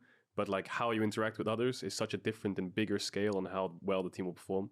Because if you've got like 3 or 4 players which are quite bad socially or bad like accepting teammates or being funny or enjoying themselves. Yeah, they're just like even though they're like an insane player, they're just destructive to the environment, right? Yeah. So yeah, interesting. We'll see how it pans out. I don't yeah, know, excellent to make changes. 100%. I thought the top 8 would be clear. I came into this. We knew the top 8. We came into everyone. I think we were literally like, okay, so it's going to be Astralis in 10th, and then is it SK or BDS in 9th? Just like it's been the last 2-3 years, whatever it's been. Like top 8, this will be boring. We're gonna get excited. Look forward to the BO3 stage. Then you look at this and you're like, dude. It ends this weekend. Like there's only after this weekend. Like in 2 days again it starts or something. Like 2 or 3 days. After this weekend, there's 3 weeks left of the split. Yeah, that's it. No, this is psycho, and then we start Normally again. It's 9 weeks. I know. Break week. I know. Playoffs. Yeah.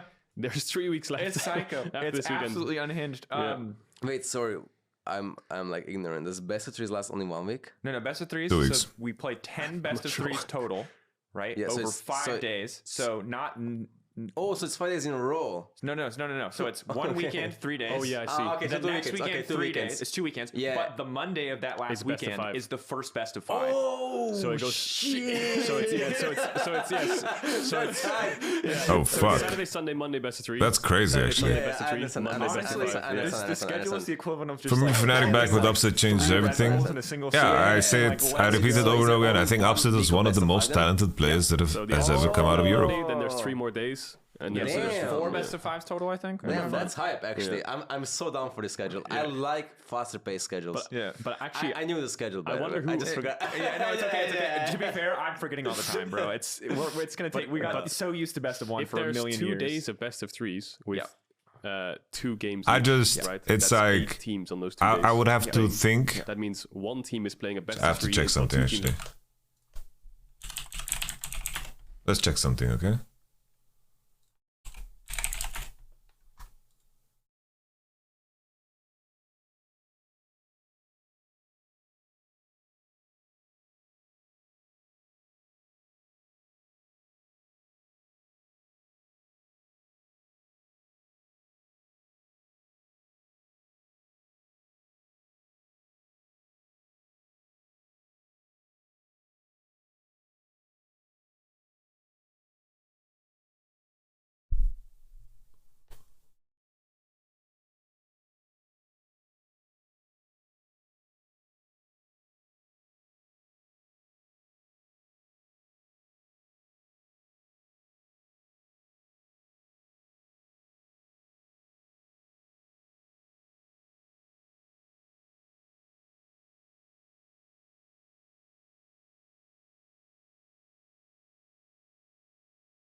I don't know. The reason I'm checking is because I'm trying to understand. I'm trying to understand.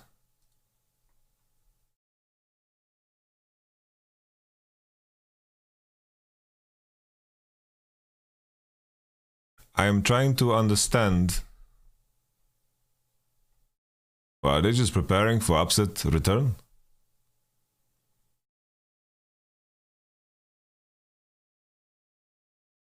They're just preparing for upset return.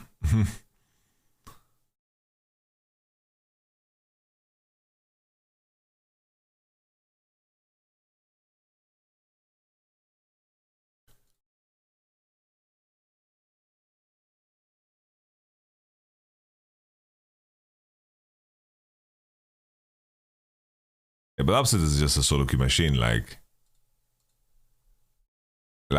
he's just a solo queue master, by the way.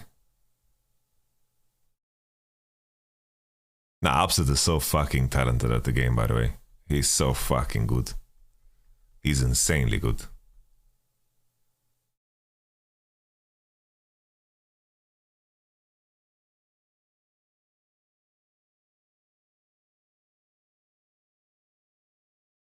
Bro, do you want to get banned or what?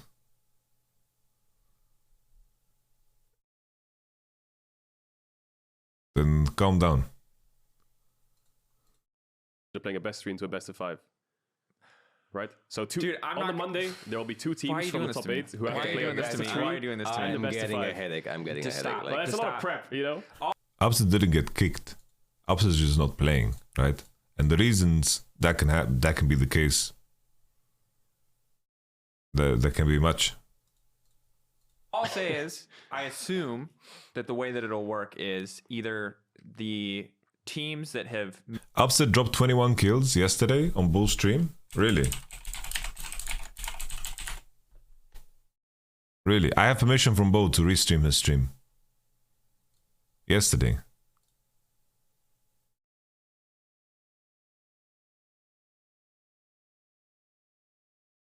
Last game. Oh, okay. Okay, this is hype actually. This is so fucking hype, by the way. Lucianami, woo! Poggers! Poggers! This is gonna be sick, by the way.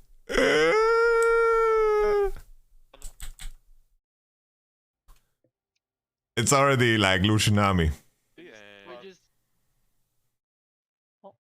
Okay, they're doing it. It's fine. Oh, we can do it. We still get it up though, right? Yeah, we won it left. Holy shit, what a jungle diff. Their jungle doesn't even have smite. Jungle no smite, GG. doesn't need smite to get bow. That's what he said. What the fuck? What? That's toxic. That was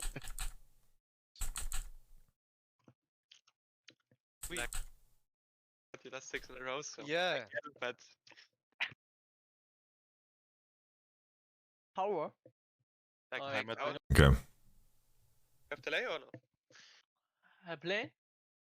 No delay, like you stream or no? Yeah, I stream now.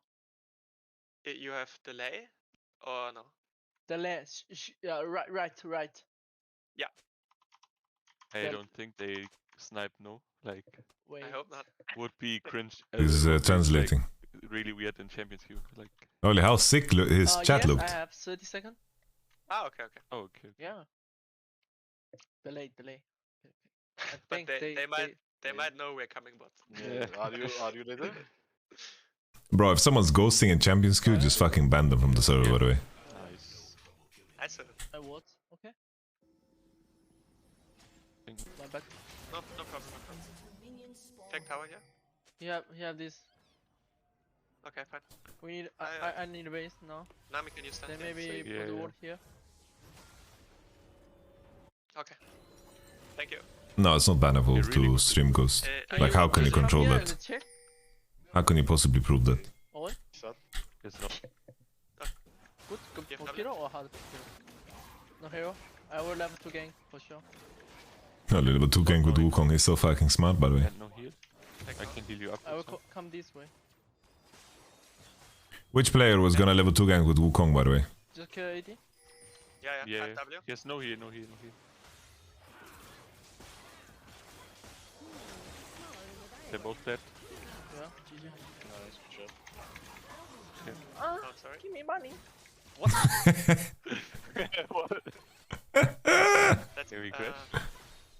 Nah, we should have best, but just. Yeah, it's fine. I had for help. Yeah, well, now it's GG already. Just fucking go next, by the way. And back up. Yeah, gank us,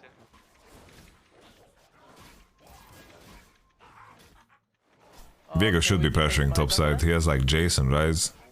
Like, Viego should be pressuring this. Yeah.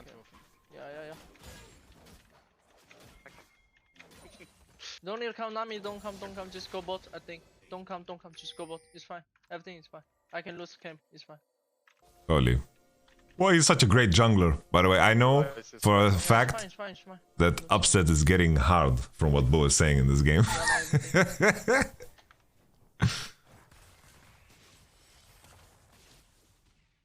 You want to look? Yeah, I want to check. Honestly, it's also making me aroused. I don't care about my camps. He won the game with his level 2 gank bot. Yeah, here have what? Oh, here comes Viego. Amogus. Yeah, we go top. I will go both side. It's fine. Are you okay? On? If I go bottom side? Yeah. Here we go mid. Yeah, we go really strong. Okay. Level 4. You have to spell? Yeah. Like you freezing mid. Yeah, We go real. Yeah, Honestly, just let me and Upset play together. I will learn how to play support. I will spend 20 games a day, by the way. Yeah, take it slow, okay? Just let me know when you have W. Violets have flash, I think. Yeah, Ryze will have tempo on this wave, Can you guys. check here? Careful. No. Ryze has tempo on this wave. Me and Upset would be strongest bot in the league. I by can the go. way. How do you think? Yeah. Yeah, good. Ryze, okay, Ryze. 2 seconds. We can run. Just use flash, yeah. Oh, Bo! It's fine. No Sam spot. Yeah, it's fine, take it's XP. fine. You can take. No. Yeah, I have to push. It's fine. Yeah. I think they want to look top, by the way. Okay, I basically TP here. Oh my god. Stronger than Mick in Hans. Yeah, no. I made Mickey's career. Now I'm kidding. I'm joking. Oh, I can. It's just a joke. It's just a joke, guys. Oh my god. I need a farm, for sure. Enemy jungle maybe level 5. Okay, careful. You're really strong. We don't fight. Just fight when bot lane. I think. I'm not sure. Maybe Just we go keep. bot. I think we just go bot now. We can dive then. Yeah. That's fine. No flash. There's gets one shot now. Okay. We saw Viego. Yeah. Give. Just go bot. Just go bot. Ryze will be 6 on this wave. Just farm is Balanced. What do you think of Denik? We can. I don't know much about Denik. I think just average. Heimer miss. Heimer bot.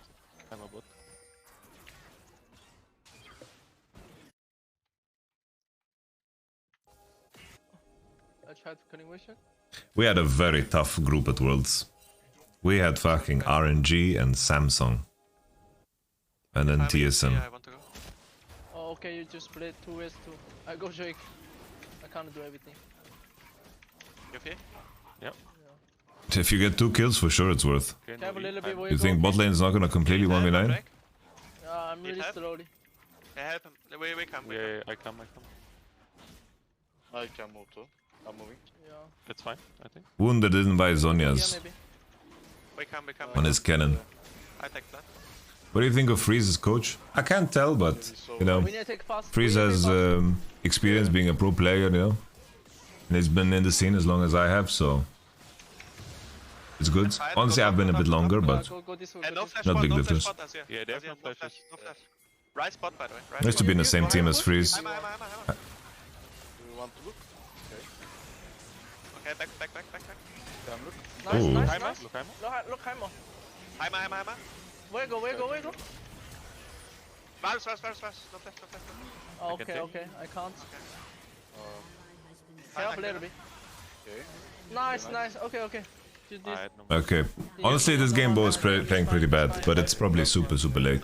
Oh, bye-bye. Like mechanically, I mean. Good decision making, but mechanically a bit rough. Good job, guys. Mid wave is really good, by the way. I get... Okay, now if the I think game will be hard, okay? Just hold. Okay. No, don't say. You can run shot, I think. I'm moving too. Slowly. I'm dead, maybe. Dead. No, don't say. Can't. No, I think back, yeah. Oh, they go mid. Right. Oh, Psychopaths. Yeah. There's Gale Force. The Gale Force out. What's happening? Wow. Game close, maybe. Yeah, I'm moving. Oh, Vegult. Oh, nice flash. Holy flash. Oh my god, what is this? Oh, actually, no. Bot wave. It's good, actually, no? Yeah, I can hold. I hold. Just play both side. Yep. No. Can we get Watt and Herald, maybe? Oh, it's hard. I think maybe hot. I'm not sure. Maybe we can, but we need. I need ult. If they Herald, we dive bot, okay? You put. You can take a blue. This was Svenskeren, Björksen, Double Lift. Is it Biofrost? Bio Daddy? Okay. If you want blue, you can come. I don't know if Bio Daddy played 2016. Did he? Thank you. I have item in base, by the way, like really. Okay, I don't see Rise right now. Yeah, 5 team mini. This was when I'm not sure where you go. CUG went second place at MSI. 20 good. I wait item in base and really good. Like, Yeah. If you want, just push this and then I go. Salut. I go top side, goes down. Yeah, I Hello. Go. You can.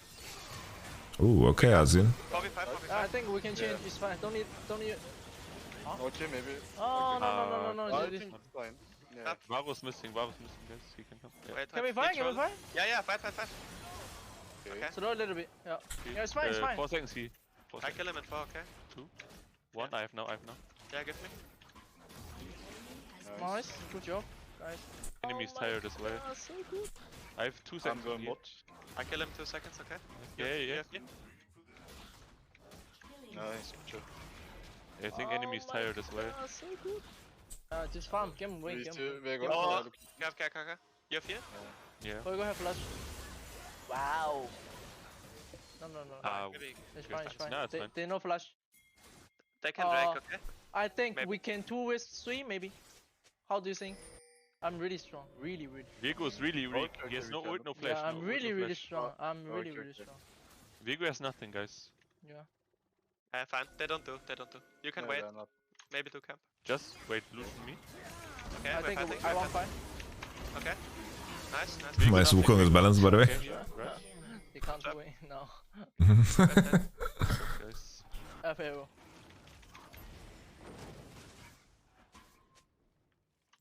I can kill Varus again. Yeah, he has nothing. That ERL Lucian is cracked. Rise is noob, by the way. Can Herald bot? Yeah. It's fine. Upset ERL Lucian. I think. Oh, look here. Sure, man. I still don't see Rise. Maybe bot. Okay. It's fine. Can one shot or no? Give E. Yeah. Rise can Let me take Rise now. can- Go back. Yeah. Boygo ult. Can you follow me? I come to you. Come here. Yeah. Boygo. Vego. Yeah, one shot. Look here, Slowly. Yeah, it's fine. I'm. Oh, We can fight. Yeah. No flash. Yeah, he's dead. Nice. I die, nice. my bad. Yeah. Just go. He's low. 1 HP. I know. I push. Slowly. He's there. He will die. He will be there. If you want, I can tank, but okay, I tank. Go. I'll tank. I bet. Try to tank. Yeah. I can help you. I think you don't need to hit the tower, it's better to base. I think it's really bad to hit this tower. I think you just kill the wave. Varus no it. Motherfucker. I think we can take him this way. Hitting this tower is really boosted, I think. No. How's top lane going? By the way. Alright. Motherfucker. Oh, kill you. Okay. It's okay. We will Just TP top, by the way, if you want to play top or mid. I will come top side. Yeah. Okay. Yeah, we play top tower now. Okay, guy, TP mid.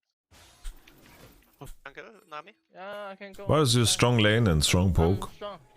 Will go counter win me. No, it's not about keeping them in lane. Like Lucian, Nami are gonna open through mid and extend the game because they are faster. It's more about just basing for tempo. There's nothing to do about. It's like there's no reason to overextend for bot. It's like here it worked right because they killed Varus and the enemy top lane mid top lane. Okay, look now. Okay. Go, go. Wait, next wave. I think one more wave. Oh, how much E? How much E? 6 seconds. Can I both side? Can I both side? I think they will go down both side. Yeah, we go. I have. We push up. We try to push. Yeah, they can defend, but. This Heimerdinger went crown. What's your opinion on the Agorim Febiven jungle drama? I think may the man free from sin cast the first stone. I'm sure that we can make a montage of Agorin tilting in solo queue and it's perfectly normal. Should he lose his livelihood over it? And then Agorin tried to claim that he's trying to establish a pattern and it's not about the blue buff.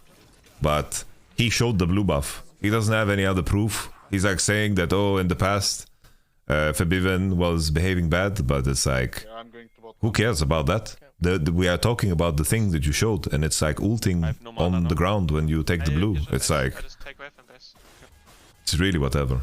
We can fight Drake or fight Hero. It's fine. It's like,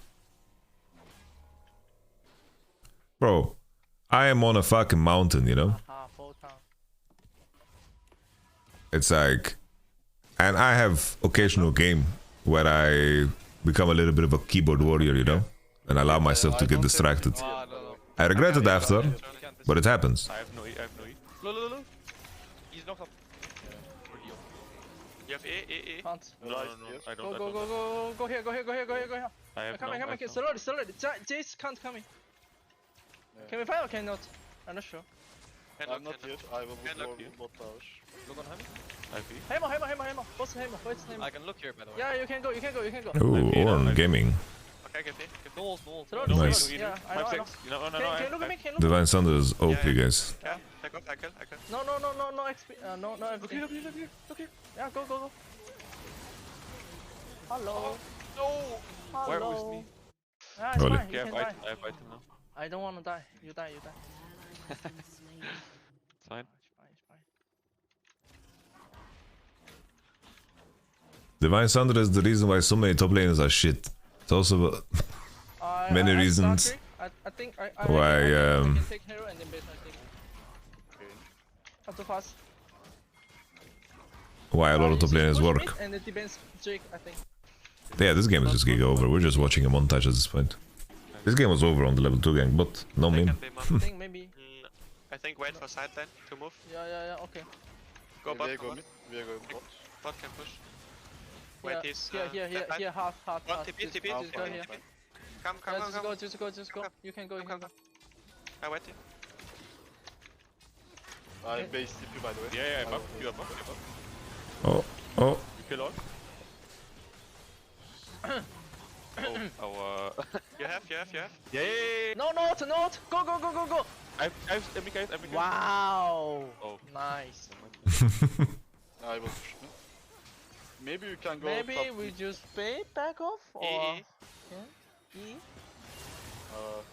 Wow. Can you move me maybe? I think finding ways to include upset in the roster is a net positive. Yeah. So. Wanna go? Okay. Me. I feel. Okay. Wow. IV in 2. IV now. You have something together. 5 seconds on Mika. It's 5 seconds on Mika. Yeah. Nah. Yeah. Made it out first, because some teams will make it out sooner. They'll play later. We'll play either they will play sooner to give the teams who were in the elimination match more time to prepare, or they'll be like, screw you guys, you're bad, you came in later, jump right in. But I don't actually know. Because, yeah, 2 teams will play a best of 5, But right? we'll find out. Medic will do a thing where he explains it. He'll point at some stuff. He'll click some stuff like he does. No, there's a lot of story behind the so I whole don't actually know upset who thing, plays the but first best of 5. For the sake of the teams who are... I hope no one who has it's not my thing to share. Best of 5, but that's brutal. It's like not my story to share. Things we haven't talked about at all yet, even though we're already coming up short on time. We haven't talked about new patch coming into best of 3. I guess we have 1 more week, so we can wait. We can wait till that next week. Yeah, right. Last thing, changes for best of 3. Let's check this. God bless, nerf Zach. Last thing before we go, big games coming up this week, but I do want to get final predictions for the 2 teams that are not making it. Who are finishing 9th and 10th? Astralis is an easy one. I'll give you that if you guys want to stand by it. Who is the other team that is not making it out, gentlemen? I can go through schedules if you want. I'm gonna say. Could you tell me who's Astralis playing? Astralis is playing SK, Fnatic, and Koi. So basically, they're against the people that Actually, I would say Koi doesn't make it out. And? Koi and XL. Koi and XL. Oh my god, that would slap! Yeah, I would say Koi and XL. Yeah. I mean, Koi is actually like a flip for me because I think they could make it out. Crazy. But just because I played them to make the match more hype, I would say they don't make it out because I play. I wonder if my editor included that in the video. I have to just check, guys. Actually, shit, I'm gonna show my YouTube analytics if I do that. Good reaction time, guys.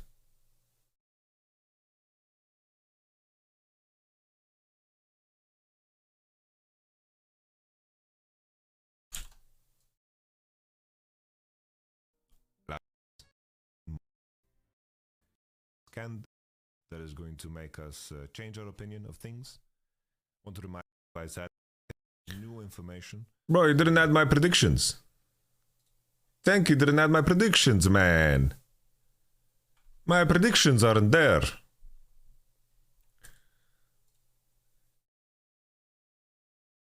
My predictions aren't there, guys. He forgot.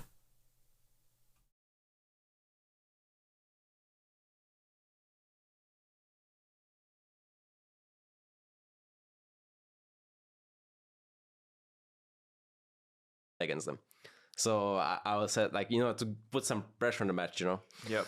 You play XL and Koi, so you play XL as well. So you I can actually you could actually give them a long vacation, Okay, I'll go with put my trust in Perks and say Koi and XL don't make it. He's just gonna gatekeep how the turntables Koi went from S tier to I think it's just gonna be so funny if you get to the best of 3 stage and the reigning champions and this XL roster doesn't make it. Yeah. I think if you want a serious prediction, it's probably Astralis and I don't know, someone else. And I think it's Astralis and XL. But I think Koi XL but just I think sounds too Koi funny. and XL just sounds like more hype to me. You can't write that script anymore. Yeah, and then Astralis finally makes it to playoffs. Bro, that would be sick. I'd be happy for him. But also, this season bangs, but it's a hot mess. This was my conclusion. There it is. Koi and XL not making it out. Wait, I'm gonna make this so it's not a flashbang. But Astralis XL is the safe bet. This was my conclusion. To be fair, the turbo banger is Fnatic XL, and it's both the UK orgs just not making it through. That would be the I mean, that game they played against each other was messy. Who does Fnatic play? Fnatic plays Mad Lions, Astralis, SK. These are my mock groups as well. Okay, they're their schedule is definitely easier, I mean, Astralis controls their own destiny. Astralis can make it out. Astralis can actually make it out. If Astralis makes it out, 2 teams that you never expect to make it out are getting knocked out. That's the thing. If Astralis actually win a couple games here, everything is just. I mean, they did smash the last game, and maybe they just find some also cheese. Why nobody believe in Rogue Koi ever? Because we watched the games. Kobe have been performing really well. Just find some top set champs that they can perform really well this week. And then I think it might just be a banger. I think it might have just be some stability up there. Yeah, exactly. But if Koi and XL don't make it out, you know that 6 players from Worlds last year can't make top 8 in the domestic league. Bro, I'm thinking more from that just means LEC is harder than Worlds. Before we go, we asked for Twitter questions, and we've been able to ask a few throughout the show that were also asked on Twitter, talking about import players, talking about the cultures there. So shout out to everybody who asked questions along those lines. But let me find this one here. Ben at real_Ben_10 says Ben 10 was a great show. Was a great show. Would you ever consider role swapping back to ADC or any other position? I know at some point you said you maybe would consider playing. Okay. Okay. Guys, can you do me a favor? Can you guys do me a favor? Can you elo boost my video, please? Let's make Guys, I need you guys to list. I need you guys to elo boost my video, guys. Please elo boost my video, guys.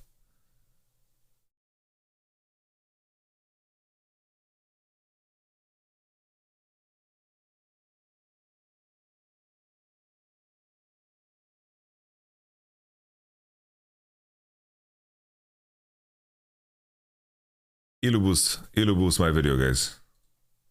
I need you guys to elo boost me, and then the LCS games later are gonna be banging, okay? They're gonna be smurfalicious, okay? Thank you, guys. You are superheroes. Bro, the YouTube algorithm business is fucking brutal, guys. Honestly, I don't care about if you watch with ads. Fucking ad block it up, guys. I'm ad blocking myself. Bro, I don't give a shit. I just want my videos to bang. That's all I care about. I don't care about ads. Guys, you block Origin, download it. Fucking enjoy yourself, bro. I pay for YouTube Premium as well. Fuck ads. I don't want to look at them. If I could choose my Twitch channel, you wouldn't have ads either. If I could choose. Like, I am so tilted and triggered by the fact that we are getting sister-fisted by Twitch ads. Oh, this was a banger, by the way. Holy shit. A little nifty gifty. Oh no, Ruler, relax. Relax, don't do it to them, Ruler. What is this, Ruler? You're crazy, son. Oh my god, Ruler. Oh, Ruler, oh no. Oh, it's so unfair, man. Holy shit. Oh Jesus. God.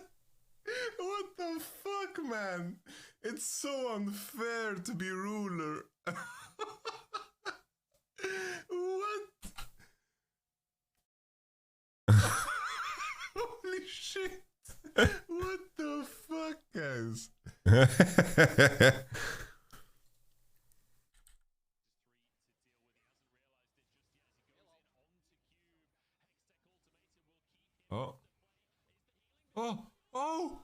Oh shit.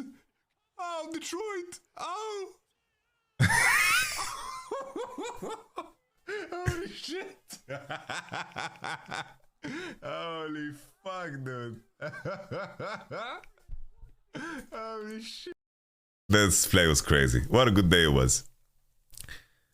Also, if you guys want to subscribe to this channel, guys, I would appreciate it. I am going to be streaming later, okay? I'll be here back at like 9 o'clock, 10 o'clock. We're gonna co-stream LCS for the first time. I have co-streaming rights. Super exciting shit. And that's gonna bang, I think. That's gonna be fucking exciting. Tomorrow review of K-Corp? Maybe. We will see. K-Corp actually has been super uninteresting lately.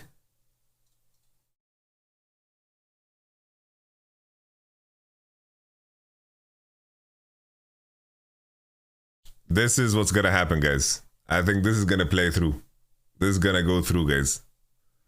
This is gonna be the dank. This is gonna be the dank May.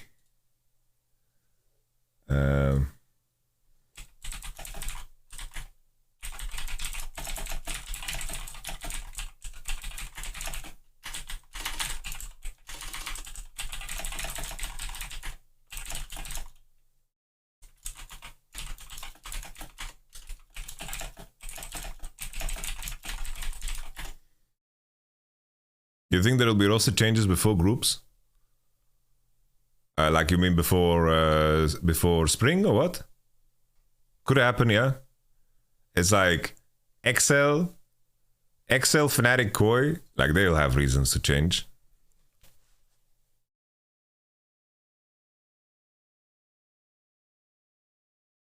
We're gonna have some absolute banging matchups, by the way.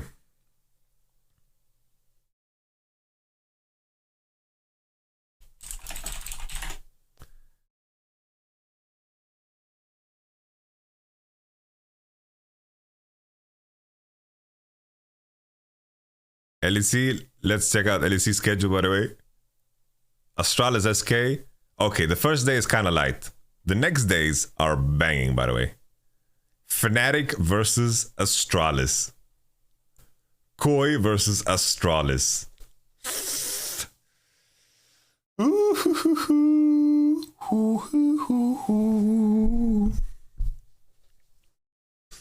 Ba-da-dum, bum, bum, bum, bum, bum. Ba-da-dum, ba-da-da-dum. Okay, guys, who do we raid? We need to raid somebody. Who do we raid? Who do we raid? Nice title transfer them. Thank you. Damn, I really did not think she was gonna back up last second though. I really didn't. Kitwi? Nah, guys. Nah, guys. Not gonna happen. I cannot put myself there, man. It's like I'm seeing what's happening on Twitter with Mr. Beast and all these ERL players like thirsting under her posts. That is some fuckery right there, man. I cannot get involved. How about Spear Shot? Spear Shot, man. Look at him. My didactic analysis tells me that she DC'd after clearing red, or helping with red. No, she's got one farm. What the fuck is going on? We're gonna send the army in, guys. Brother, what's going on here? She took the red and AFK. Tell him his hair looks good. Tell him his hair looks fucking delicious, okay? No, she cleared the wall. Wait, I'm actually a brave bit. Brother, where the flip is she? Alright, guys. See you later for LCS, yeah? Take care. DC? Brother, it's a dog-eat-dog world, and I'm gonna feel bad killing this bitch. Oh yeah, she's better than me. She's gonna kill me. What the fuck? Oh, this really is giving me that vibe. I feel bad for her. I think it's what I said. Yamato Cannon, my brother. Thank you so much for the raid. Sorry, I look a bit weird with the new haircut. I have to shave my mohawk. Don't judge me. Thank you for the raid, brother. Chat, you already know who he is.